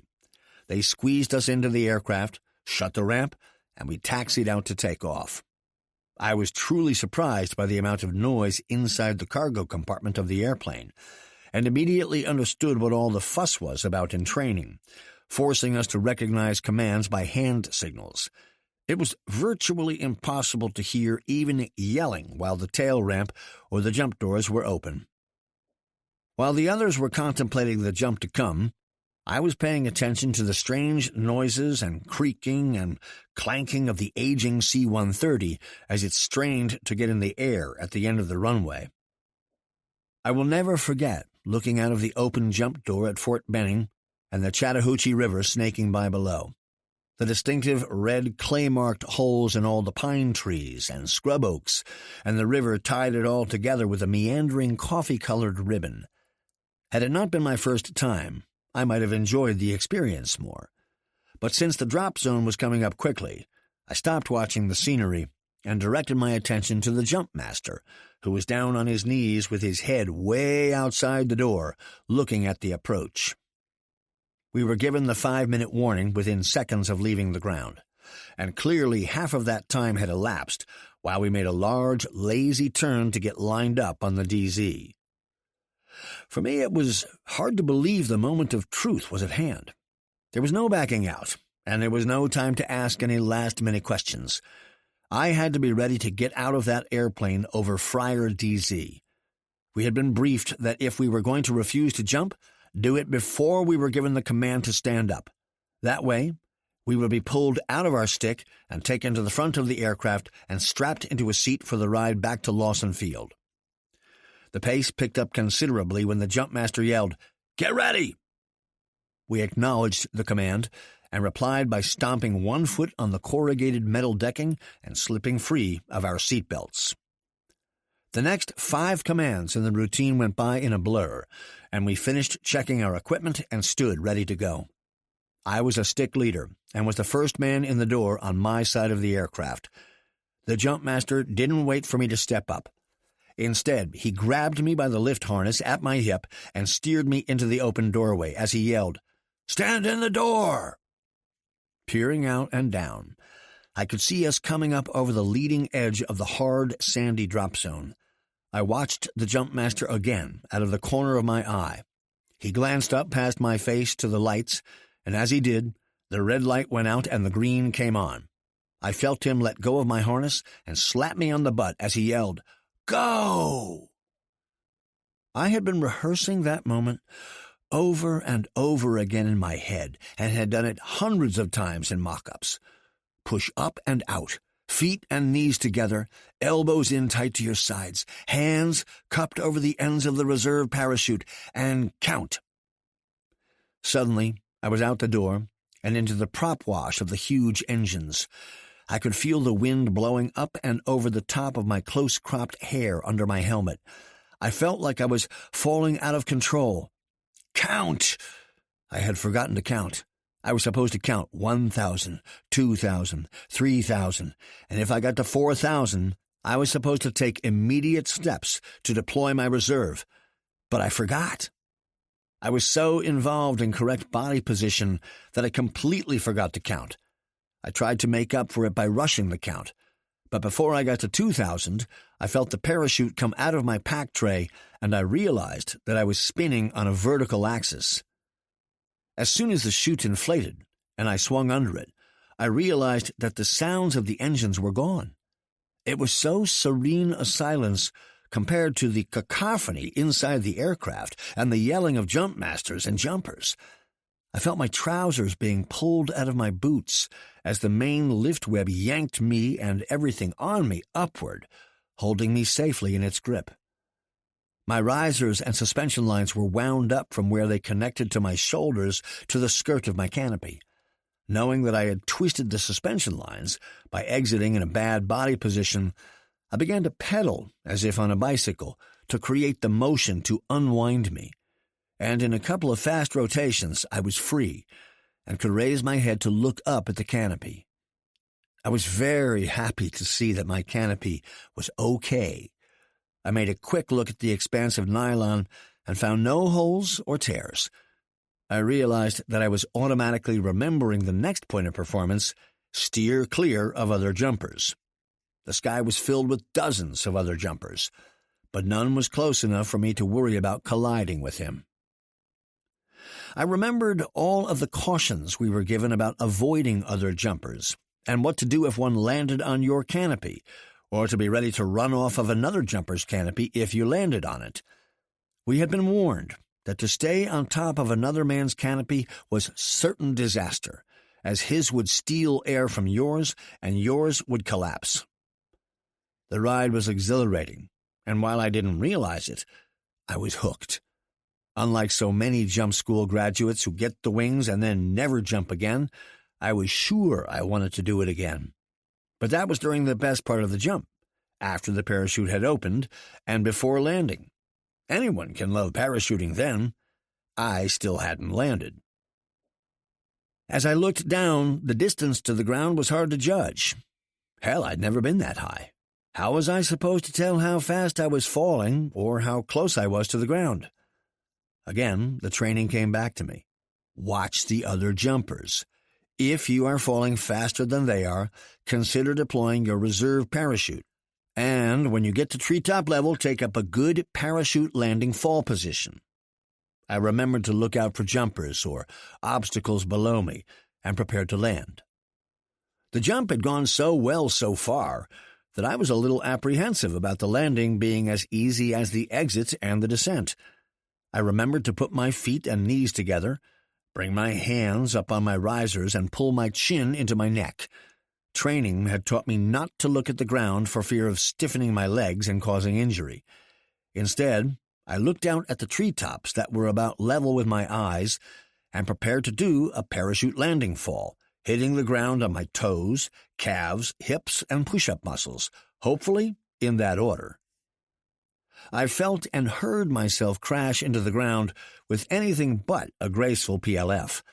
Instead, I landed in a very small dry wash with half my foot on one side and my heel on the other side. The twisting sent a small, sharp pain up my leg, but I was pumping so much adrenaline that I hardly noticed it. I remained still for a fraction of a second, looking up. I was so excited as I watched the jumpers above me making their own last-minute adjustments as they approached the drop zone. I had made it. I had made my first jump from my first airplane, and I was in one piece. What a terrific feeling. Then I remembered that I had to get up and collect my parachute before one of the drop zone safety NCOs found me screwing off and had me doing push-ups until he got tired of it. After stuffing my parachute into my parachute kit bag and clipping my reserve to the handles, I threw the bundle over my shoulder and began the long jog to the turn-in point. Since I had been the first man in the door in my stick, I was the farthest man from the turn-in point at the other end of the drop zone. As I got closer to the turn-in point, I realized that I had done some damage to my foot on the landing and became angry with myself for failing to do a perfect parachute landing fall. It certainly was an object lesson for me. For most of the men that morning, that first jump was a real milestone in their lives. For me, it was a triple accomplishment. My first flight, my first jump, and my 21st birthday. Chapter 10. Several of us decided to celebrate our first jump at the infantry bar. We consumed plenty of beer and did plenty of talking about our individual experiences. The tales got taller as the beer flowed, and none of us cared if the stories were all that accurate. All we knew was that we had done it. We had actually stepped out of an airplane in flight and lived to talk about it. It was about as good a reason to drink beer as I have ever had. But by the time we got back to the BOQ, my foot was bothering me enough to overcome the numbing effect of the beer. Every Clayton had had some medical training as an enlisted man, so he took a look at me. His best guess was that I might have fractured one or more of the small bones in my foot, just behind my two smaller toes. The news was frightening. I couldn't go on sick call because injured students in airborne school were recycled back to a later class. I remembered the students who had been recycled into our class, and the ones who were recycled in OCS and in basic training. I couldn't remember one of them who eventually graduated. They all washed out. I couldn't imagine turning myself in for an injury that wasn't bleeding or serious. John told me that a fracture that wasn't poking through the skin could become serious if I jumped on it again. I could tear up important tissues and ligaments in my foot and do some permanent damage. All that notwithstanding, I was not going on sick call. After considerable begging and pleading, I got John to help me tape up my foot. The litmus test was the morning check run. During jump week, the company was formed up and double-timed around the end of the access road that circled the runway. While we ran, the instructors looked for students who were limping or otherwise unable to make the run. They obviously had experienced trouble with students like me, who were more concerned about being recycled than about jumping injured. I was plenty concerned about jumping injured, but not enough to speak up. I did not want to get recycled. As I approached the first formation of the day, I made every effort to not show that I was walking on a very sore foot in a sock filled with adhesive tape. Walking was hard to do, and running was even worse. I wasn't sure if I could conceal my limp, so I devised still another plan. As we began the run, I noticed that there was another soldier in my platoon who was favoring his leg with some kind of a hip injury. A few steps after he started, I fell out of the formation and bent down, as if retying my bootlaces, and then fell back into the running formation just behind the guy who was limping. As we ran down the straightaway toward the end of the runway, the instructors were all bunched up on the other side of the long formation of runners, so I was okay there and able to work some of the tape loose, so the restriction of the tape itself didn't add to my tendency to limp a bit. As we made the gentle, rounded turn to cross beyond the active runway, a pair of airplanes came in and landed. Everyone watched, most of us having never been underneath an airplane, just a few feet before it touched down. That, too, distracted the black hats. Attention was finally focused on us at the far side of the runway. First one, then a second instructor came up alongside my outside file and looked at the runner in front of me. He knew he was being watched and straightened out his stride. The instructors left again. This process happened once more as we returned to the rigger shed, and the injured runner in front of me was again able to straighten up. Then they called the formation to a halt, and the instructors walked through the ranks, pulling out the lame and sending them to a truck posted nearby to be taken to the dispensary for a sick call. I held my breath while the instructors prowled the formation and pulled the man in front of me. I didn't exhale until I saw the truck leaving. I had made it through the eyeballing, but still had 2 jumps ahead of me that day, one with an M14 strapped to my side. I wondered just who had gotten over on whom. The second jump was wonderful. The day was a crisp, beautiful February day, and the winds were calm. We loaded up like veterans, and soon found ourselves back at the turn-in point on the drop zone. I remembered my foot as I floated toward the drop zone for my second time.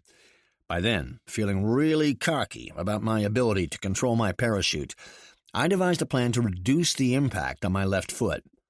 I waited until I had a full and safe canopy overhead, and then tried to gauge how much room I had to maneuver and not drift off the drop zone into the trees. Looking down, I could see that the chances of missing the huge drop zone were remote, so I tried to set myself up to do a right PLF. That would put the first point of impact on my right boot, and I would roll up the right side of my body. I figured that would be the least traumatic on my sore foot. To do this maneuver, I needed to figure out which way the wind was blowing and get my left shoulder into it. At first I couldn't tell.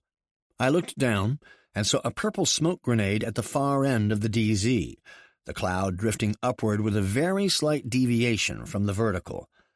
The wind was almost dead calm, but had a direction, and then I reached up and pulled down on my right risers to turn. I overdid it and found myself with my back to the wind. I began to panic a bit and tried to turn back without overcorrecting. By letting up on my risers early, the huge canopy coasted me into a 90-degree difference between the wind direction and the way I was facing. With no time to spare, I saw the treetops coming up and prepared to land. While I was trying to guess if I could raise the injured foot just a bit to protect it, I hit the ground like a bag of rocks. No neat PLF, no clever protection for my foot, just a perpendicular collision with the earth. My lack of performance was noted by one of the drop zone safety NCOs. He began yelling at me for trying to make a standing landing, a cardinal sin in airborne school, and instructed me to give him 20 push-ups when I was out of my parachute. The impact was only slightly uncomfortable on my foot, and I was almost happy to give him the 20. I had made it to the ground without being recycled or breaking my foot into little pieces. Riding back to the airfield, I realized that I had 2 parachute jumps and 2 airplane rides under my belt, but had never landed in an airplane. That notion was quickly replaced by my concern about the second run of the day and the prospects of making a safe jump with a rifle in tow. The second run was easier to fake than the first. The pain in my foot was not as sharp, and the tape had loosened up to give me support without adding to my limp. I made it through that one without generating any interest in me as a potential medical problem. The weapons jump was not nearly as difficult as we had all expected it to be. We all worried about landing awkwardly and having the rifle injure us. For most of us, we hardly even knew we had it attached when we landed. The most difficult part of the jump was sitting in the aircraft with the rifle up the left side of our bodies. Once we were out of the aircraft, we had to lean over and find the small tie-down to release it. Failure to do so kept our leg tied to the weapons pouch that held our rifles. Like the others, I had a bit of difficulty reaching the tie-down, and once I did, I focused my attention on making a satisfactory landing. A third successful landing, and I was really starting to get the hang of it. At least, I thought so then. There were hundreds of jumps ahead of me that would teach me some really important things about jumping, in conditions not nearly so perfect as over Friar DZ at Fort Benning. Days would come when the conditions would be marginal. The aircraft would be flown by allies who had different standards of safety and limited flying experience. The weather would be threatening, and the ground would hide hostile forces instead of safety NCOs. As I jogged to the turn-in point, I never gave a thought to the possibility that someday I would be a jump master myself, inspecting and supervising other jumpers. The final day was our true test. We not only had to jump with our rifles, but with our combat gear hooked to our main lift web, up under our reserve parachutes. We spent several hours rigging and re-rigging what we thought were large and heavy combat packs and other gear into kit bags to hook to ourselves for the jump. We couldn't quite understand why the instructors didn't think it was much of a feat. We were sure that carrying all that extra gear was an added safety risk and would certainly make our exits difficult and our landings more painful. Of course, we had never actually seen a real combat jump. Our training jump was child's play in comparison to the really heavy loads that were rigged for actual combat jumps. Once I got into airborne units and jumped with the really large combat loads, I realized how simple the equipment jump was in airborne school. And for all the worries over the difficulties of larger personal loads, the last 2 jumps were as thrilling and accident-free as the first 3. We were formed up near the turn-in point after our last jump. Colonel Welch came out to congratulate us and help pin our blood wings. The origin of the term blood wings is not hard to imagine. That was not their official definition, but whatever they were called, we stood proudly at the end of the drop zone as the faculty of the airborne school swarmed into our formation and pinned them on. As a stocky young Staff Sergeant Black Hat stepped in front of me to pin on my wings, he smiled and said, "Don't you think it's about time to have that foot looked at, Lieutenant?" It clearly reminded me that just because I had become a lieutenant, my commission didn't make the NCOs stupid. I had learned plenty about myself and about training at the airborne school. I had suffered through the endless repetitive training demands of the school. At the time, I only gained a moderate respect for the technique of drumming procedure into everyone's head by constant repetition, so that, when it was needed, it would be almost automatic. My appreciation grew dramatically in combat. To pin on gold second lieutenant's bars and silver parachute wings in the same month was certainly a mark of personal pride. I finally felt I was getting somewhere after 2.5 years of delays and disappointments. Clearing post at Fort Benning that February of 1965, I was filled with mixed emotions. I had come to love lots of things about Benning. It was a place of professional validation. No one came to Benning and got through its tougher schools on anything but their own effort. There were no shortcuts. There was no way of telling, the day I drove out the front gate, that I would be back many more times before writing this book. I am forever sorry that I didn't properly thank Bill Pfeiffer for the hard work and faith he put into training me and encouraging me to become as good an infantry officer as I could be. Bill died of cancer just a very short time after we were made lieutenants. I won't forget him.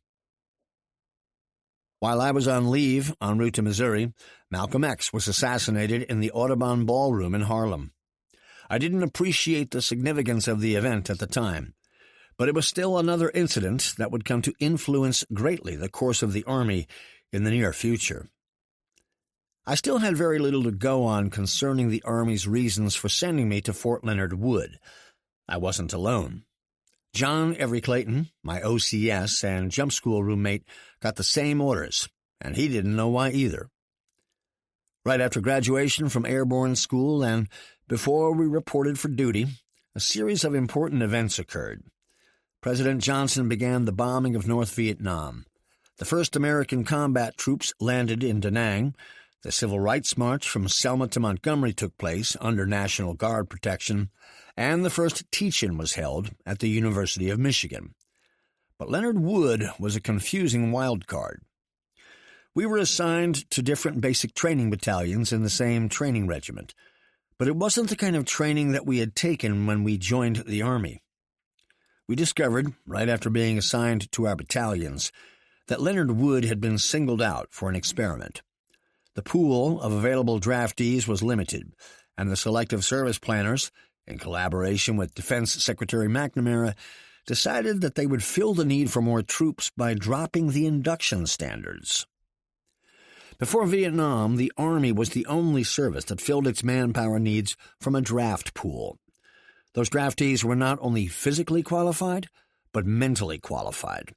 There were minimum educational standards, and mental qualifications were determined by testing. Those ranked in the lower mental categories were routinely rejected. Fort Leonard Wood was tasked with putting the lower category draftees through modified basic combat training. While we had no idea why, we were told that one of the modifications was to pick a larger number of junior officers who had been enlisted men to serve as cadre. That was why so many of us found our orders changed at the last minute to divert us to Fort Leonard Wood. Leonard Wood was an engineer post. The sudden presence of a crop of unruly infantry officers was not well accepted by the engineers that had homesteaded there. Within a few days of our arrival, all of us who were infantry were called to a meeting and read the riot act about being low profile while we were there and not drawing attention to ourselves, our units, or our differences from the engineers. It was easily the least desirable place I had yet been in the Army. There we were, plunked down in the middle of Missouri, outside a wide spot in the road called Waynesville. The post was plain, calm, and dull. The job was something less than taxing, except for the incredibly long hours. An officer had to be with each basic training company when it left its company area for physical training in the morning. That meant being in at 4:15 each morning. And as company training officers, we were little more than babysitters. We would double-time a company of 260 trainees to a classroom, training area, or firing range, and wait. At each of the sites, there were qualified instructors there to give them their training. As the junior officer in my company, I spent almost all day, every day, waiting at a range or in the back of a classroom while the instruction took place. There was very little for me to do but dispense a little bit of lightweight discipline for trainees who got into trouble in class. When I wasn't with the company at training, I was swamped with paperwork. Hundreds of forms needed signing on a weekly basis, and the routine additional duties that traditionally cluttered up the lives of all junior officers were given to me. I was the supply officer, the voting officer, the vector control officer, the mess officer, the pay officer, the fire marshal, and the safety officer. In addition, I was responsible for classified documents, inventories, sanitation, the Army Emergency Relief, Red Cross blood drives, and a long list of even less important projects and events. It was nothing like Germany or Fort Benning. The soldiers at Fort Leonard Wood were of a different kind than I had become accustomed to. They were completely unmoved by the spirit that I had experienced in combat units in Europe and the schools I had just attended. There was no visible demonstration of pride in their units, their accomplishments, or even themselves. They were just guys in uniform who seemed satisfied to punch a clock and head home at the end of the day. Esprit de corps was just not there, and I was not happy there. Within a month after reporting in, I was investigating the possibility of getting out of there and back into an environment that, while more taxing, would certainly be more rewarding. Volunteering to go to Vietnam was as easy as a phone call, but I quickly found out from infantry branch in Washington that I would have to wait until I had fulfilled all of the requirements before I could go overseas. Requirements? I was surprised to find out that there was a waiting list to go to Vietnam. There were very few units there, and the total force strength had just reached 50,000. A gung-ho major, who handled the assignments of infantry lieutenants, told me that he would put me on the list to go, and I would get my orders the minute I had qualified to go. He went down the list of requirements for me. I had to be either an OCS or West Point graduate. I had to be jump or ranger qualified, and I had to spend 1 year with troops as an officer before going to Vietnam. So I had all the qualifications except the last one, a year with the troops. In the late summer of 1965, I had suffered through the boredom of 2.5 8-week cycles of trainees when I got my alert notification to go to Vietnam, just before Christmas. During those months, I got a chance to get a sense of myself as a junior officer. I was loaded down with work. While none of it was very important or crucial to the accomplishment of the mission, I liked finding out that I could do things, and do them fairly well. It was the first place that I had been in the Army where I was somewhere instead of on the way to somewhere else. And though I knew I was going to Vietnam soon, I still had work to do there that didn't have anything to do with me preparing to go to Vietnam. It was a short delay in the sequence of events that put me into the war and into special operations units. I wish now that I had appreciated the breather a bit more. But the hours were long, and there was always something that needed to be done around the company. During that same year, forces were in action that would affect me in the years to come. General Westmoreland asked for 125,000 more troops for Vietnam.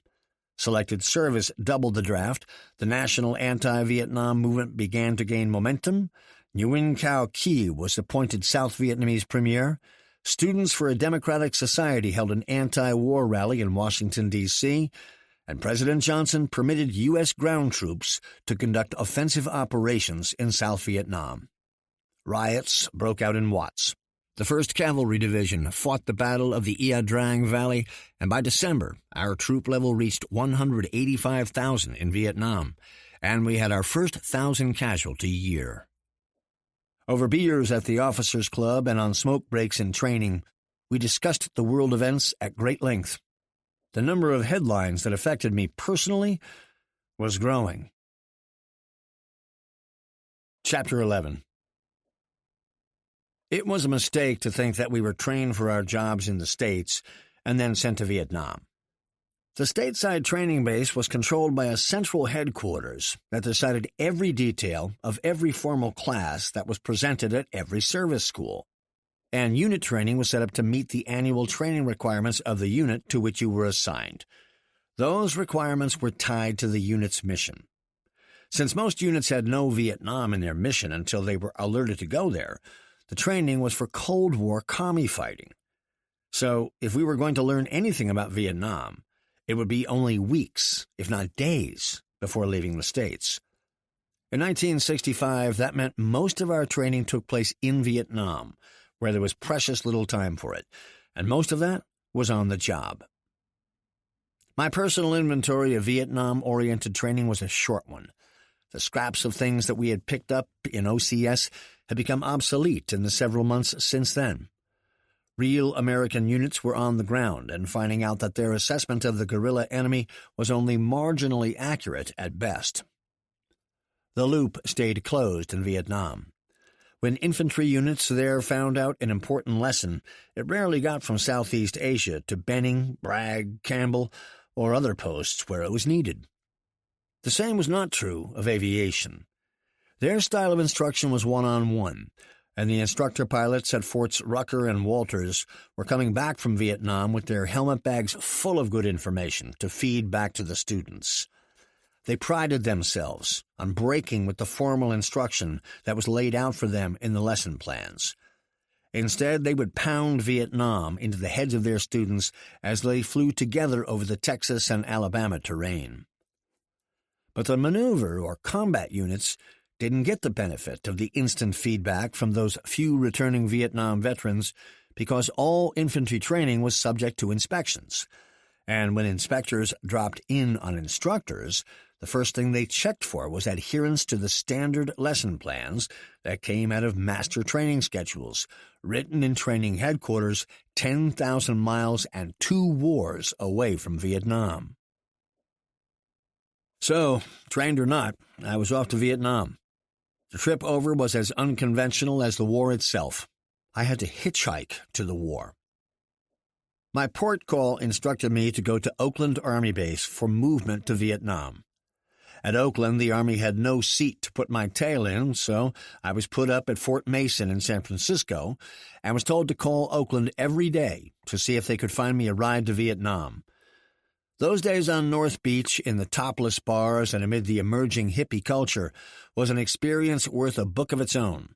But that's where the Army wanted me to wait, so I did what I was told and tried not to enjoy it too much. Once I finally did get a ride to Vietnam, it was by commercial jet, one leg at a time. The first leg only went to Honolulu. I then had to hop a ride to the Philippines, then one to Wake Island, then to Japan, and finally to Saigon. The near-vacation atmosphere of the trip was brought up short when I arrived in Japan and got a day to visit a friend. Lieutenant Ronnie Epstein, my old OCS roommate, who was going to sit the war out at Fort Benning with the 11th Air Assault Division, was hospitalized at Camp Zama. Ronnie's division was one of the first American combat units tested in battle. He found himself one of the few surviving lieutenants in his battalion, in spite of the fact that he was wounded several times during the course of the battle. Finding my first classmate casualty was a very sobering moment for me, but Ronnie wasn't going to let it get me down. He escaped from the hospital and took me to the local officers' club for plenty of scotch and lots of quick lessons on what I needed to know before I arrived in Vietnam. Regardless of what I had picked up in training or figured out on my own, all of it lost credibility in the face of Ronnie's experiences as a platoon leader in Vietnam. I clearly remember the sinking feeling in my stomach as I boarded still another airplane to make that last leg to Vietnam. I had never felt so close to the test of battle, or so unprepared. Ronnie's words kept banging around in my head. I had to get tough fast and be ready for anything. Training was over. Peacetime assignments were behind me, and the real thing was only a few hours away. South Vietnam in the Christmas of 1965 was a war zone in a heightened state of flux. Confusion was the normal state of affairs, and chaos would flare up here and there to make things appear even more disorganized.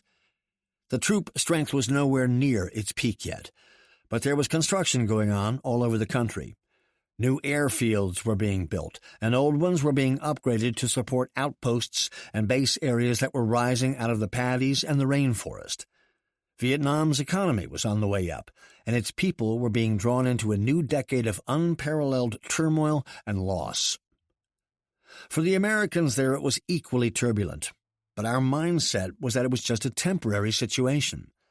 We were only committed to a year-long tour. That we might have more than one tour in Vietnam was the last thing that we thought of as we touched down in Tan Son Nhut Airport. Rather, at that moment we just wondered if we were going to finish our tour and make it home unharmed. Looking back, none of us left unmarked. Some paid the ultimate price, but even the luckiest Vietnam veterans paid dearly. For the Vietnamese, it was something altogether different. They had never known peace, but the arrival of large numbers of Americans took the burden of the war off their back and flooded their economy with money. American soldiers, sailors, airmen, Marines, civilian politicians, U.S. government workers, diplomatic corps members, contractors, and others were there in huge numbers, all with greenbacks and piastres. All of us on my flight had either missed or cut short our Christmas celebrations at home with our families to make our port calls.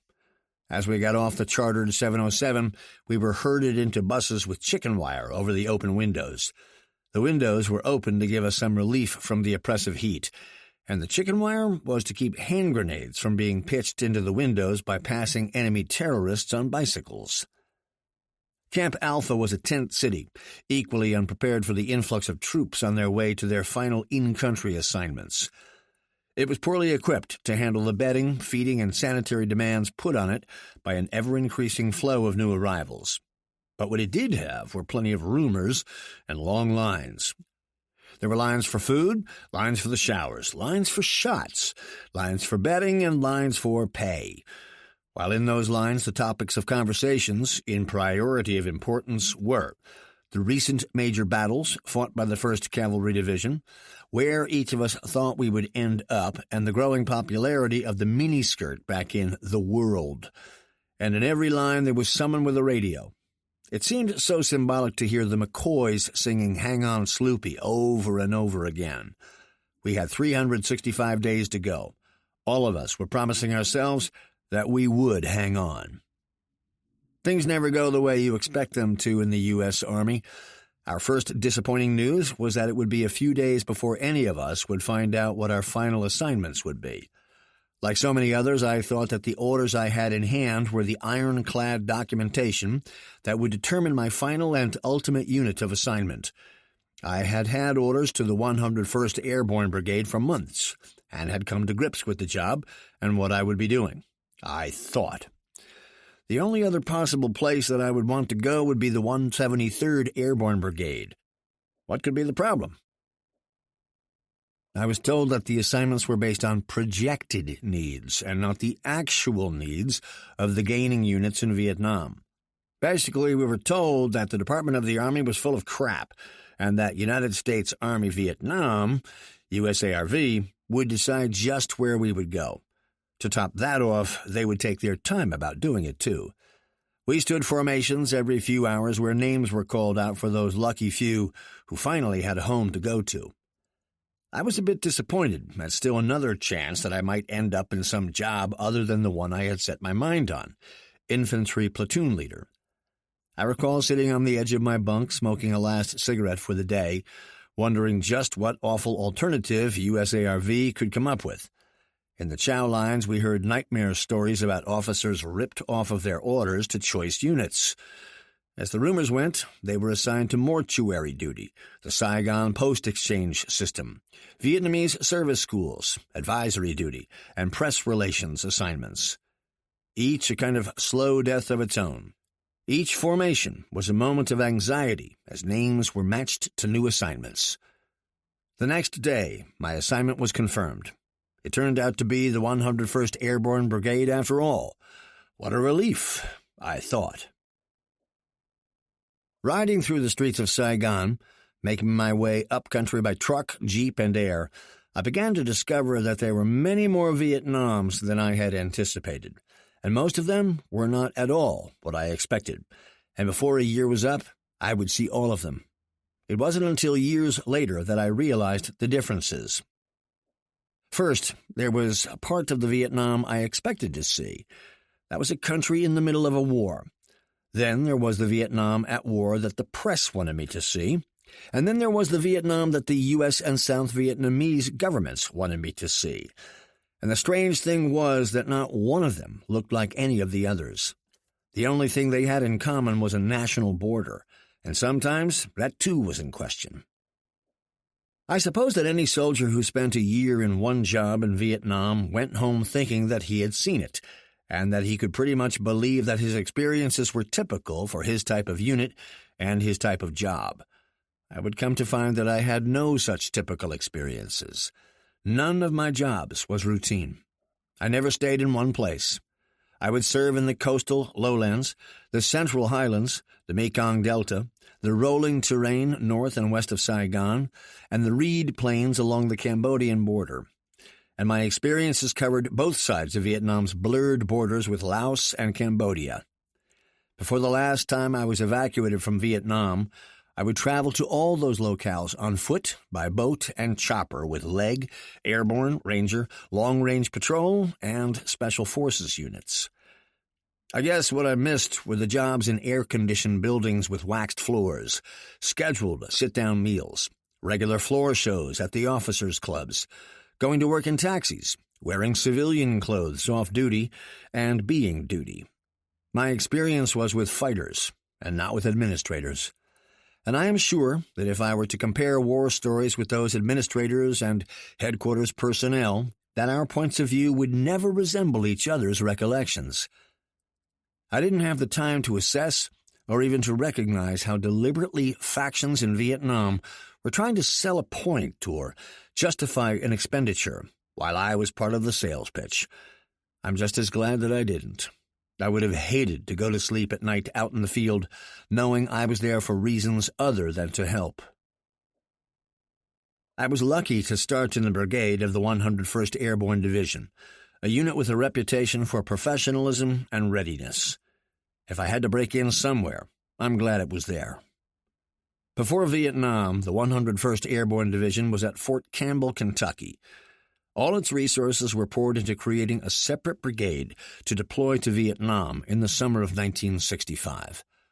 To create this brigade out of the Airborne Division's assets meant stripping the other two brigades of a considerable amount of manpower and equipment. Everyone who went to Vietnam had to have at least enough time remaining in the Army to get them through the summer of 1966. And all of the equipment needed to be in top condition. Everything and everyone had to be operational before loading onto the USNS Leroy Eltinge to sail for Vietnam. Once the Eltinge landed in Cam Ranh Bay, they unloaded the troops and equipment and sent the maneuver battalions directly to the field to begin combat operations in the immediate vicinity. As with most units, their first efforts were a little shaky, and there were the usual overreactions on the part of the command structure to over-supervise the troops and the use of ammo. In time, they settled down and became more comfortable living in an environment where everybody was carrying loaded weapons. During the 4.5 months of combat operations that took place before I was assigned to the brigade, there had been plenty of time for them to discover what would work in the field. Many were disappointed to find their organization and equipment poorly suited for the type of combat and the terrain that they were now working in. The division had been modified over the years since World War II for deployment to a European battlefield, or for immediate use in domestic civil disturbance situations. The 1st Brigade had been specially trained in desert operations. As such, there was little in the training schedule and the inventory that was well suited for Vietnam. And when the division got alerted to send a fully independent brigade to Vietnam, there was no time to upgrade its training. Since the brigade would be expected to operate independently of a division headquarters, its staff and support components had to be augmented by more artillery, aviation, civil operations, transportation, maintenance, personnel, communications, and medical units. But the basic structure of the infantry maneuver battalions remained unchanged, and their organization for combat was traditional and conventional.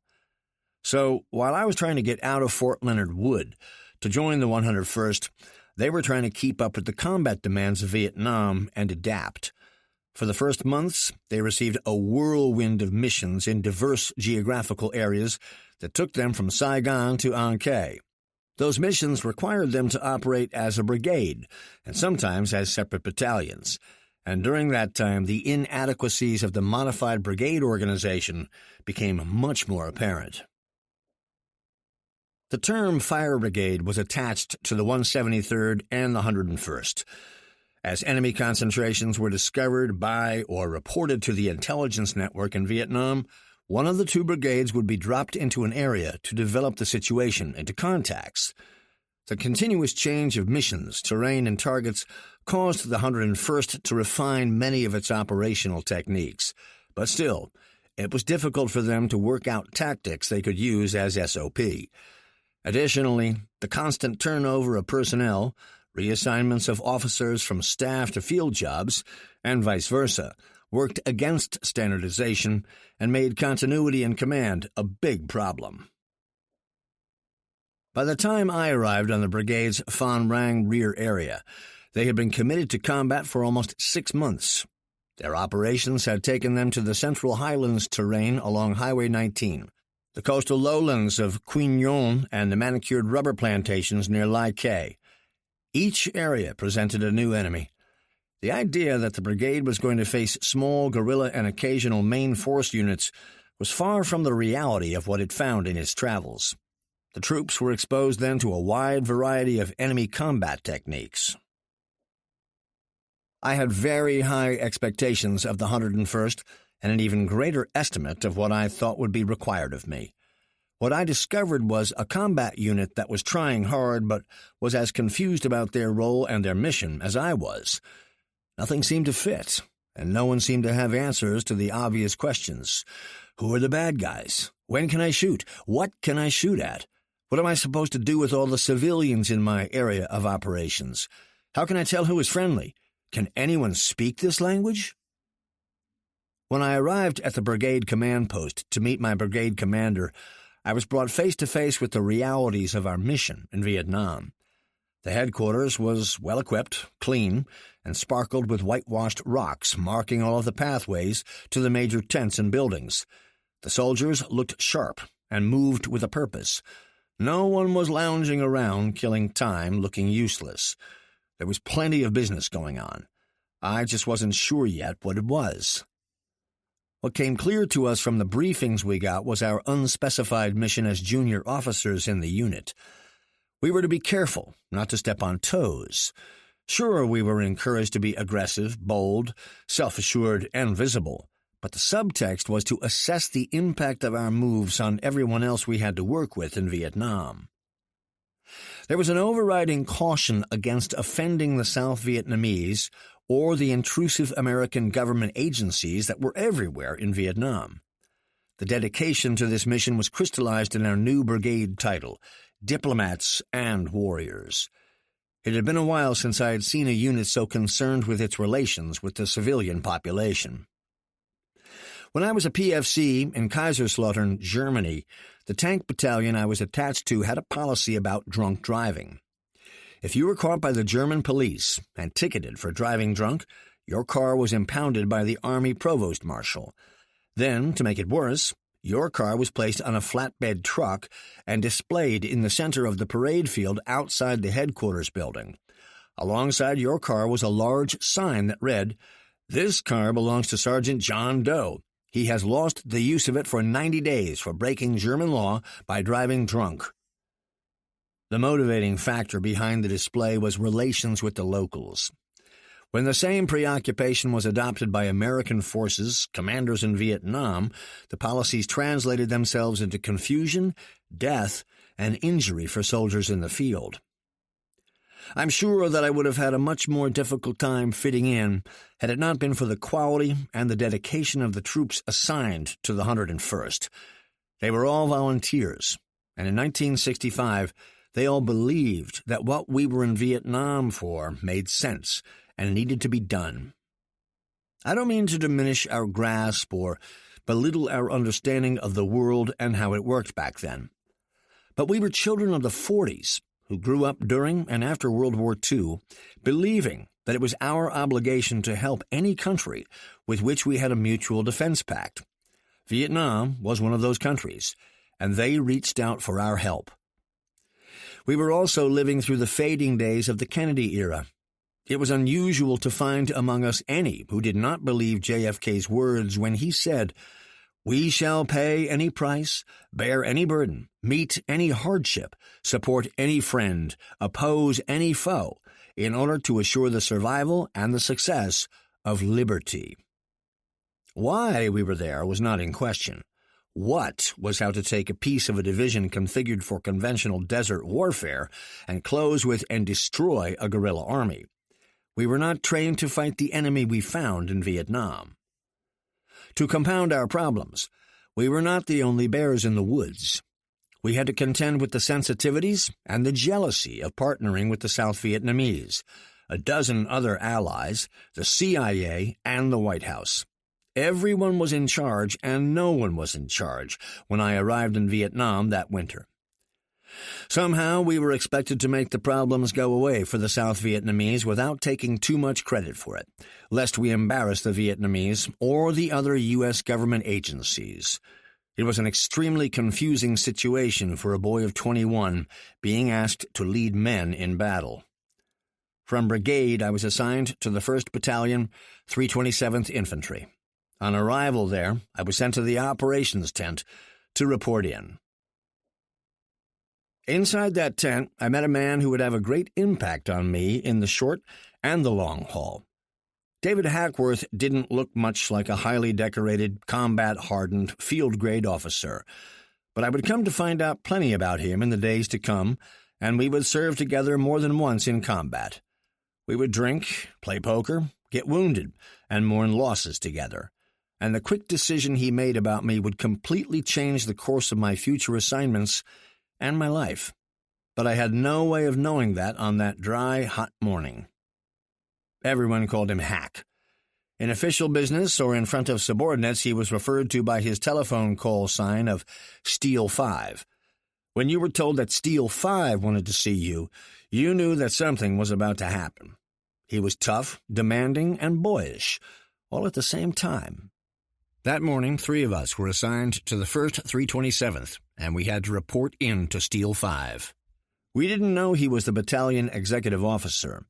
We were most concerned with our immediate futures.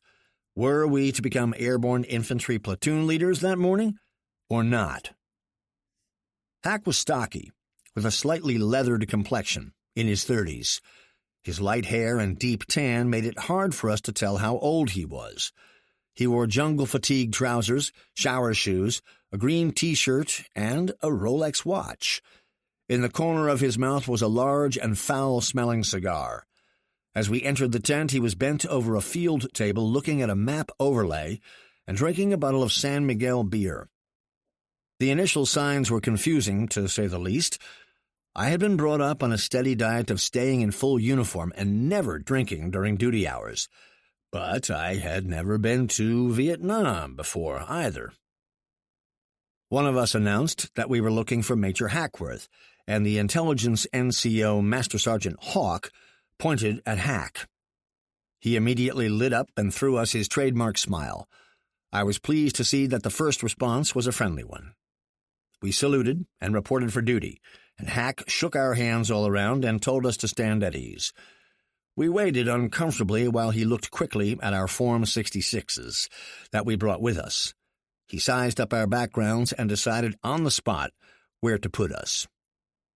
Lieutenant Gene New went to a rifle company to be a platoon leader. Leland Roy went to the mortar platoon, and Hack hesitated when he got to me. I wondered what he saw in my records that made him pause. To this day, he has never told me. I once asked, and he couldn't remember the meeting, except to say that he liked me when we first met.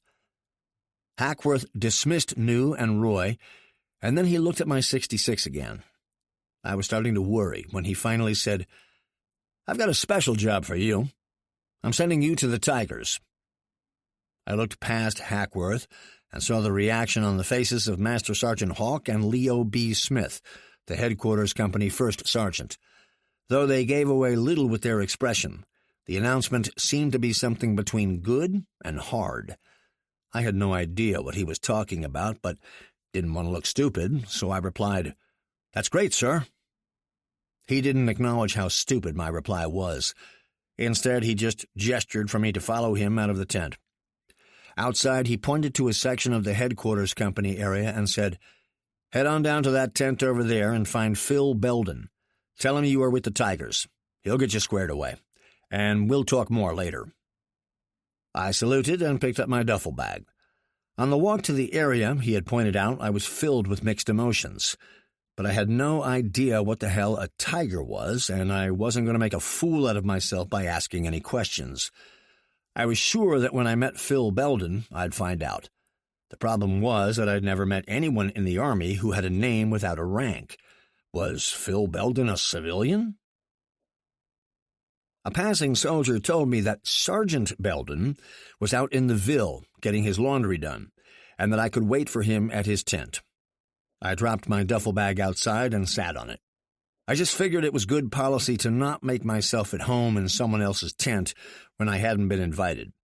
My mind conjured up expectations of a hardcore, battle-tested, no-nonsense airborne NCO. I remembered those two sergeants at Fort Dix again, and wondered what the hell I had gotten myself into. If I had just laid low, I could still be sitting in the ranch room at the Fort Leonard Wood Officers Club, listening to Eric Burden and the Animals singing House of the Rising Sun, while I ate a juicy cheeseburger and drank lots of cold beer. I was really starting to wonder about my choices and just who the hell I thought I was when a Jeep rolled into the area. It was a 106mm recoilless rifle Jeep with the gun dismounted. I hadn't seen one since OCS. And as I stood to see who it was, I saw someone who was a cross between those iron sergeants and a kind and gentle parish priest. Platoon Sergeant Philip Belden was a New England boy, complete with a distinctive Boston accent. His eyes twinkled like a jolly Santa Claus, and his smile was as genuine as any I have ever seen. All of the nightmare stories about how you were not going to be well received by your new platoon sergeant and how you would have to assert yourself immediately evaporated as he jumped out of the Jeep and saluted me. Belden must have expected me because he immediately recognized that I was his new second lieutenant and his to break in. He was an NCO of the old school and frequently lapsed into speaking about me in the third person. "With the lieutenant?" as all of the old pros did, but he was one of the most personable and friendly NCOs I had met since Bobby R. Foxworth. After getting me out of the sun and finding me a place to drop my gear, Belden began to give me his angle on what the Tigers were and what their mission was. First of all, the Tigers were brand new, a bastard unit that was totally unauthorized, unfunded, and invisible on our TO&E, Table of Organization and Equipment. It is the TO&E that's a unit's reason for being, its license to draw men and equipment, and the basic document that creates and describes it to the Army and to itself. But we weren't on it. Tigers? It was our nickname. Our not much more official name was the Tiger Force, but even that didn't tell anyone much about who or what they were. The name came from an old call sign that the anti-tank or recon platoons had used sometime earlier in Vietnam. No one seems to be clear on exactly how it originated. The unit was of David Hackworth's design. Some years later, Hack explained to me what he had in mind when he sold the battalion commander, Lieutenant Colonel Joe Rogers, on the idea. It seems that Hack quickly realized that there existed several fundamental problems using a conventional airborne battalion in Vietnam. They were fighting guerrillas with conventional force organization, capability, and equipment. Late in 1965, it became painfully apparent that most of the Viet Cong's activities took place at night. Americans were not yet skilled at night fighting techniques. Since the battalions were being committed individually, they were routinely given an artillery battery to provide supporting fires. The artillery fire bases were impossible to conceal and needed continuous protection by infantry units in order for them to handle fire missions. Thus, the isolated artillery fire bases routinely tied up an entire rifle company to provide for their security. On a battlefield that demanded offensive operations and plenty of patrolling to find the enemy, it was counterproductive to leave one of the 3 rifle companies at a fire base to protect the artillery because the likelihood of finding targets for that same artillery was reduced by at least a third. And while securing the artillery batteries was a constant problem, so was the question of what to do with the anti-tank and reconnaissance platoons. Early in the first months in Vietnam, it became obvious that the AT and recon platoons were ill-suited for Vietnam. There were few targets for the powerful 106mm recoilless rifles, and the Jeep-mounted machine gun crews made both platoons road-bound. The battalion's organization called for the anti-tank and recon platoons to be part of headquarters company. They were filled with highly trained anti-tank crews and recon infantrymen, who were totally mal-assigned to the Vietnam environment. But because of the recon platoon mission and organization, there was a much higher percentage of Ranger School graduates than was normally found in a rifle platoon. 15 years earlier, in Korea, Hackworth was given command of an all-volunteer unit to organize and train as he saw fit. They became known as the Wolfhound Raiders of the 27th Infantry Regiment. When Hack's boss, Colonel George B. Sloan, gave him the mission, he explained that the regular rifle companies just didn't have the specialized skills to conduct successful night operations. He wanted to have a special unit for the purpose of conducting combat patrols against enemy positions, with the added mission of taking prisoners as a means of gathering information about the enemy. He allowed Hack to call for volunteers from every outfit in the 27th Regiment. He got 400 volunteers when he only needed 40. That put him in the enviable position of picking the best from a very large number of qualified combat veterans. The screening process was difficult and exacting. If someone didn't measure up, Hack sent them back to their units. In his words, "The weak fell out, the strong made it." His training method was decentralized. He gave the volunteers to their squad leaders and then held the squad leaders to a high standard of training. If the raiders failed, it was because of the small unit training, a great motivator for squad leaders in any war. Their training heavily emphasized ambush and counter-ambush techniques, hand-to-hand combat, physical fitness, and the ability to think under pressure. Hack wanted every man in the raiders to be able to infiltrate enemy positions with a degree of stealth, to compensate for the small size of the patrols they would conduct. Weapons and equipment presented a problem. The Wolfhounds were not given light and lethal combat equipment that could carry a punch while being carried. Colonel Sloan left it up to Hackworth and the raiders to improvise and acquire their own equipment. Their ingenuity on the battlefield was a perfect match to their inventiveness in matters of supply. Hackworth's history with the Raiders became the blueprint for the creation, manning, training, equipping, and deploying of the Tiger Force. The legacy was a double-edged sword. The successes of the Raiders under the command of newly promoted First Lieutenant David Hackworth in Korea were what gave him the confidence that the Tigers could hit the street running and do the same in Vietnam. Normal cautions that might have been attached to such an experiment were cast aside because both Hack and Joe Rogers knew that it could be done and that time was short. This attitude was passed to the Tigers, and they might have assumed a level of confidence that exceeded their actual combat capabilities, except that the Tiger Force had a believer for a battalion commander, and it was clearly David Hackworth's baby. And once you had Hack on your side, there was little you couldn't do. Chapter 12. The birth of the Tiger Force was announced a few weeks before my arrival. It was to be a long-range reconnaissance and ambush element that would operate independently and also serve as a fourth maneuver unit for the battalion. The unit would be created out of the skeleton of the anti-tank and recon platoons. The airborne soldiers who filled those slots were given the opportunity to stay or be reassigned somewhere else in the battalion. Every man in the Tiger Force was to be a triple volunteer: airborne, Vietnam, and the Tiger Force. Hack didn't want anyone in the Tigers who didn't want to be there, and no one would stay who didn't measure up. The Tiger Force commander was a bright and engaging first lieutenant named Jim Gardner, a West Pointer who washed himself out of the military academy when he discovered he had committed an honor violation. Undeterred by his dismissal from West Point, Gardner got accepted to officer candidate school and graduated several months before his classmates at the academy. His seniority within the battalion helped him gain command of the Tigers when there were many qualified officers clamoring for the job. I couldn't have had three better mentors than the ones I found in the Tiger Force: Gardner, Phil Belden, and the platoon sergeant of the old recon platoon, Lawrence C. Smith, were the best of the best.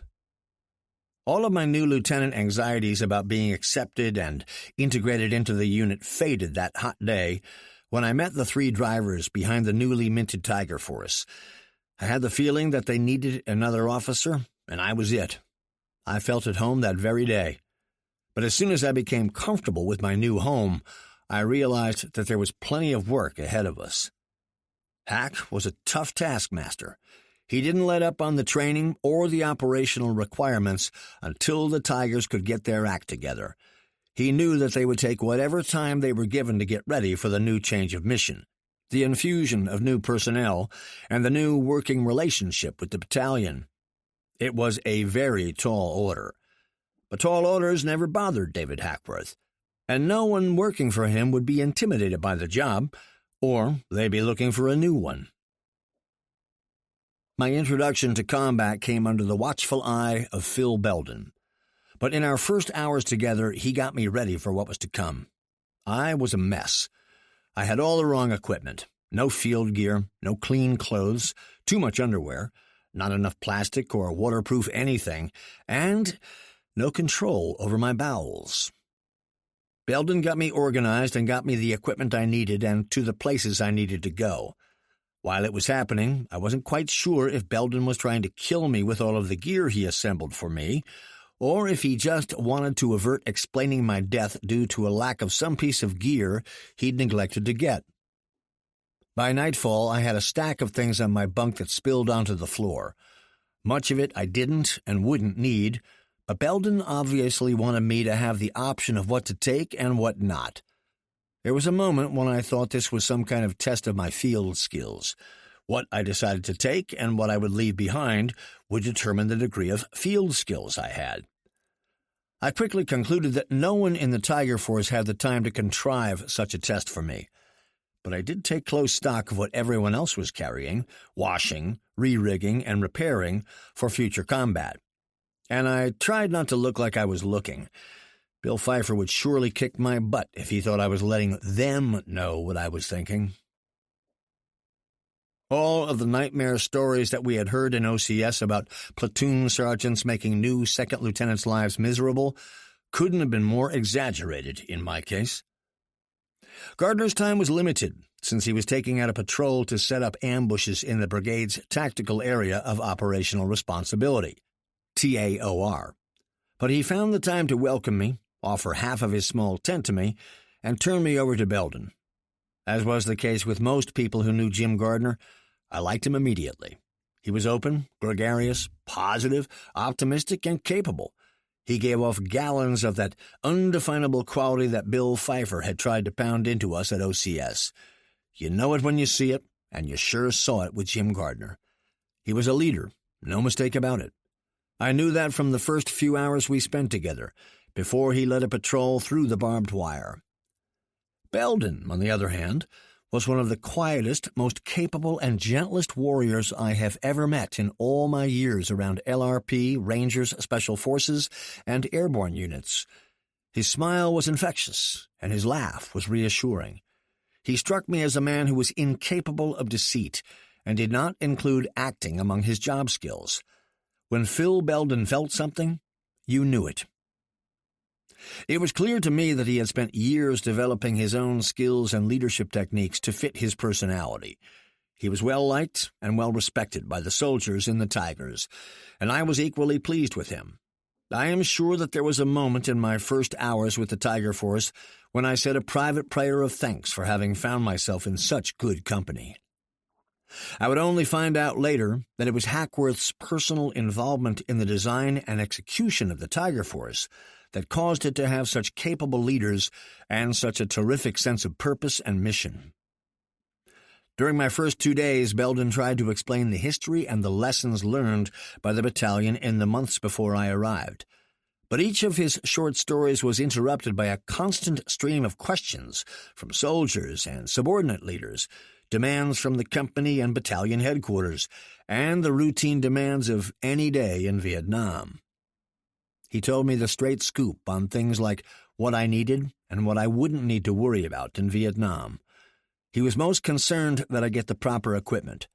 Regular fatigues and Corcoran jump boots were just going to be worthless to me, so he scrounged a set of Jim Gardner's jungle fatigues for me to wear and a mismatched set of used jungle boots to hold me over until I could find my own stuff in the supply system. In addition to finding jungle fatigues to wear in the base camp, I would have to draw the tiger-striped fatigues that we wore on operations. They were heavier than jungle fatigues, hot, slow to dry, and poorly cut for Americans. But they were what set the Tigers off, the tiger stripes and floppy tiger-striped hats. I sat on my folding canvas cot cutting the cloth combat infantryman's badge off of Jim's shirt. I was not authorized to wear one yet, and we took the wearing of unauthorized awards very seriously. I wondered how long it would take for me to earn one and how I would hold up under the reality of close combat. As I sat there, I felt a clock ticking and almost heard its pace pick up. The pressure was on, and I was in the squeeze. The knots in my stomach were getting tighter than I had ever experienced before. All I knew was that I wanted very badly to do a good job and not embarrass myself. I was surrounded by combat veterans who had come to Vietnam more experienced as airborne soldiers than I was on that day in Phan Rang. My first lunch with the officers in the battalion was a real eye-opener for me. We had only one mess tent for all the 36 officers assigned, and about half of them were in the base camp that day. It was my first introduction to the Brotherhood of West Pointers. Over the course of my 3.5 years in the Army, I had been nowhere where West Pointers congregated. Basic training posts, signal battalions, and maintenance battalions were hardly the plum assignments given to the cream of the officer corps. West Pointers and distinguished graduates of ROTC got the good jobs, and the good jobs were in the airborne divisions. I had met West Pointers, had heard about them, and I had even wanted to be one, but I had never served with one. They were a complete surprise to me. Their distinctive brotherhood was evident even when you couldn't spot their class rings. Every single officer in that battalion outranked me, and most of the West Point lieutenants were classmates. The captains all seemed to share the same years at the military academy, even though they might have been members of 4 different graduating classes. They even spoke their own language that evolved in their years together. Several of them finished 4 years at West Point, went to airborne and ranger schools together, and joined the 101st at Fort Campbell as second lieutenants. The best I could say about our relationship in those first days was that I was clearly an outsider. To top it off, I was given a job that almost every lieutenant in the battalion wanted, the Tiger Force. What I didn't know when I entered the mess hall was that Jim Gardner had been selected for promotion to captain, and as a captain, he couldn't stay with a platoon. so Hackworth had decided to move him to a captain's job sometime in the not-too-distant future. The news of my arrival and my assignment preceded me into the mess tent. I am sure that I was a great disappointment for those who bothered to be jealous of me. Still, I was welcomed roundly by all and made to feel like they really wanted me there. I was too young, naive, and uneducated to know that there were officers in that group who were thinking about how being assigned to the Tiger Force could make a significant difference in their career. I was focused on much more immediate goals, like adapting to the heat and getting over the case of the runs I had picked up in Camp Alpha. I just wasn't conscious of career planning, or what is known as ticket punching. One thing was sure. Being assigned to the Tiger Force would forever change my future in the Army. I had so much to learn about so many things that my head was filled with the issues that were most immediate to my survival and to doing my job. So I tried to shut up and listen to the war stories that flew across the plywood sheet that served as our mess table. The food was awful. The heat was unbearable, and my diarrhea would not be ignored. A couple of times during the lunch I had to excuse myself and head for the 3-hole latrine that had been constructed near the mess tent. I tried so hard to achieve a Zen-like, stoic control over my feelings and my condition, but Bill Pfeiffer would have been disappointed in my lack of success. I just felt awful and was completely paralyzed at the thought that someone would take my weakness as an indication of my lack of potential to lead men in combat. As I sat on that wooden crapper, I couldn't even imagine leading anyone to do anything. Over the months that followed, I would rid myself of the gross generality that all West Pointers were somehow motivated by selfishness and personal gain. There were enough examples to convince me that there was some merit to the notion, but a West Point ring didn't automatically mean that I was dealing with a careerist who would step on my face to get a leg up. And during the course of combat I would learn which ones I could count on. There was no such thing as a stereotypical West Pointer, any more than there was a stereotype for OCS grads or ROTC grads. We all had tough jobs to do, and each of us had to prove our own mettle when the tests of the battlefield came and found us. But that first lunch made me aware of the clique that had formed during their years together at a tough academy, and the months of reinforcement that had taken place in battles. The boys from the Hudson River were not the only officers in the battalion. There was also a smattering of ROTC and a couple of OCS grads, but the leadership was West Point trained, except for David Hackworth.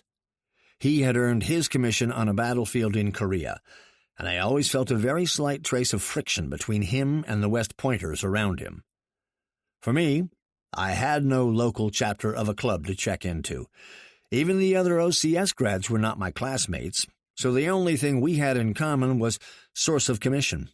I probably would have been well advised to pay a bit more attention to some steps that would have been career-enhancing in my relationship with the other officers in the battalion, but I wasn't as worried about where I was going as I was about what I was going to do. Right then, I still had to break in as a platoon leader. As I left that mess tent, I didn't know that my baptism of fire was only hours away. By mid-afternoon, I was called to the Battalion Tactical Operations Center, TOC, to see Hackworth again. I wasn't sure what it was about and had no idea that I would be getting combat missions directly, instead of through my boss, Jim Gardner. But Gardner was out on an ambush with half the Tigers, and I was the next ranking officer. Neither did I expect to get missions from the battalion executive officer. Hack had a way of doing things that was anything but by the book. There was the Army way, and there was Hack's way. In the 1st 327th, you were better off adjusting to the way Steel 5 did business, and not bothering to remind him that he was a bit out of line with the SOP and other infantry battalions. I quickly found out that Hack and Lieutenant Colonel Rogers had worked out a good cop, bad cop routine, and Hack was the hammer. He was tough but fair, but he had absolutely no tolerance when it came to leaders who did not do their jobs or know the basics of soldiering. While field phones rang and tactical radios hissed and crackled, Hack spread out a map on a field table and gave me an order. It was the moment I had spent so many months waiting for, my first combat mission. Instead of getting it from a captain or a lieutenant, I was getting an order from the most combat-experienced man in the entire brigade. Though he never wore a combat badge or ribbon or medal, he had been anointed with gun oil and baptized by fire long before I had entered the 2nd grade. I was aware of all that, and my ballpoint pen didn't work. Hack just went on describing the mission, while Master Sergeant Hawk slipped me a fresh GI pen. I scribbled the details furiously in my notebook as Hack pointed out the 2 important coordinates on the map, where we were and where I was going. There was a report of a Viet Cong unit operating near a coastal village south of Phan Rang. The plan was to send a rifle company down there to cordon off the village and search it for VC. But Hack had a sense for bad guys and never focused on the actual enemy target. Instead, the Tigers were to send a patrol to a likely route into the village, set up an ambush, and wait.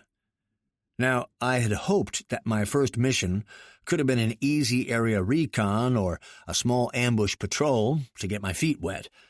Getting my feet wet had a completely new meaning to me when Hack explained that the mission was to infiltrate enemy territory by water at night. A night amphibious ambush patrol with the South Vietnamese Navy. In the order of complexities on a battlefield, an amphibious operation is the only thing more difficult to pull off than a retrograde movement while in contact with an enemy force. The amphibious operation is so peculiarly difficult that it is the major reason behind a separate Marine Corps to train, organize, and equip itself to conduct them. And I was to take a 15-man patrol to an Allied base, link up with a naval detachment that spoke a different language, take a boat out to sea, turn south for several miles, then turn inland to make a clandestine amphibious landing, infiltrate the enemy area, set up an ambush, execute the ambush against enemy forces, attempting to capture prisoners if I could, and finally get out of the enemy area and back to the base camp. I did all I could to hide the panic that was starting in my unstable intestinal tract and working its way to my vital signs. To me, the scope and complexity of the operation were overwhelming. Still, I swallowed hard and, true to Bill Pfeiffer, said, "Yes, sir, will do." Before I got out of the tent, Hack stopped me. I turned to see if I had missed some detail and found him relighting a cigar stub. He blew the smoke up and dropped his lighter onto his patrolling cap, which was on the corner of the field table. "Belden's in charge," he said. I must have questioned his statement with a puzzled look because he went on. "I've known Phil Belden for a long time. He's as good as they come. He'll lead the patrol, and you'll go along and try not to get yourself killed." The statement flooded me with even more confusing emotions. Was he telling me that he didn't think I could do it? How was I to accept being just a patrol member? Was I relieved of all the responsibilities of leading? He filled in the blanks. "You get on down there and get that patrol ready to go, but you do it Belden's way. He's in charge until he tells me that he thinks that you can handle it. When Belden tells me you're okay, that's when you take over that platoon. Until then, you listen to Belden." The walk back to the Tiger Force area still stands out in my memory. I tried not to be angry about being benched and not to be pleased that the weight of the complicated mission had been somewhat lifted off of my shoulders. I would have to develop a relationship with Belden that would make him my superior without making me feel foolish. My ego was bruised, and my stomach was revolting over the bacterial and emotional beating it was taking. But Phil Belden was as gracious in his accepting the unusual command relationship as he had been in everything else he had done.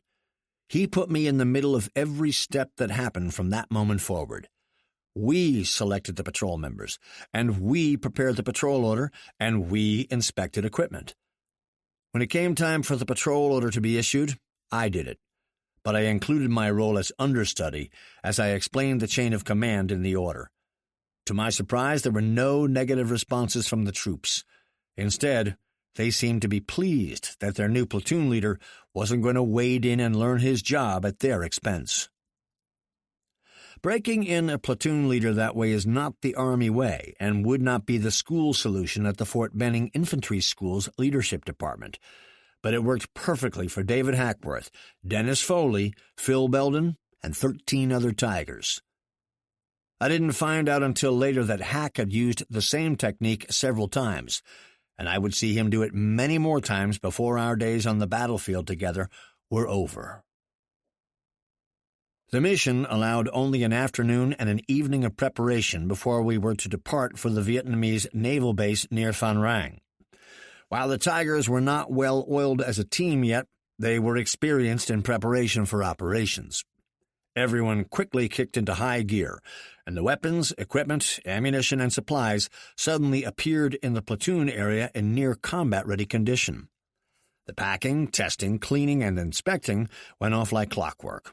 There was no need for anyone to prod the troops to do something or to do something better.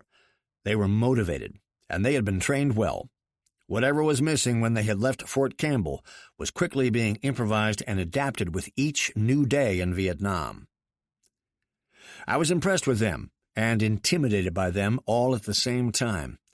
They made me that much more aware of how much I had to learn to make myself qualified to lead them and make the important decisions that would make the difference between life and death for all of us.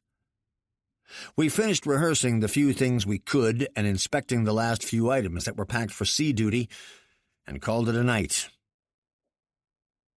The tent that Jim and I shared was very empty and very lonely that night. My mind raced over the list of details that I was sure needed to be checked and rechecked. With my notebook in one hand and my map spread out on the wood pallet floor of the tent, I traced the land and sea route under the yellow light of a Coleman lantern. The light made it hard to distinguish map symbols and colors, and the mosquitoes made it nearly impossible to concentrate, and my gut was beginning to feel like raw hamburger. I made trip after trip to the latrine, hoping that I wouldn't run into any of the troops because I was worried they would think that my gastrointestinal distress had been brought on by stone-cold fear. They probably wouldn't have been far off. To say that I was anxious about the upcoming patrol would be a gross understatement. After still another trip to the latrine, I went over my notes one more time. Things that had been beaten into my head at Bad Tolz and Fort Benning began leaping out from the mental training files in my head into my cluttered consciousness and onto my notebook pages. The value of the Army's boring but effective repetitive training was becoming more clear to me. The lists of things to do, the mnemonics that we had memorized, and the keywords that sparked vital items volunteered themselves in my moment of need. Suddenly, I had an even longer list of things than I ever thought needed to be checked or rechecked. The thought that any of the things on that list might not be ready, or that I might have forgotten something, worried me greatly. As I was trying to decide what to do about it, I heard a voice outside my tent. "Sir, you still up?" It was Belden. He had been up to operations for a last check on some of the details. He was considerate enough to let me know what he had found out. I had forgotten to get the challenge and password for the day. He hadn't. He also made a last-minute weather check and a double check on the availability of the drivers and the truck to take us to the naval base.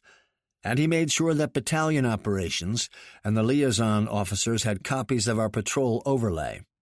He wanted to make sure that no one who should know we were out there was missed. He was still reeling off the last-minute things he had checked and updated as I invited him into the tent and into the light. After he finished briefing me on the changes and the status of all that he had checked, I asked him about my list. Just about everything on it he had taken care of. Still, there were a few things that I was worried about that he had not considered important. But rather than telling me I was full of crap, he looked at his watch and reminded me that it was late, and we could do what was still on my list in the morning. He thought that it was more important for the troops to get some rest than for me to be satisfied that everything was done that night. He was right. He was trained, and I was sure glad to have Phil Belden. He passed a few pleasantries and then left my tent. It got very quiet again and very lonely. That was the last night I would spend alone before a mission. Between trips to the latrine and my brain racing, I got almost no sleep.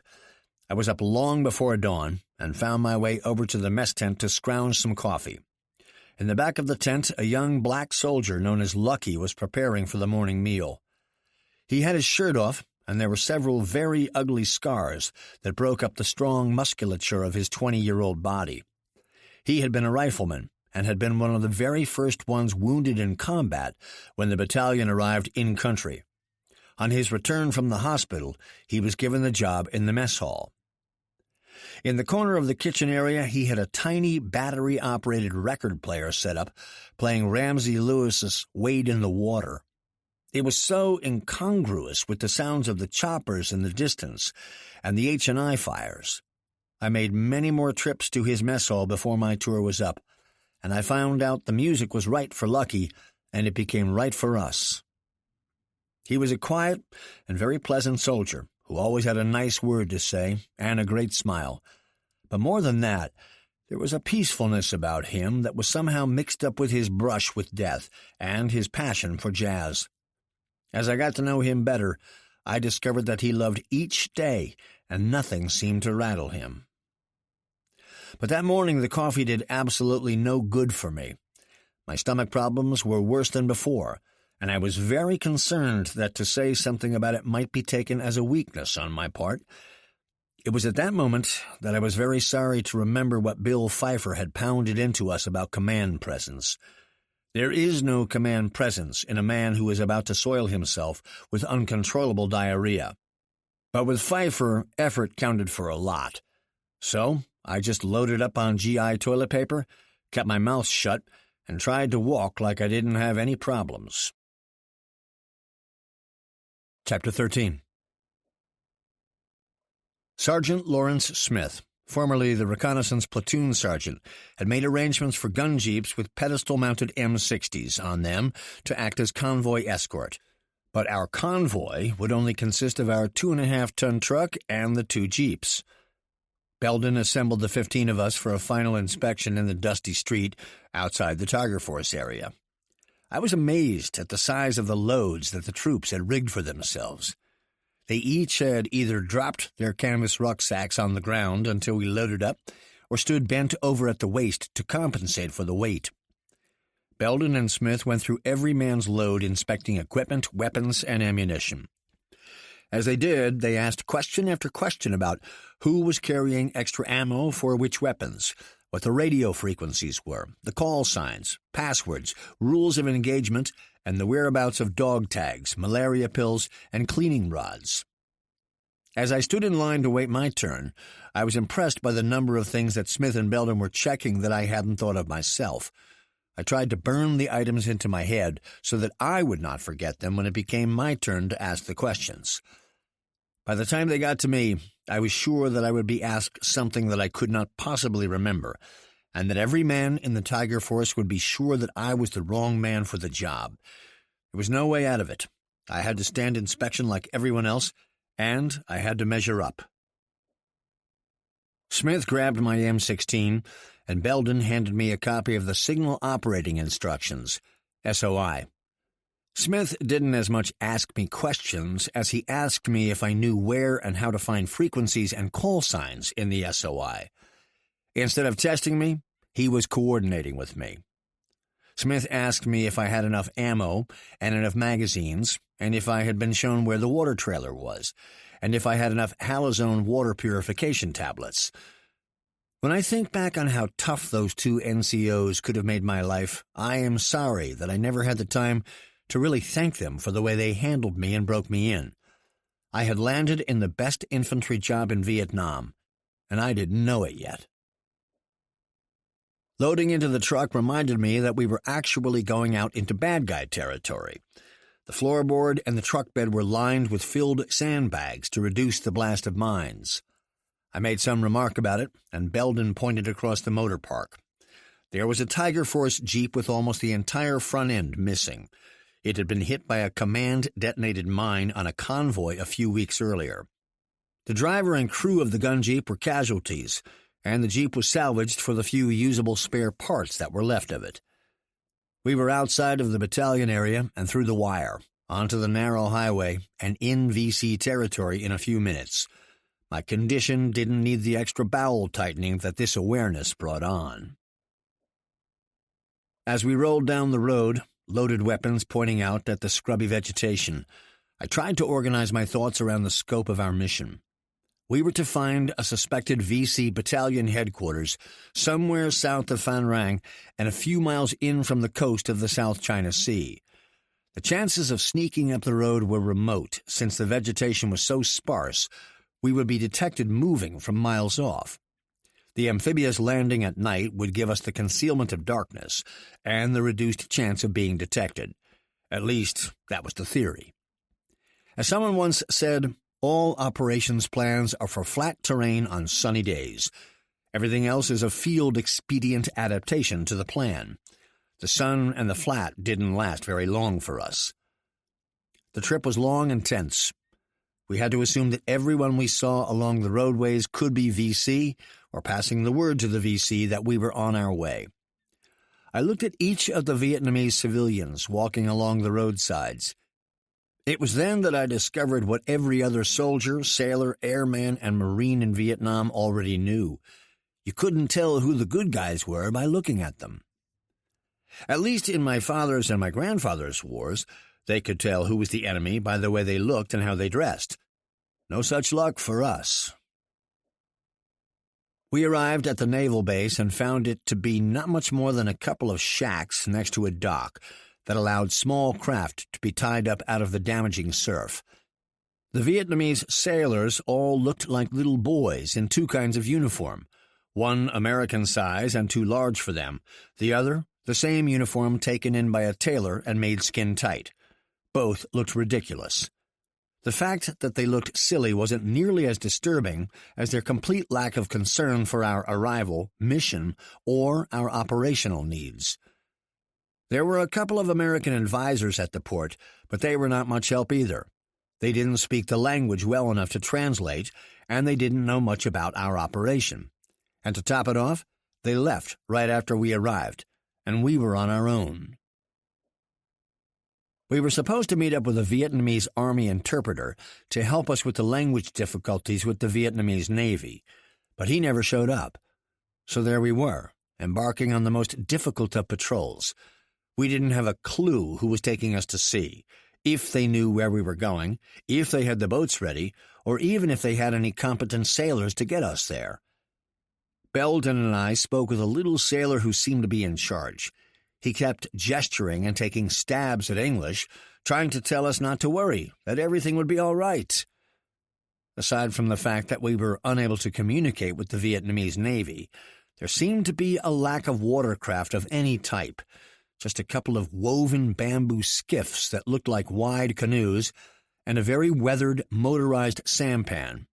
It was no more than 30 feet long, with a little house built on its flat deck that held an engine of suspicious origin. It looked like it had once been in a jeep or a generator. Somehow they had adapted it to the fishing boat and had built a crude box to protect it. It had seen plenty of sea days, and from the looks of the well-worn tiller connected to the rudder, had seen its share of captains too. It was quaint, but not something we could use.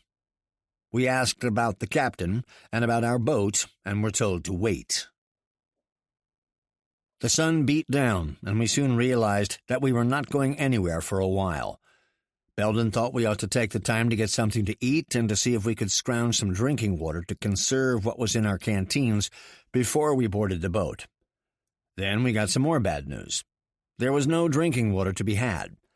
The Vietnamese sailors had a few soft drinks, and the local vendors who clustered around the little base had plenty of beer, so we settled for beer, thinking as long as we didn't have too many, we could stave off thirst without cutting into our water supply.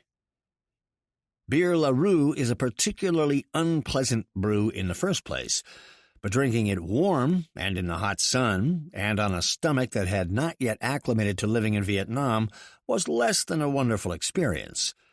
I was as thirsty or even thirstier than the rest, and they were not concerned about downing a few Vietnamese beers. So I went along and threw out my instinctive notion that it was somehow a cardinal sin to drink during duty hours. The afternoon dragged on. The Navy boys lounged around and giggled like children, and we kept quenching our thirst with warm beer LaRue. By late afternoon, nothing had changed except our stamina.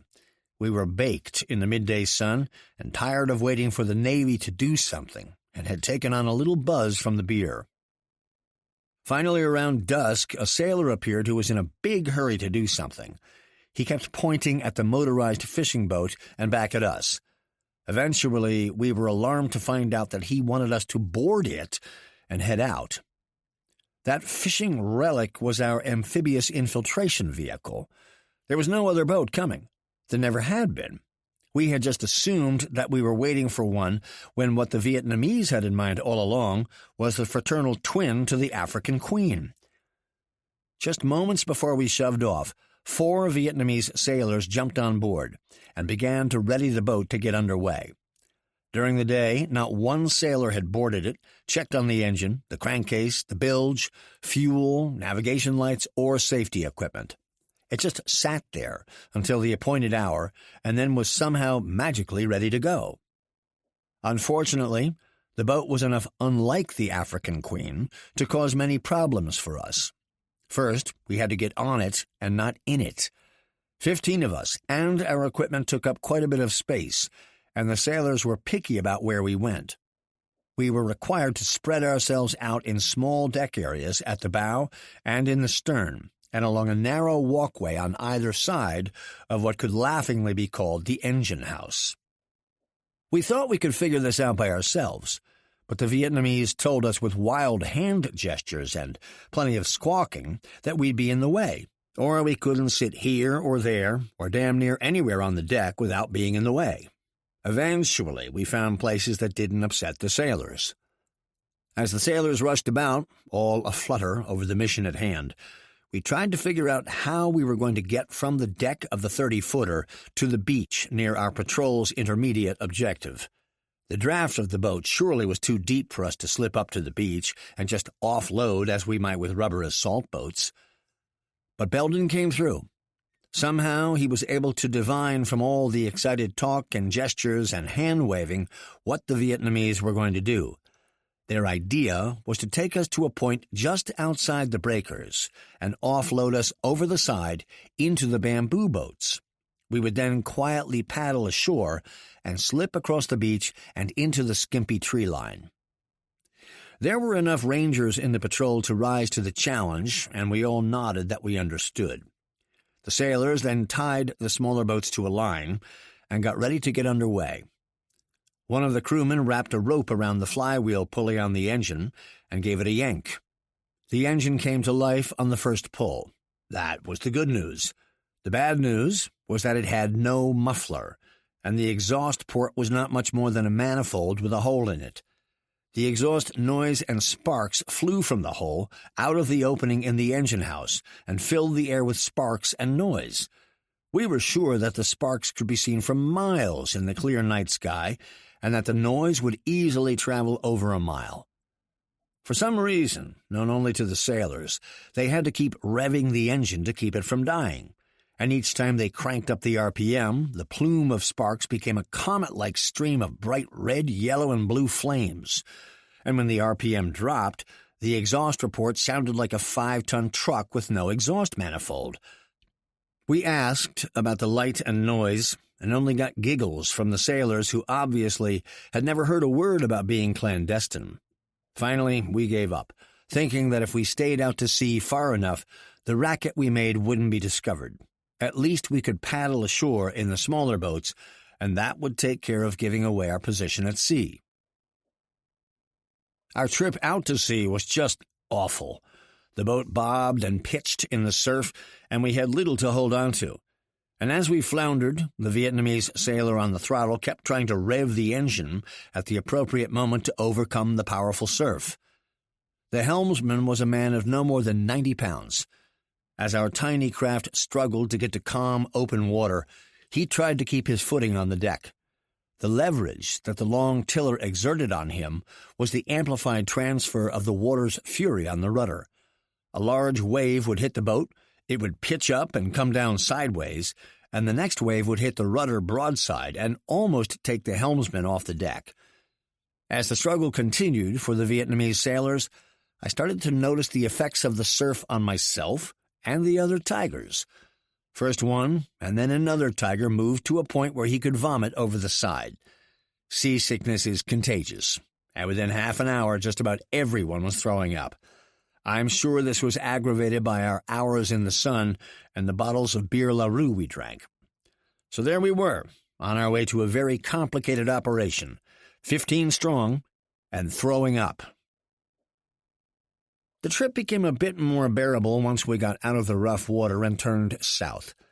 I tried to figure out how far out to sea we were by using triangulation with my map and compass, but I couldn't get the deck to quit pitching long enough to get a compass heading on any of the landmarks I could pick out on the shoreline. Suffice it to say, we were at least a couple of miles off the beach and heading south, to our tiny beachhead. I remember thinking how much more complicated and lethal the Normandy landing must have been 21 years earlier, but that fact didn't make me any more confident that we were going to arrive in one piece, or even find our landing point on that sandy beach. No sooner had my seasickness started to settle down a bit than there was a commotion on the deck. 3 of the Vietnamese sailors were all arguing and pointing out to sea. I couldn't see anything out there and began to wonder just what manner of threat there was. VC frogmen? One of the sailors pulled out a Navy light that had a strong beam. Before anyone could stop him, he pointed it out into the dark and turned it on.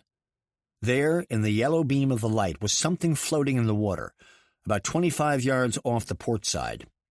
I strained to see what it was. It looked like a tree or a plank or a board. It was the tiller from our trusty craft. One of the sailors had pulled the tiller out of the rudder and rested it on the roof of the engine house, and it had fallen overboard. Now we had no way of steering our boat, and the sailors were arguing what to do about it. If there had been any doubt about our location, the light confirmed our exact position to anyone watching from the shore. Though I couldn't make out the shoreline in the dark from where we were, I was absolutely sure that our exact location and our intentions were now known by every local VC for 20 miles inland. To me, 2 terrible possibilities existed. Either we were desperately lost at sea and doomed to drown in the leaky Asian Queen, or we would somehow make it to shore, only to be ambushed by the largest, most well-positioned VC force since the loss of the French Mobile 100 in the Manyang Pass.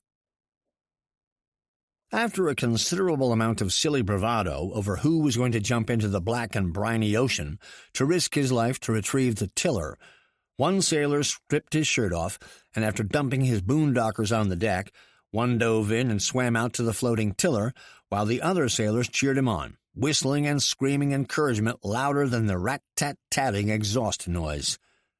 I looked at Belden, and we both knew we were certainly compromised. We knew that there was just no way we were going to teach the sailors anything about light and noise discipline with the time we had left together. The best we could do was lean over the side and help the scrawny little sailor lift the heavy 6-foot-long tiller back onto the deck. Finally, the sailors were able to get the boat back on course and find some magical spot in the ocean that told them to end the southbound leg and turn west, for the beach. It was time to steel ourselves for what might be a disastrous landing. All we could hope for was that the winds had been favorable to us, not allowing the sounds to travel all the way to shore, and that the marine layer was thick enough to hide the trail of engine sparks from anybody on shore. As the sailors set our course for the beach, we went to the stern and pulled the lines to bring the 2 small boats alongside. During the last leg, we would split the patrol up into 2 loads and paddle in quietly. At least, that was the plan. I was at the stern and could see both sides of the larger boat as the offloading progressed. A member of the patrol was lowering the base plate for a 60-millimeter mortar over the side when the pitching of the boat caused him to lose his grip.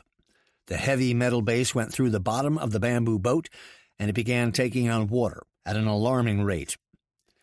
As I saw this, I looked over at the other boat just as someone stepped into it, an M60 machine gun in hand. As he struggled for footing, the machine gun bipod ripped a hole in that boat, so that within 30 seconds we lost our landing craft. Both of them sank within another minute. The loss of the landing craft started up the hysterical jabbering and arm-waving among the Vietnamese crew. They were upset at the loss of the boats and arguing about what to do next. During all this, the boat we were on was steadily putting toward the shore. Someone in the Navy contingent made a decision and tried to explain to us that they were going to risk crashing the boat on the beach and take us into shore on the Asian Queen. By that time, the water was getting rougher, and the seasick prone among us were starting to turn pale again. That included me. Between the dysentery and the seasickness, I was sure that it made no difference. I would surely die on the beach from my compound ills. Anything that the VC could do would mercifully put me out of my misery. The swells got bigger, and the thin ribbon of white beach became more visible as we motored toward our landing. I tried to scan the shoreline with my binoculars, but found the pitching made it difficult to focus on anything, and the eyepieces were getting wet and salty as the spray from the surf blew up and over the bow. I was somehow satisfied not to see any fires or lights on the beach. Even with the pitching, I probably would have been able to see the streaks of light that would be painted in the binocular lenses. Thinking about it later, it wasn't the folks who might have fires or lamps on the beach that we were worried about. Why I didn't think that then had something to do with my vomiting over the side and trying to maintain some kind of decorum. I never appreciated how hard it was to look like an officer when you were expelling body fluids from both ends. It never came up in the officer's guide, and Bill Pfeiffer never went into that much detail in his lectures on presence. Just when we thought things couldn't get worse for our doomed patrol, the swells turned into waves that would make a surfer salivate. The boat rose and crashed at the passage of each successive wave as we got closer and closer to the beach. Each of us grabbed for something to hold on to as we readied ourselves to reach the beach.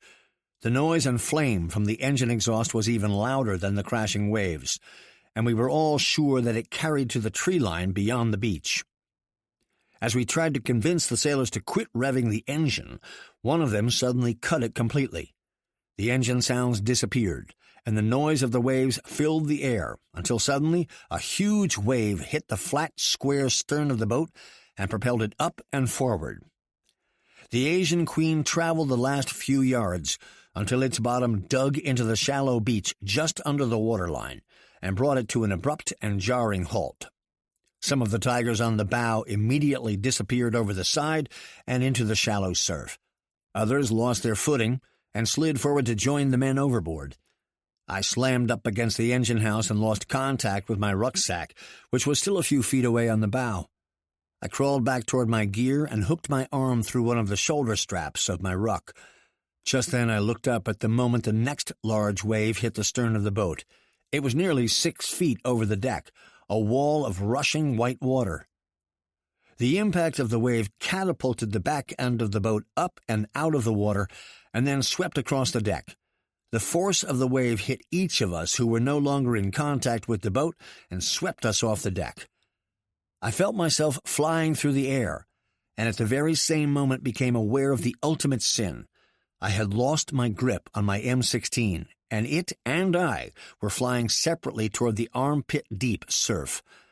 My mind went into panic mode. There are few things less excusable than a lieutenant losing his rifle, and when the loss is not accompanied by enemy fire and massive combat confusion, there is no excuse. While I was falling toward the water, I was conscious that my first patrol hadn't really started, and I had already done something worthy of the worst fate. I could be relieved and sent to some paper-pushing job where I couldn't get into too much trouble. That would be followed by the possibility of a second such assignment. I would never make first lieutenant, and I would have several months' pay docked to pay for the lost weapon. If I didn't feel bad enough I was being beached like a whale, was as sick as I could ever remember being, and had lost my rifle while being swept off the deck of an amphibious landing craft. Then the water came up to meet me as I landed not more than 30 feet from the beach. My rucksack was caught by yet another wave, and I went where it went. As I felt myself being dragged across the bottom toward the sand, I felt something fall into my open hand. It was my rifle. I had bumped back into my own rifle in an ocean that should have easily swallowed it up, never to be found. What luck! I could never be that lucky again. Never. Water flooded my mouth and nose, and I started gagging on the burning salt. My glasses disappeared somewhere, and I felt myself rolling over from the backwash of an outgoing wave.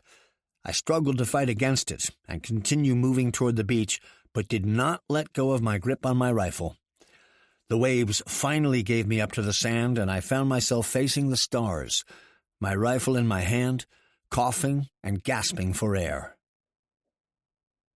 The others met with variations of the same landing. In seconds, the waves had scattered a 15-man patrol along that line in the sand where the water becomes foaming bubbles for a moment at its highest point on the beach. I looked toward the boat and saw the crew trying to wrestle it back out to sea. Each time a wave came in, it freed the boat's stern from the sand, and one of the sailors revved the engine to try to move to deeper water, only to have the waves subside and leave them aground again. They kept trying, moving a few feet at a time, until finally they broke out into deeper water and regained control of the boat. Belden didn't waste any time assembling the patrol and getting us off the beach.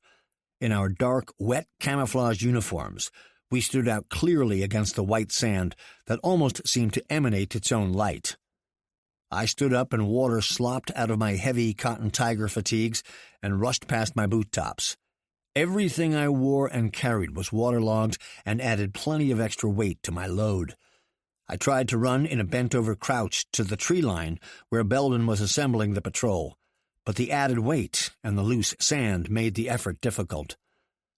The feeling of weakness that I was experiencing from the diarrhea sapped my energy after only a few steps and made the effort almost impossible. How I thought I could ever make it over the miles that were ahead of us, I don't know. I just dragged my butt over to Belden and collapsed in the sand. And we hadn't even started the patrol. We had only reached our drop-off point.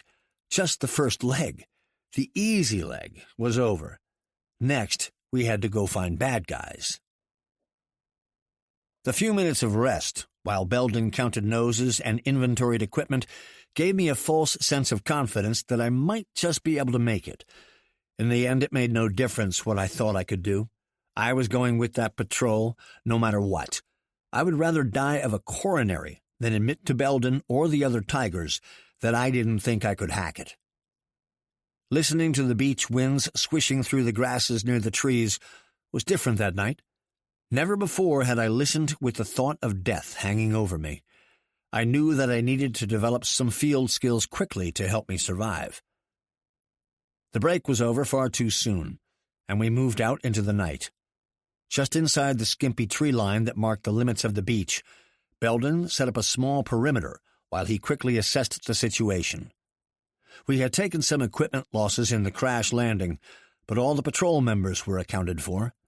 A major concern beyond wondering if we had been discovered was the condition of our ammunition and our radios.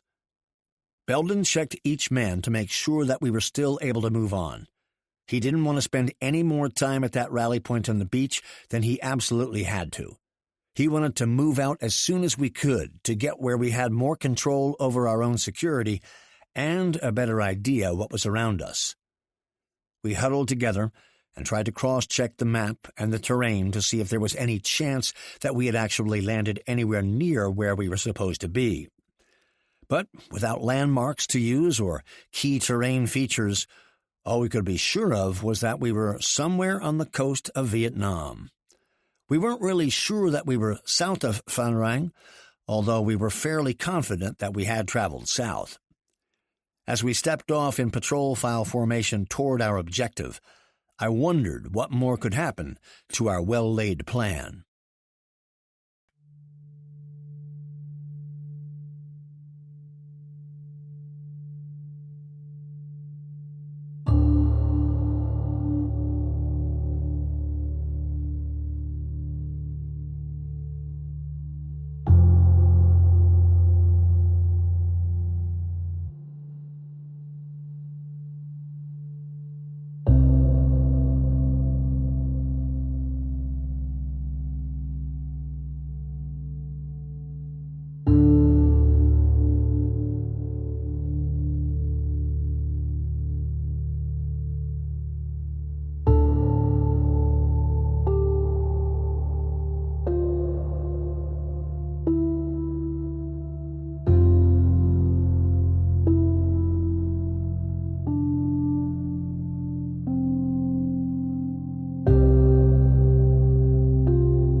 Chapter 14.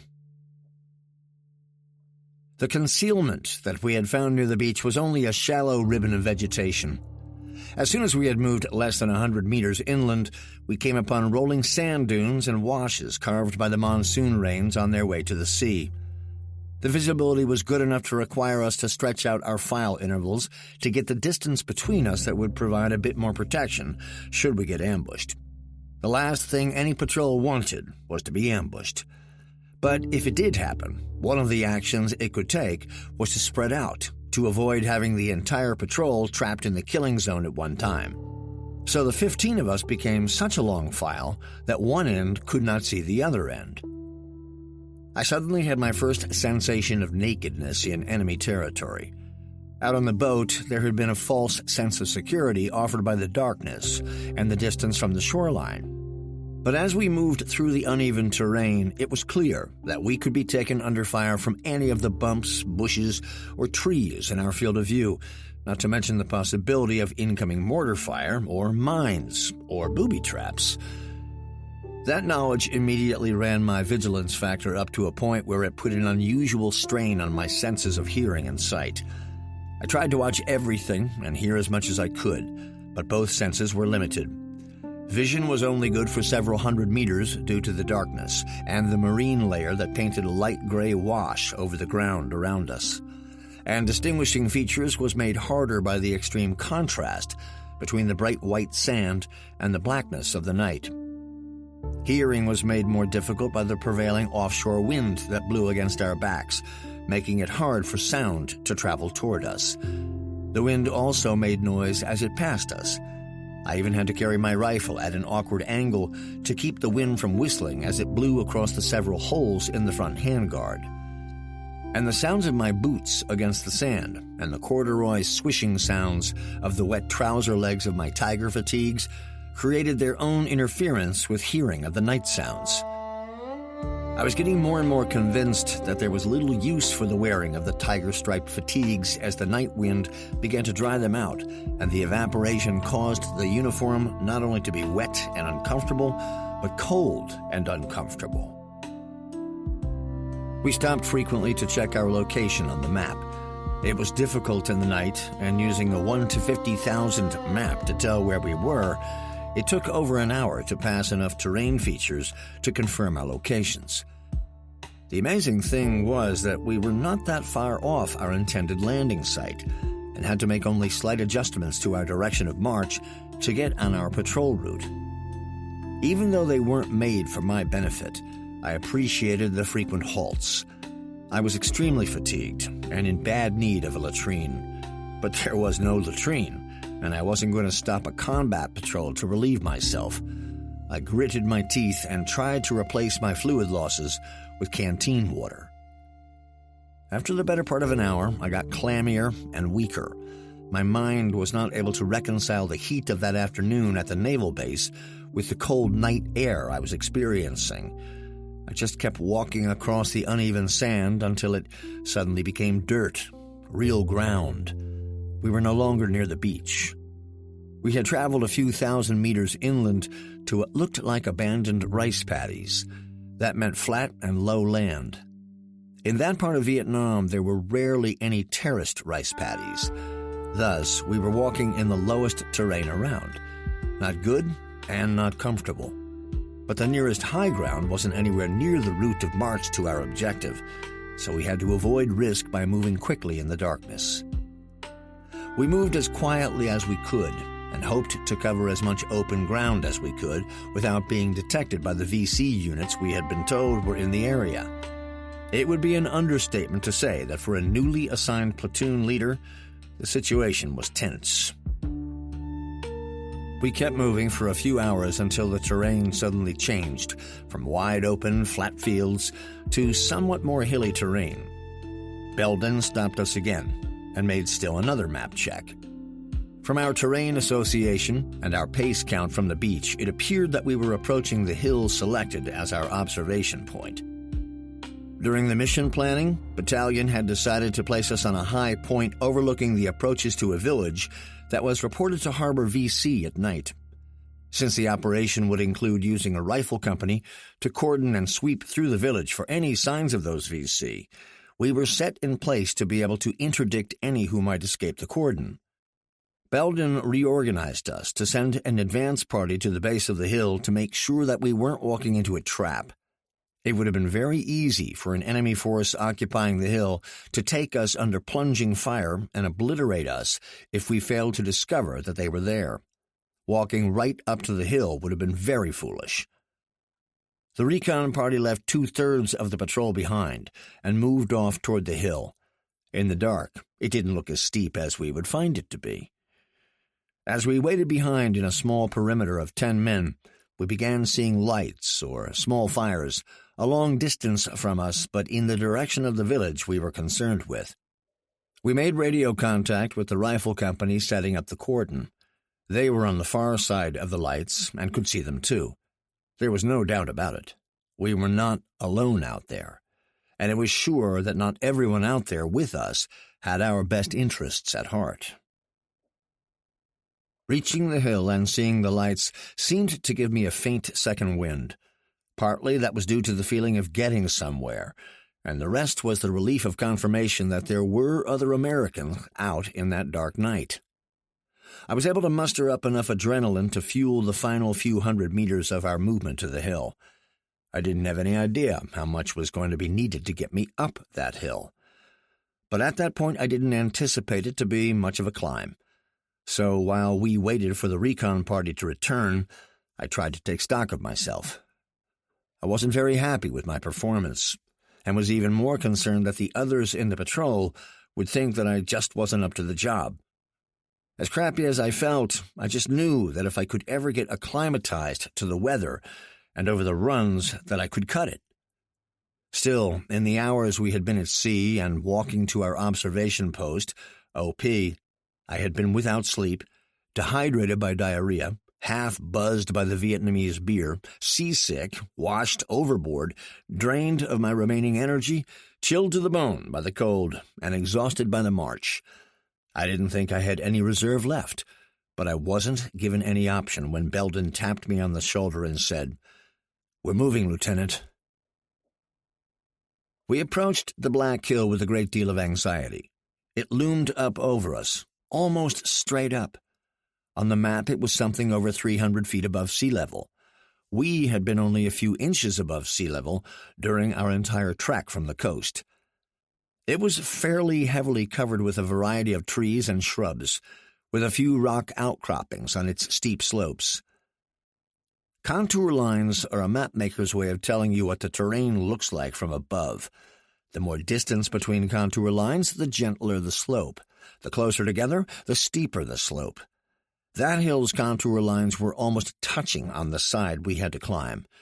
Touching contour lines and easy climbs are not ever mentioned in the same sentence. We threaded our way through the scrub brush at the base of the hill and soon found a wall that we had to climb to get to our OP. The transition from forward to upward movement was not an easy one. Our equipment got fouled in the brush, and the footing was difficult as we tried to climb with our heavy loads. Within a few yards of starting up, the climb became nearly vertical. We were crawling, chest to the earth, straight up. Looking up was impossible because of the falling gravel, dirt, and debris dislodged by the patrol members ahead of us. Roots helped for some but gave way for others. Every few yards, someone would slip and fall back onto other tigers behind him. The recovery of fallen tigers and the retrieval of equipment that invariably fell free and slid down the hill slowed our progress. Each time someone would fall or slide back down the hill, the noise of the event seemed to be so loud that anyone nearby was certain to hear us. As I crawled, hand over hand, that reserve energy I had thought I had mustered quickly ran out. It was harder than any obstacle course I had ever run in OCS or the airborne school. The effort was totally draining, and I was afraid that if I lost my grip or footing and fell backwards, that I would be unable to recover and catch back up. So I held on as tightly as I could and took advantage of every little pause in our progress to catch my breath. Somewhere on the side of that hill, I promised myself that I had smoked my last cigarette and would give up the habit that night. I broke that promise at first light. So much for self-discipline. The irony was that this was just a week before the Surgeon General's warning was put on cigarette packages. And God, we were a long way from home that night. The climb took its toll on all of us. A few sustained minor injuries from falls, and some were injured trying to break the falls of others. Equipment was broken and lost, and we fell well behind schedule making it to our OP. Finally, after what seemed like hours of climbing, slipping and climbing, Belden held up the patrol. He didn't want to take the entire patrol into what might be a VC defensive position, so he took a small recon element forward first. I had planned on holding on to the side of the hill while he went forward with a radio operator and a couple of riflemen, until I found out that I would be one of those riflemen. Belden sent the word back down the file for me to come forward. Those words always upped the heart rate of any soldier on any combat patrol. Going forward on a recon is always spooky. You know that you are part of a smaller element than the one you just left. You know that you are entering an area that if you thought it was worth occupying, someone else might have thought so too. And you know that the position was selected for its defensive potential. The process is usually accompanied by lots of breath-holding and hypervigilance. So you move slowly and as quietly as you can, all the while getting closer to what may be a meeting engagement that finds you on the move and them ready for you. We found a small pocket on the side of the hill that might have been a saddle if it had been a bit larger, but whatever it would be called in cartographic terminology, at that moment it was unoccupied and free of mines and booby traps. The only thing we didn't know was whether or not it was under enemy observation. We easily could have been sucked into occupying that spot on the military crest of the hill, only to find it registered by enemy mortarmen and likely to be obliterated. Belden was skilled at patrolling.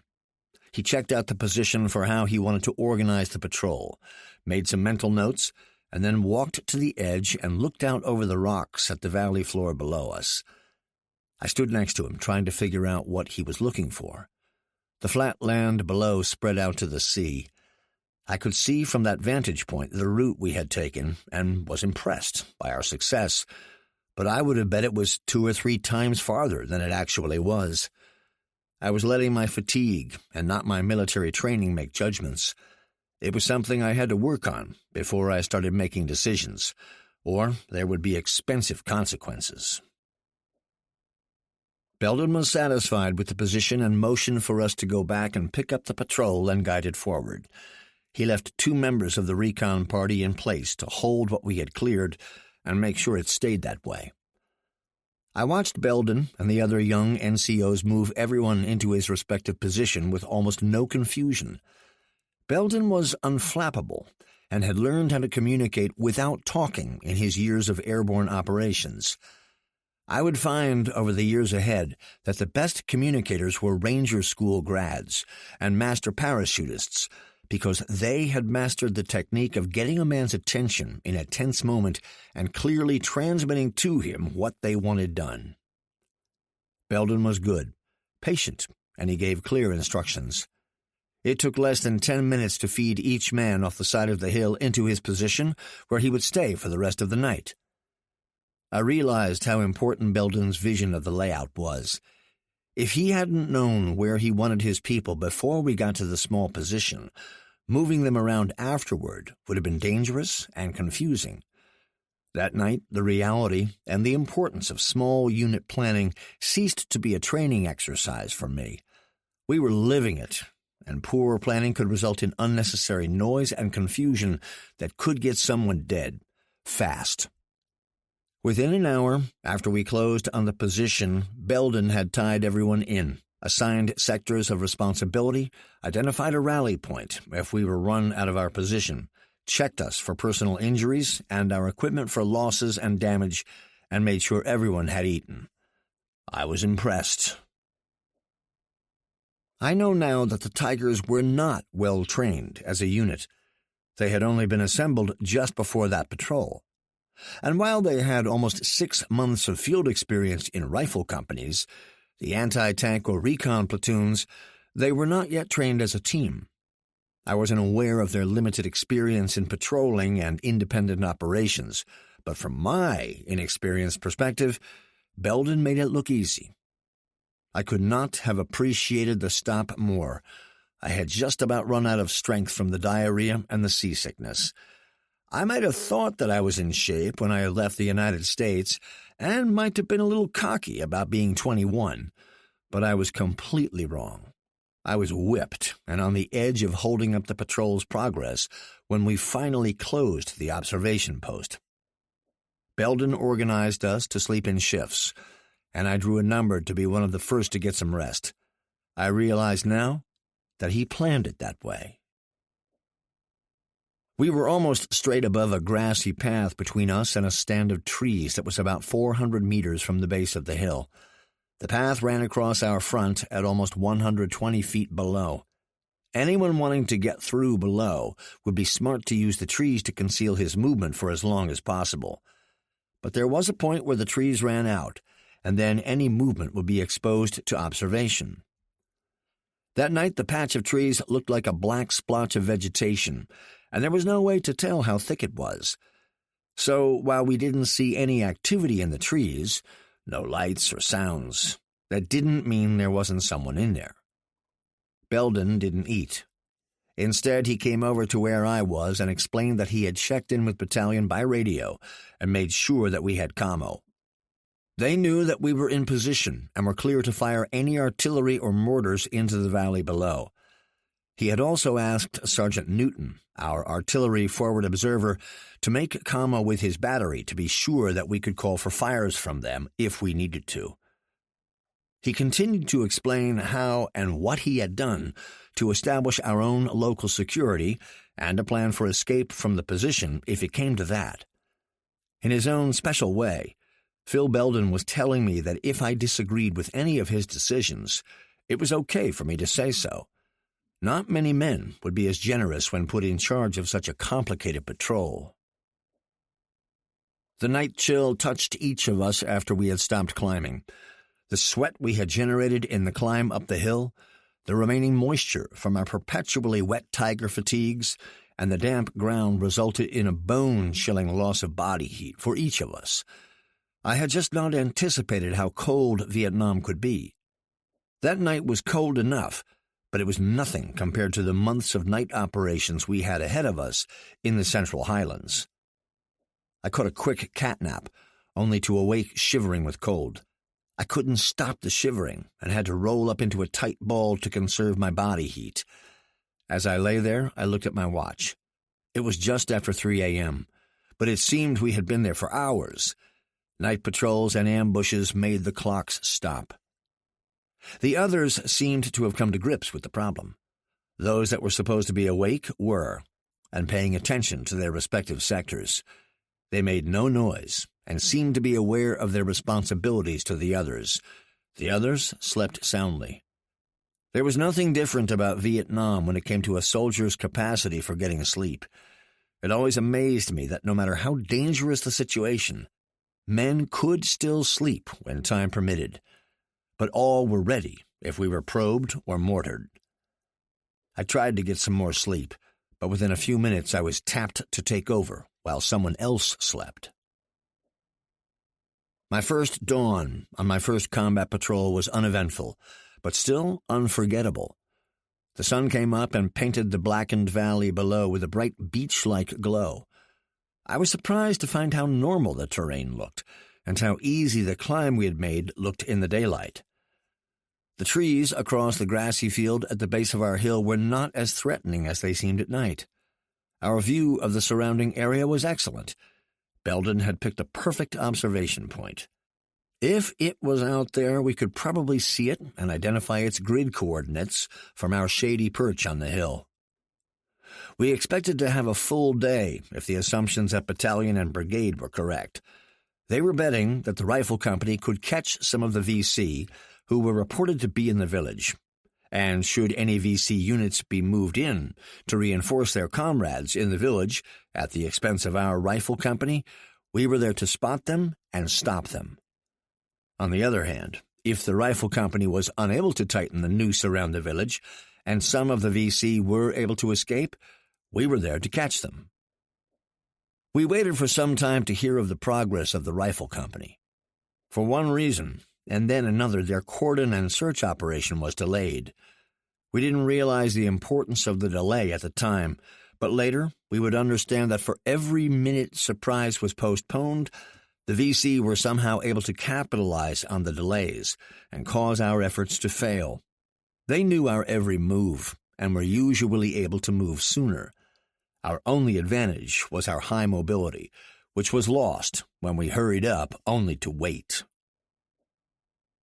My expectations of what a day in an OP was going to be like were formed at Fort Benning, where breaking the rules was important but not life-threatening. By the time the sun was up over the hill mass behind us, the temperature began to rise. I quickly remembered the sun from the previous afternoon, when we waited at the Vietnamese naval base. Funny how I completely forgot it during the night while I was shivering against the cold, wet ground. Local security was the first order of business.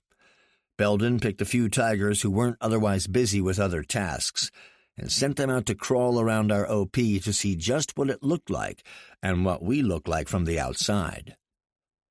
While they were gone, there was an early morning flurry of radio batteries to replace, weapons to be cleaned, wet ammo to be exchanged, personal hygiene, and adjustments of the perimeter.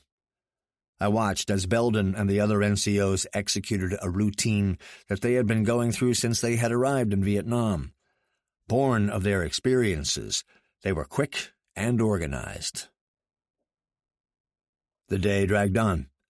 I sat near Belden looking out and down over the dry paddy fields and the tree lines below. The radio crackled with crosstalk between the rifle company and the battalion headquarters. Sometimes we only got half of the conversations. By midday, nothing had happened over the radio, and we had not heard any firing from the direction of the village. And suddenly I realized it was time for lunch. For the first time since arriving in the Tiger Force, I was hungry. Something had turned around in my system, and I was beginning to think that I would live. What I didn't take into account was that I was just standing or sitting in one place for hours. Anyone can feel better doing almost nothing, not exerting himself, so I thought I was getting well. The heat turned what might have been a beautiful day into a sweltering, fly-infested endurance contest. By mid-afternoon, I was getting anxious for something to happen.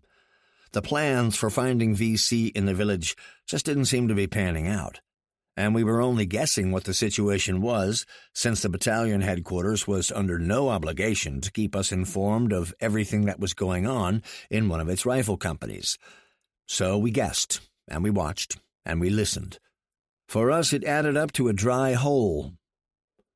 I was able to marshal enough energy to get cleaned up a bit and get some food into me. I was still way behind in hydration, but was unaware of it. Sweat kept pouring out of my skin and soaking my still damp uniform as if there was no end to the supply of body fluids. I just passed it off as getting acclimatized and didn't worry about forcing water. I have to put the issue of water in perspective here. The mid-60s was still the time when we thought that salt tablets were what you took in a hot environment, and not drinking water was a sign of military and personal self-discipline. It was just not in our training or operational philosophy to consider encouraging one another to drink as much as we could. There was also the problem of availability. Up on that hillside there was no source of water, so we were conscious of water conservation and unaware how counterproductive that was. In faint whispers, I was able to talk to Belden and Sergeant Newton about our fire support plan. Newton had plotted what we used to call artillery concentrations all around us for our defense and on the valley floor along likely enemy routes. He spent the entire morning replotting them once he had the opportunity to actually see the terrain. What had looked good on paper back at Phan Rang wasn't the best fire support plan for us when we finally got there. Newton was a skilled forward observer and gave me confidence in his ease and familiarity around things artillery. I have to admit that I just never got it in OCS. The lack of importance I placed on the use and adjustment of mortar and artillery fire as a student came back to haunt me on that morning. I wasn't as up on it as I needed to be, and I knew that I had to get with it, and fast. I couldn't ask a lot of questions because of the noise discipline, so I just watched and followed Newton on my map. In just those few hours, I learned more from Newton than I ever picked up in days of training at Fort Benning. I sure was glad to have him in the Tiger Force. I didn't know how much, yet. Night fell without anything of consequence happening. I was sore from sitting on the damp and rocky ground, and I was bored. We finally got a summary update that the rifle company had turned up nothing important on their sweep through the village. We were given a warning order to be prepared to move the next day to link up with another rifle company working nearby, and to expect a change in mission. I didn't know what that meant. Neither did Belden. The bottom line was that it was a dry hole, and we were to get ready to do something else as soon as battalion figured out what. We couldn't just sit out there on the hillside without the mutual support of a rifle company within reinforcing distance from us. Things just weren't done that way, at least not up until the Tiger Force was formed. The second night was a much longer version of the first. Unlike the first night, there was more activity in the valley below. Occasionally, we would pick up a light or a flicker of some kind that had to be man-made. Also, there were some new sounds, a dog barking, or a clunking sound that just had no reason to be happening unless there was some enemy or civilian activity out in the darkness. We couldn't see enough to determine exactly what was going on, so we just stayed on enough of an alert status to be able to react if we had to. By dawn, the noises and the flickering lights had gone, and we were exhausted from the lack of sleep and the energy the patrol had exacted from us so far. The morning's activities were identical to the previous days. I pulled a shift on radio watch and could tell from the crosstalk that the operation was winding up and arrangements were being made for one of the rifle companies to rendezvous with the truck convoy for transport back to Phan Rang. By mid-morning, it looked like a complete zero for the operation, and the patrol was beginning to repack equipment for an order to move out. Suddenly, a tiger alerted us that there was someone on the valley floor. I pulled out my waterlogged binoculars and eyeballed the area, starting at the base of the hill and working out. Belden and I saw them at the same time. An entire reinforced platoon, or a light company of VC, armed and moving through the open area between us and the far tree line. A major complaint of many of us in the course of the Vietnam War was the assessment of success or failure by using numerical measurements. The issue of body counts became a standard reporting procedure early in the war and tended to be exaggerated in even greater proportions as time went on. So I will not try to perpetuate that system. Instead, give you what I knew, and you can make up your own mind. It is important to understand that our terminology about enemy squads came out of what constituted a small unit in the Korean War, and to use the same standard of measurements, numbers, to determine a unit was completely wrong in Vietnam. What might have been called an enemy platoon in Korea would be a Viet Cong company. We were generally one unit size under what the VC called them, and we tended to apply force to the nominal description of the unit rather than its actual size. That would become a very big problem for the Tiger Force in just a few days. But in this case, the unit walking the valley floor numbered between 35 and 47, depending on whose report you consult. I am sure there were 32, at least. I counted the ones I could see in the grass. There may have been more, but there were plenty for us to go into action. It was a completely stupid move on their part.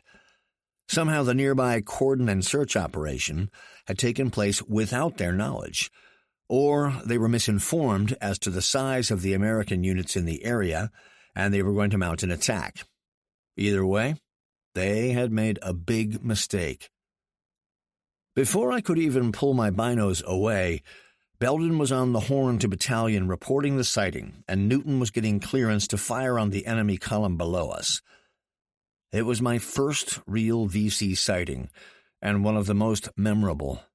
It was not like the VC to walk in the open and in broad daylight.